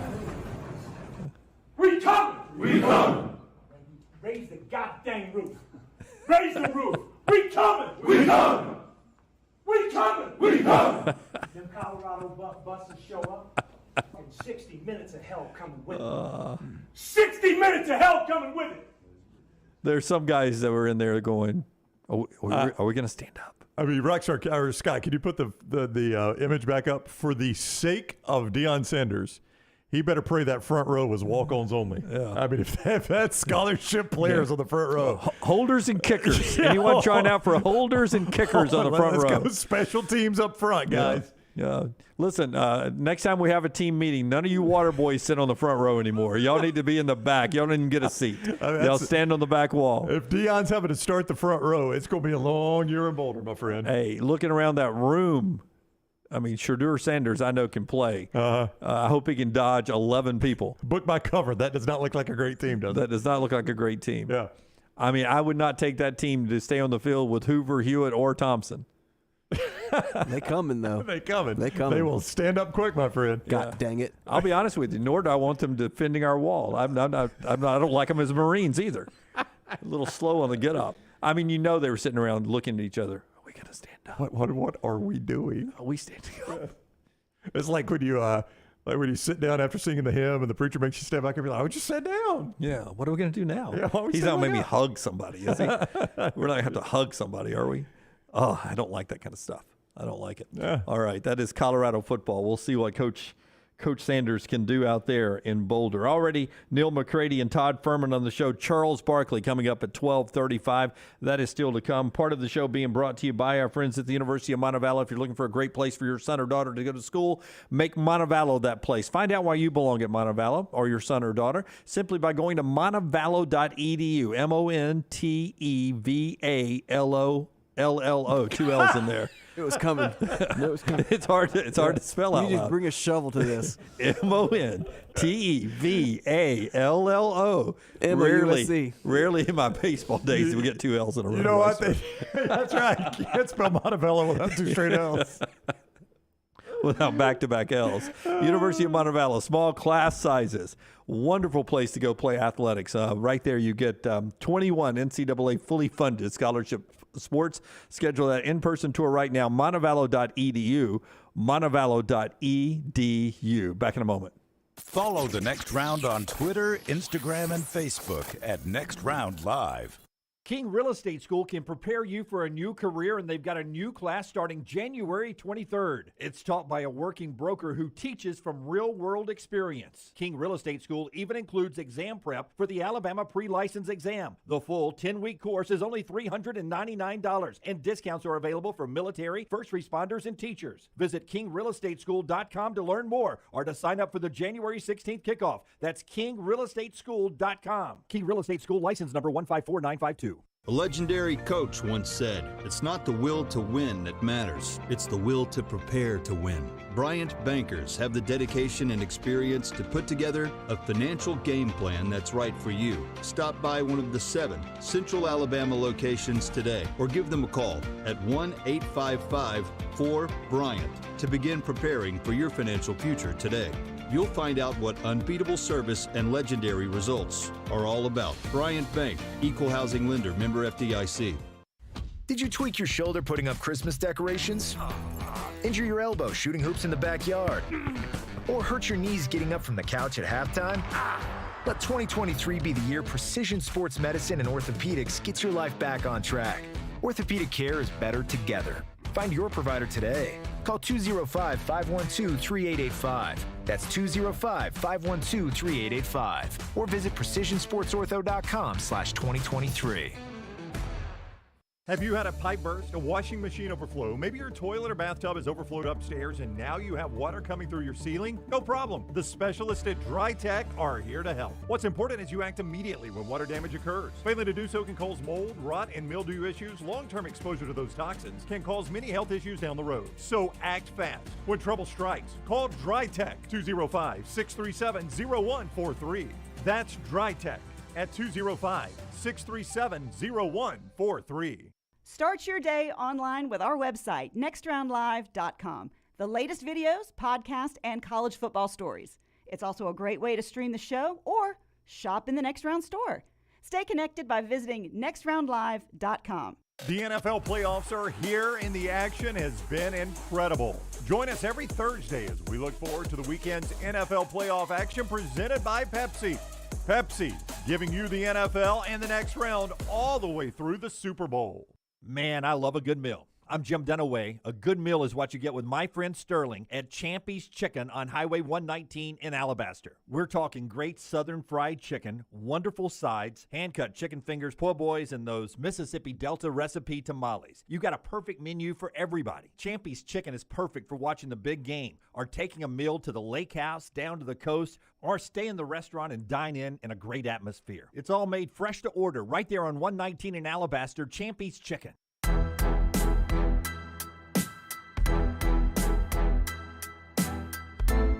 The Sun Belt last year, when they brought in new teams, 4 new teams, added men's soccer back to their competitive sports they play for Sun Belt championships. Today, they're adding beach volleyball, which is one of the fastest growing collegiate athletic sports in the NCAA. So Sun Belt is where you can play men's soccer and beach volleyball now for the women. So the Sun Belt sounds like beach volleyball should fit in. That should perfect. It should have been there since the beginning. Really, the Pac-12 has sent out their schedule. Here is Colorado, since we just played a little Tim Brewster and Deion Sanders earlier. Stand up! September 2nd at TCU, defending national runner-ups. Better to catch them next year than this year. Home opener September 9th with Nebraska. Then the rivalry game usually at Mile High with Colorado State. September 23rd at Oregon. September 30th at home to USC. Oof, that's a rough start. So in September, he's at TCU, Nebraska, rivalry Colorado State, at Oregon, and USC. By the way, I applaud them for their out-of-conference. That's a good out-of-conference schedule. So TCU, Nebraska, Colorado State, at Oregon, USC. Those 5 games in September for Coach Prime. What's Colorado's record? They'll beat Colorado State. So 1-4. Yeah, I'll go 1-4. I hate to say it, but I'm going to say that too. Yeah, I think they'll beat Colorado State. The first 2 for sure will get really good TV slots at TCU and Nebraska. We'll get really good TV slots. Week 1's not a good week, so Colorado TCU is actually not that bad a game for week 1. Yeah, that's interesting. Yeah. All right, really quickly here, and then we'll take a break and come back with Charles Barkley so we can get some maximum time with Barkley coming up. But today, it was back on January 18th of 2010. We did our first show together, and Forrester has some pictures. They'll roll about every 15 seconds, Brownie, if you want to react quickly. That is us at the tailgate thing. Yep, the tailgate cook-off we used to do in August every year and go judge great tailgate foods. It was fantastic. Yep. I enjoyed that. Will Lockamy in that photo. That's you and me in New Orleans at the end of 2010, going into the 2011 2011 national championship game. Yeah. That's actually a 2011 picture. Is that a 2011? Yeah. Yeah. Look at your hair. Year. Look at your hair. Yeah, I know. Is that the rickshaw day? Now, this is very early. Not the day. You hate this picture, I Brian, do you hate said. this picture, so I appreciate you using it, knowing that I hate it. Well, I just There's sent a all lot the of- pictures I had. Yeah, including the one I said I hate. I think I'm better looking. I think Rockstar and I are better looking I bald. know. Thanks, man. I know why Dunaway likes that picture. No, this is what I like. That's us with Tim Brando. The Yeah. night Tim Brando wanted us to take a photo with him and tweet it out. And I reminded him he had me blocked on Twitter, and he argued with me. See, I don't think that's 2010 either, but I get lost. I know this is 2010.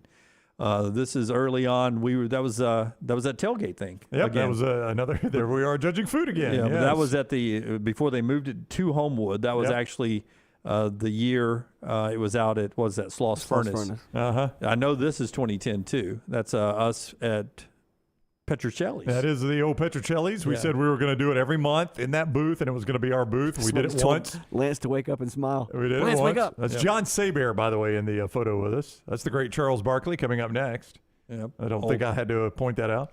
Old picture there. Yeah, I don't know what year that is. I don't think that's 2010. Well, I don't think any of these are 2010. No, I know the. Well, so, I mean, most of them aren't. I didn't know we had a year we were trying to aim for there. Yeah, I was shooting for the 2010 year. Yeah, well, these are all old photos. I had a lot more better pictures of these if we were doing any year from our Yes. radio days. Right. That was our old office. Yeah, it was at a massive pizza. Thank you to Talladega Super Speedway sent us that pizza, by the way. Yep. That's me and Rockstar singing to one another at Stars. It's a good night. Yeah. We saw a table fall over. Yeah. Oh, that's the night the guy fell on us off the Singing, stage, right? Bohemian Yeah. Rhapsody. Yeah. Have the video still. Yeah, he fell off the stage and landed on me and Rockstar down front, and then he and I sang "Islands in the Stream." You're a good kisser, by the way. Thank you. That was the young lady we ran the Mercedes Marathon for. Yeah, I can't remember what year we did. Was that 12 or 13? Something it like was that. Yeah. deep into the radio run because we're already upstairs. Yeah, and we got hair. Yeah, that's us with Cuba Gooding Jr. That was Auburn playing Florida State 2014. Yeah. The great Cuba Gooding Jr. He looks happy. We had he was a very nice guy, Rockstar. We had dinner with him. Very, very nice guy. Yep. How many more? Okay, there's. That's us and Barrett Jones in the old studio.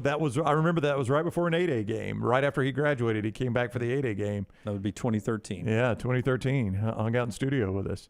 And I think we asked him who he was pulling for, and we asked McElroy who he was pulling for, A.J. McCarron or Barrett Jones. Back to 2010, down in the old studio downstairs. That's comedian Tom Papa. I forgot what his Tom name was. Papa? Yeah, but in studio. Never heard of him. I liked him back then. Great guy. Yeah. Is he still alive? Yeah, he's still alive. He's got a great podcast. There's Come to Papa. 2010 again, out there at Sloss Furnace. Wendy Garner in the middle. Andrew McCain, Auburn tight end. And Neal Caudle. Yeah. Who held for the kick later that year. Forgot all about that. Yep.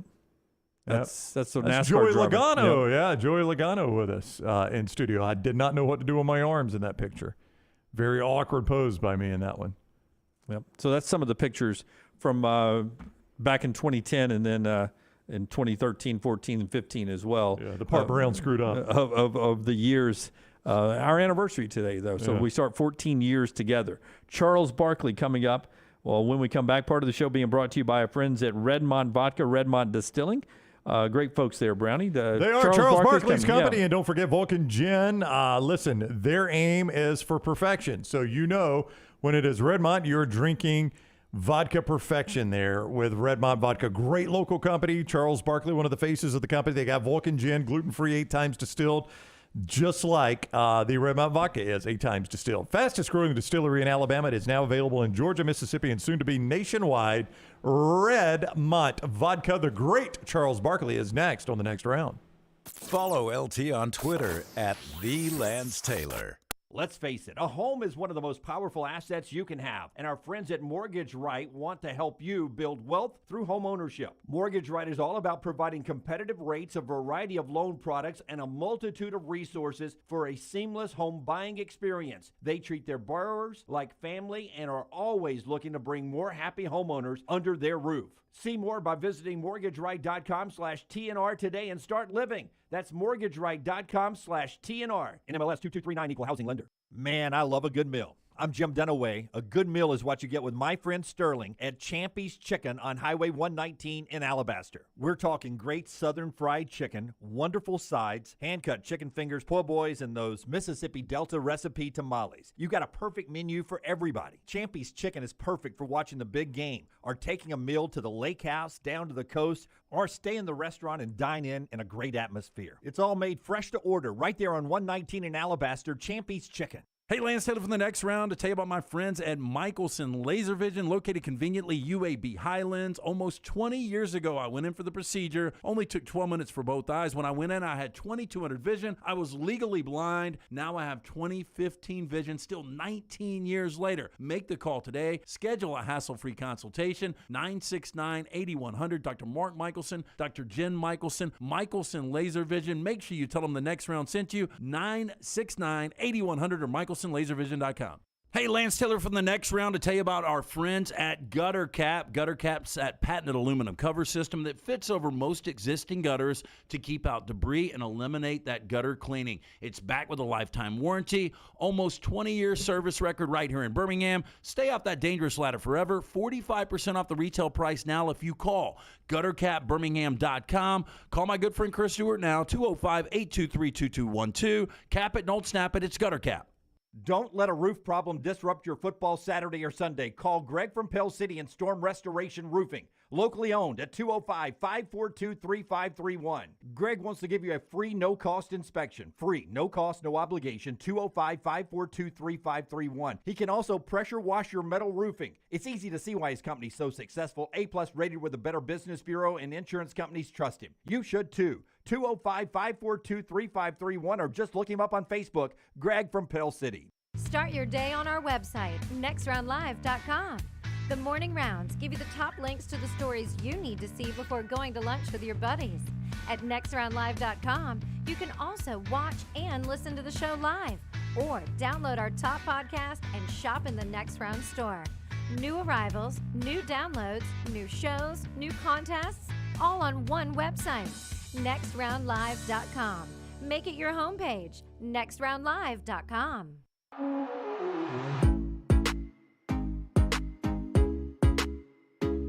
Back with you on the next round. Charles Barkley in just a second. Remember, if you woke up this morning, you got a plumbing problem or a heating problem, a cooling problem, wherever you're listening to us, our friends at Hemp Hill can take care of you. They've been taking care of Birmingham since 1954. Adam and Chad's in charge now, and they're one of those companies that fix it. They fix it right. They fix it the first time. They fix it at a fair price. Plumbing, cooling, and heating needs. Trust the name Birmingham's trusted since 1954. Hemp Hill Services, 205-229-2090, 229-2090, or just remember the name Hemp Hill. All right, he is Charles Barkley. Always fun to talk with him. He is with us on the JohnstonRVCenter.com hotline. Lance is out today sick. Charles, sorry you're missing him. You're stuck with me in Dunaway. How you doing? Man, I'm doing great. Lance, sick. I know. Never happens, does it? What a wuss. All he got to do is sit there and talk. It ain't like he's doing some hard work like manual labor. I know. We trust me. We know that better than anybody, Charles. We know that better than anybody. Hey, we're going to talk to you about a bunch of stuff, but I want to start with basketball. Barry Bonds is the home run king. A lot of people, who get caught up in rules and stuff, they the steroids and stuff, they still recognize Henry Aaron. But Bonds holds the record. We're closing in on LeBron passing Kareem Abdul-Jabbar, who for most of my adult life has been the scoring leader, NBA scoring leader. How's LeBron going to be received as the all-time scoring leader when he breaks Kareem's record? Is he going to be received okay? Oh, yeah, for sure. I mean, he's a great, great player. He's a great, great guy. I mean, he's a great player, and he's a great, great guy. But, I think all those numbers are somewhat skewed because you have to understand, Kareem had to go to college for 4 years. So LeBron has all these numbers. Number one, they are all impressive, but you do have to factor in how many years guys played. I'm pretty sure if Kareem had played 4 more years earlier, his numbers would be through the roof. So LeBron is a great, great player, and he's a great, great guy. But I always tell guys, why don't you look at the numbers, compare the number of years and number of games? But to give LeBron a 4-year head start, you got to admit, like, yeah, LeBron had any of us who had a 4-year head start in any job is going to be ahead of the curve. Kareem was also on almost an all-star team too, though, right? Could you look at it that way? I mean, he had James Worthy and Magic Johnson on all those teams. I mean, that's no fault of his. I'm not taking a shot at him. Well, but he didn't when he was with Milwaukee. Well, Lou that's Alcindor. That's true. He was almost a one-man team. That actually would have hurt his numbers because more guys took points away from Kareem. Yeah. When LeBron was playing in Cleveland, he had to score 30-some a night or more to win. Kareem's playing with Magic, James Worthy, Byron Scott, guys like that. Those are another possessions he didn't get. You can look at it like that. But like I say, you have to factor in guys who have a 4-year advantage on all of us. I mean, I was in college for 3 years. So if I had to play college pro basketball, another 3 years, I think I'd have my numbers are already great, but they would have been even better if I played 3 years. Yeah, I think you're still top 30 all-time scoring right now. Yeah, I think it only comes up when somebody passes me. Yeah. I think I'm like 22 or 23 because somebody just passed me recently. And the guys love to have fun every time somebody passes me. So, but it's pretty cool, man. Hey, listen, it was a blast. Records are made to be broken. And when LeBron passed, we're going to congratulate him. Yeah, I got you at 29. Russell Westbrook was who just passed you. Russell Westbrook just passed me? Okay. Yep. You're okay. Man, I think nobody. Chris Paul's next up, but he's still 2,000 points behind you. I think you're okay. Chris probably going to play a couple more years. I tell you who you got to worry about is Steph. Steph's at 20,000 points, and you're at 23,000. Steph, and he scores them 3 at a time, so he's going to get there in a hurry. Hey, I got 3,000 more points than Steph. Yep. What a bum. Hey, Walker Kessler from your beloved Auburn Tigers. I mean, he was when he was blocking shots at Auburn, I was like, okay, he's blocking shots sometimes against Alabama State or sometimes – it was against a bad Georgia team or something. He did it in big games too, but I didn't think he'd be blocking shots like he's doing in the NBA. I mean, this guy's a shot blocking machine, and now he's scoring points and pulling the rebounds too. What do you think of Kessler so far? Well, when he had the 20-20 the other night, I think when you're on the list with Shaquille O'Neal, Alonzo Mourning, I think Wilt Chamberlain. It was like 5 people on the list. When you're on the list with those guys, you're doing something special. I actually was talking to Bruce Pearl about that yesterday about something, and his name came up. I said, man, the thing I like about Kessler, man, he always plays big. He always got his arms up that make the shot difficult. I noticed that at college, and I noticed it even more. He always plays big. And anybody tell you play basketball, it's easy shooting over a guy. Even if a guy is 6'8", 6'9", 6'10", if he don't have his hands up, it's just a much easier shot. I know that sounds simple, but having to shoot over a 7-foot guy with long arms, he always plays big. That's one thing I admire about Kess. Speaking of his old team, Alabama and Auburn might be, Charles, right now the best 2 teams in the Southeastern Conference. I look back at it. 1986, back around the time you were playing, was the last time they were 1-2 in the SEC tournament seeding. Now, the SEC tournament's done seeding different ways, but the last time they were 2-3. Alabama 2, Auburn 3. That's the last time they were this high. I mean, it's a possibility on the table. They could be the 1 and 2 in the SEC tournament seeding, which for a guy, and I know you played at Auburn, you love to take shots at Alabama, but from this state, you got to be proud of the way both those teams are playing. Well, this is painful for me to say. Painful. Like a root canal or something like that.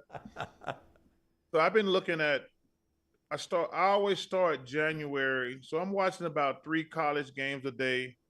I get a written report on every conference in the country starting January the 1st. I don't watch a lot of college before then because I try to look at the first 3 months as my NBA job. So, but starting January the 1st, I've watched about 3 college games a day and been going over my notes. Alabama's the best team in the country. Honestly, I've watched them play probably 4 times. They're the best team. Houston is right there with them, but they beat Houston. But just off the top of my head, Alabama's the best team in the country, and that's painful for me to say. What makes them so good? I mean, obviously they got a top 5, top 6 pick in Brandon Miller, but I've seen really good players before not be the best team in the country. Seems like Nate can throw a lot of bodies at you this year. They're talented. They're deep. I think Coach Oates is a terrific coach. And you guys know what I feel about Bruce Pearl. I think Bruce, we're never going to get out coached. But Coach Oates is a hell of a coach. But, man, they're athletic. They're deep. They're tough. When they make some shots, man, they're going to be tough. I mean, when you just pound Kentucky like that, that was a beatdown. That was a beatdown. I think I watched that entire game, and I was like, wow. Because I'd watched them on tape. I'm like, wow, they're really good. And then I said, well, let me go see the eye test when I'm just actually watching the entire game. And I said, wow, this is the best team I've seen so far this year. Houston is very talented. I'm trying to think. UConn is slipping right now.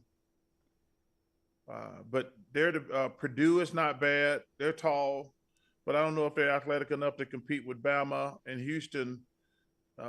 Kansas won it all last year. They're still good, even though they lost last night. They're still a good team. They lost last night. I actually watched them play last night against Kansas State. So glad you said that. But I'm just telling you, the best team I've seen, Auburn is good. Bruce is doing a fabulous job as usual. But if I'm going to get on your show and be honest, first, it'd be great if they're both 1-2. It'd be great if they're both 1-2. But I always try to be honest and fair in my job. Them suckers in Tuscaloosa, the best team I've seen so far this year. It's the great Charles Barkley with us on the JohnstonRVCenter.com hotline. Who's in the Super Bowl? Who you got left in the NFL playoffs if you had to pick it right now? Man, be honest with you, I don't see anybody beating. I love my Eagles, and I hope Jalen Scholler is all right. But man, San Francisco look like they're going to be tough to beat. And what's going to be interesting is this game this weekend between Buffalo and Cincinnati. I got to admit, I would love to see Buffalo win the Super Bowl. It'd be great. But man, San Francisco, if I had to pick 2 right now, what's really crazy is I'm in Atlanta because I work tomorrow. That if both of those teams win, that championship game is going to be down here in Atlanta. Yeah, will you go? I might have to stay for that. Yeah, I might have to stay for that. But I really that whole situation, rest Mr. Hamlin, that was crazy. But it's gonna be weird because those are 2 of probably the best home fields in all of pro sports, Kansas City and Buffalo. So to not have the home field is going to be a tough one. But I think it's going to come down to San Francisco and my Eagles. And, man, that's going to be a hell of a game. If you gave advice to Tom Brady after seeing the way it ended the other night, and you're a guy that, you played as much as you could get out of your body, what would your advice be to Tom Brady now? He's got one more year in him, 2 more years in him. Should he go to the broadcast booth? If you were looking at Brady, what would you tell him? I'd tell him to retire. He didn't have a good year. The team was, and the team is not any good. The they're not. I mean, that was the easiest bet of the weekend. The Cowboys, as I said on our show Monday night, like I'd bet my house on the Cowboys. I mean, the Tampa Bay stinks. And the last thing you want to do, you got a Super Bowl in Tampa. You don't want to become a mercenary. Like, you know, people like, well, if he goes to the Jets, if he goes to Las Vegas, like that, you don't want the greatest quarterback, arguably the greatest football player ever, to see that. And so I hope he retires. I mean, like I say, because that was not a good look Monday night. It was not. It was not a good look. So I hope he retires. Can guys like you or Troy Aikman or the Jet or Shaq or Tony Romo, is the TV thing enough to scratch that itch of being around the sport and looking at film and having some sort of competitiveness? Does it really scratch that itch, or is it just, look, I make good money doing it, I don't have to work as hard as I did when I was playing? Well, let me tell you this. We all retire because we suck as a player. Hey, and I know this is not a word. The older you get, the suckerier you get.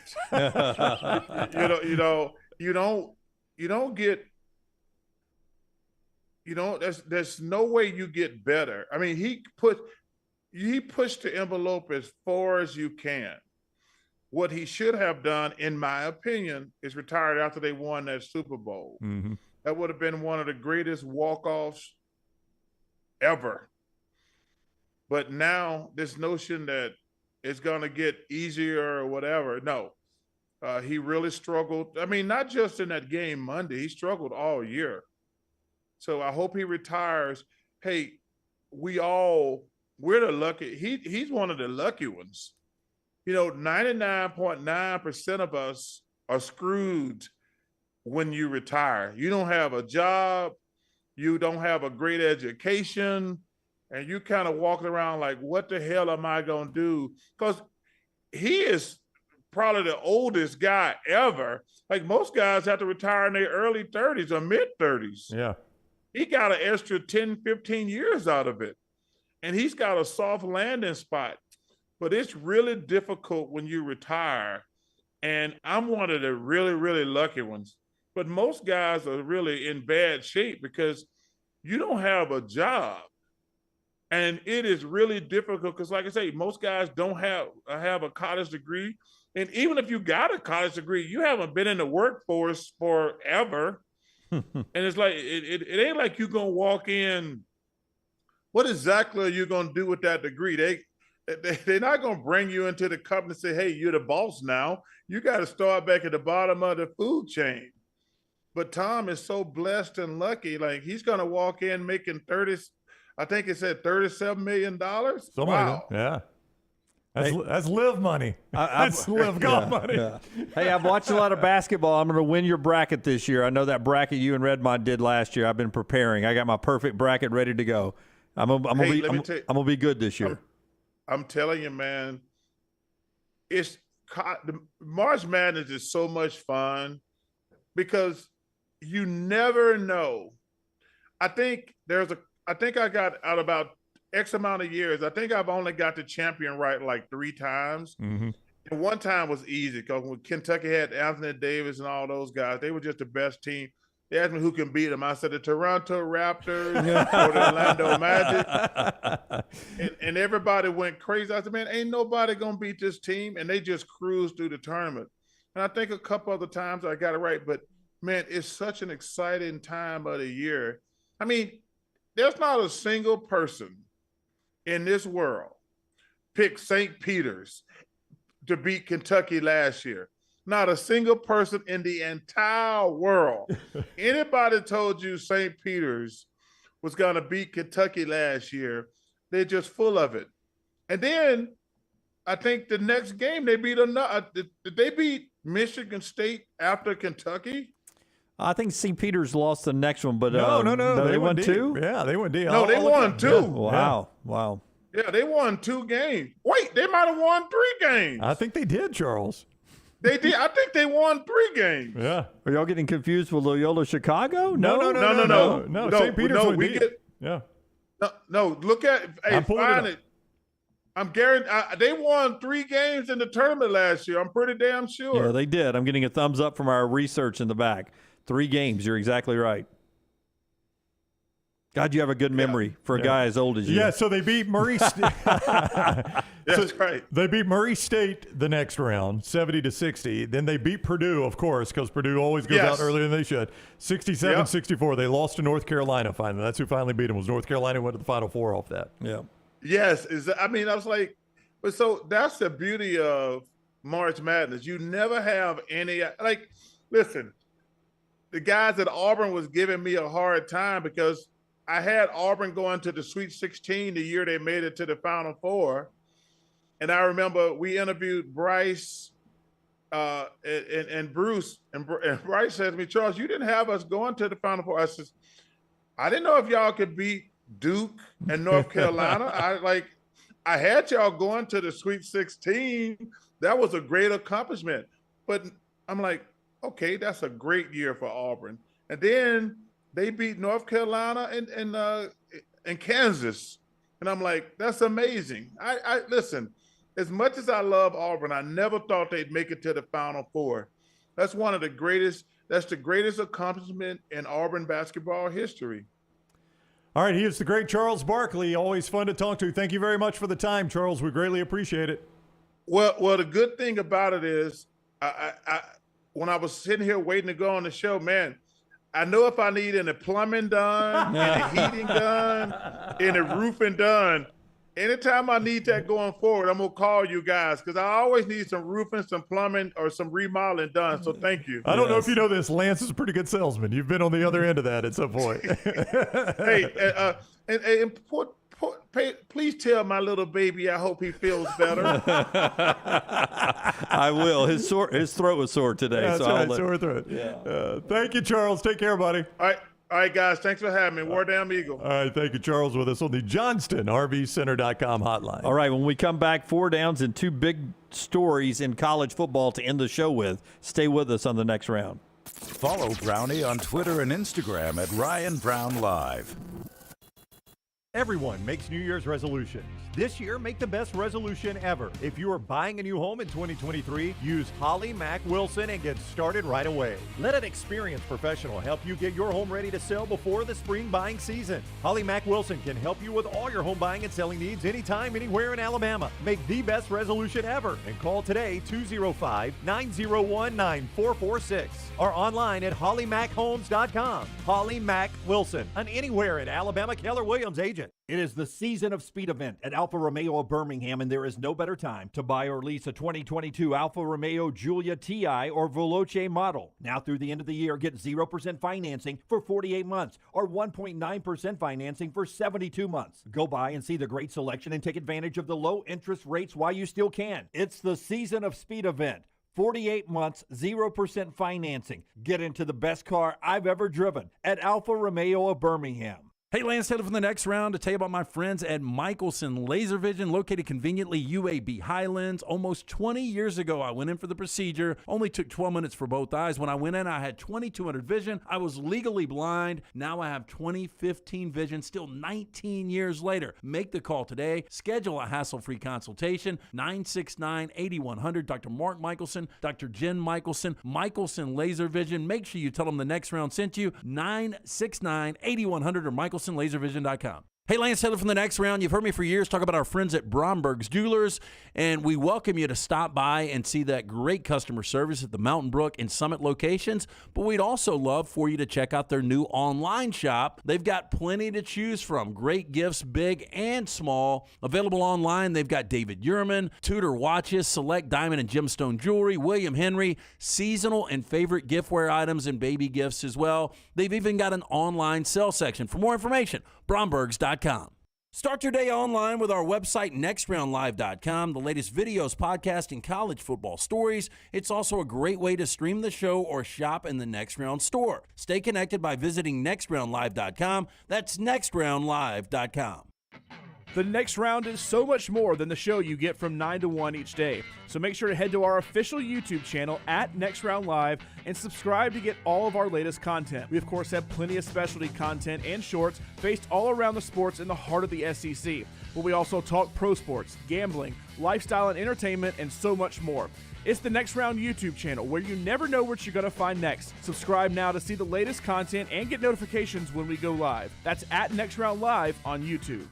Start your day online with our website, nextroundlive.com, for the latest videos, podcasts, and college football stories. It's also a great way to stream the show or shop in the Next Round store. Stay connected by visiting nextroundlive.com.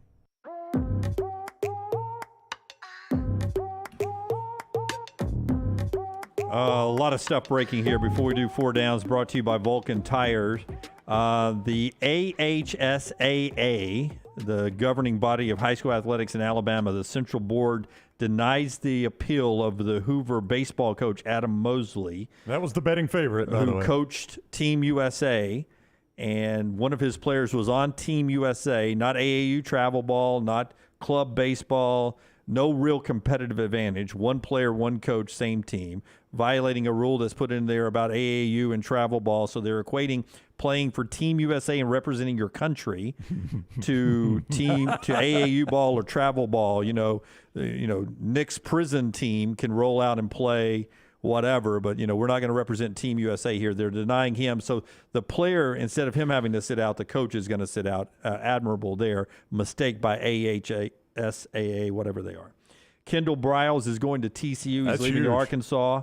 And A.D. Mitchell is leaving Georgia. Mike Griffin says the coaches and his teammates were expecting this move. 38 catches, 660 yards for him in his 2 years at Georgia. He was hurt most of this year. But I'll say this, 38 catches, 7 touchdowns. That's not a bad ratio. No, not bad at all.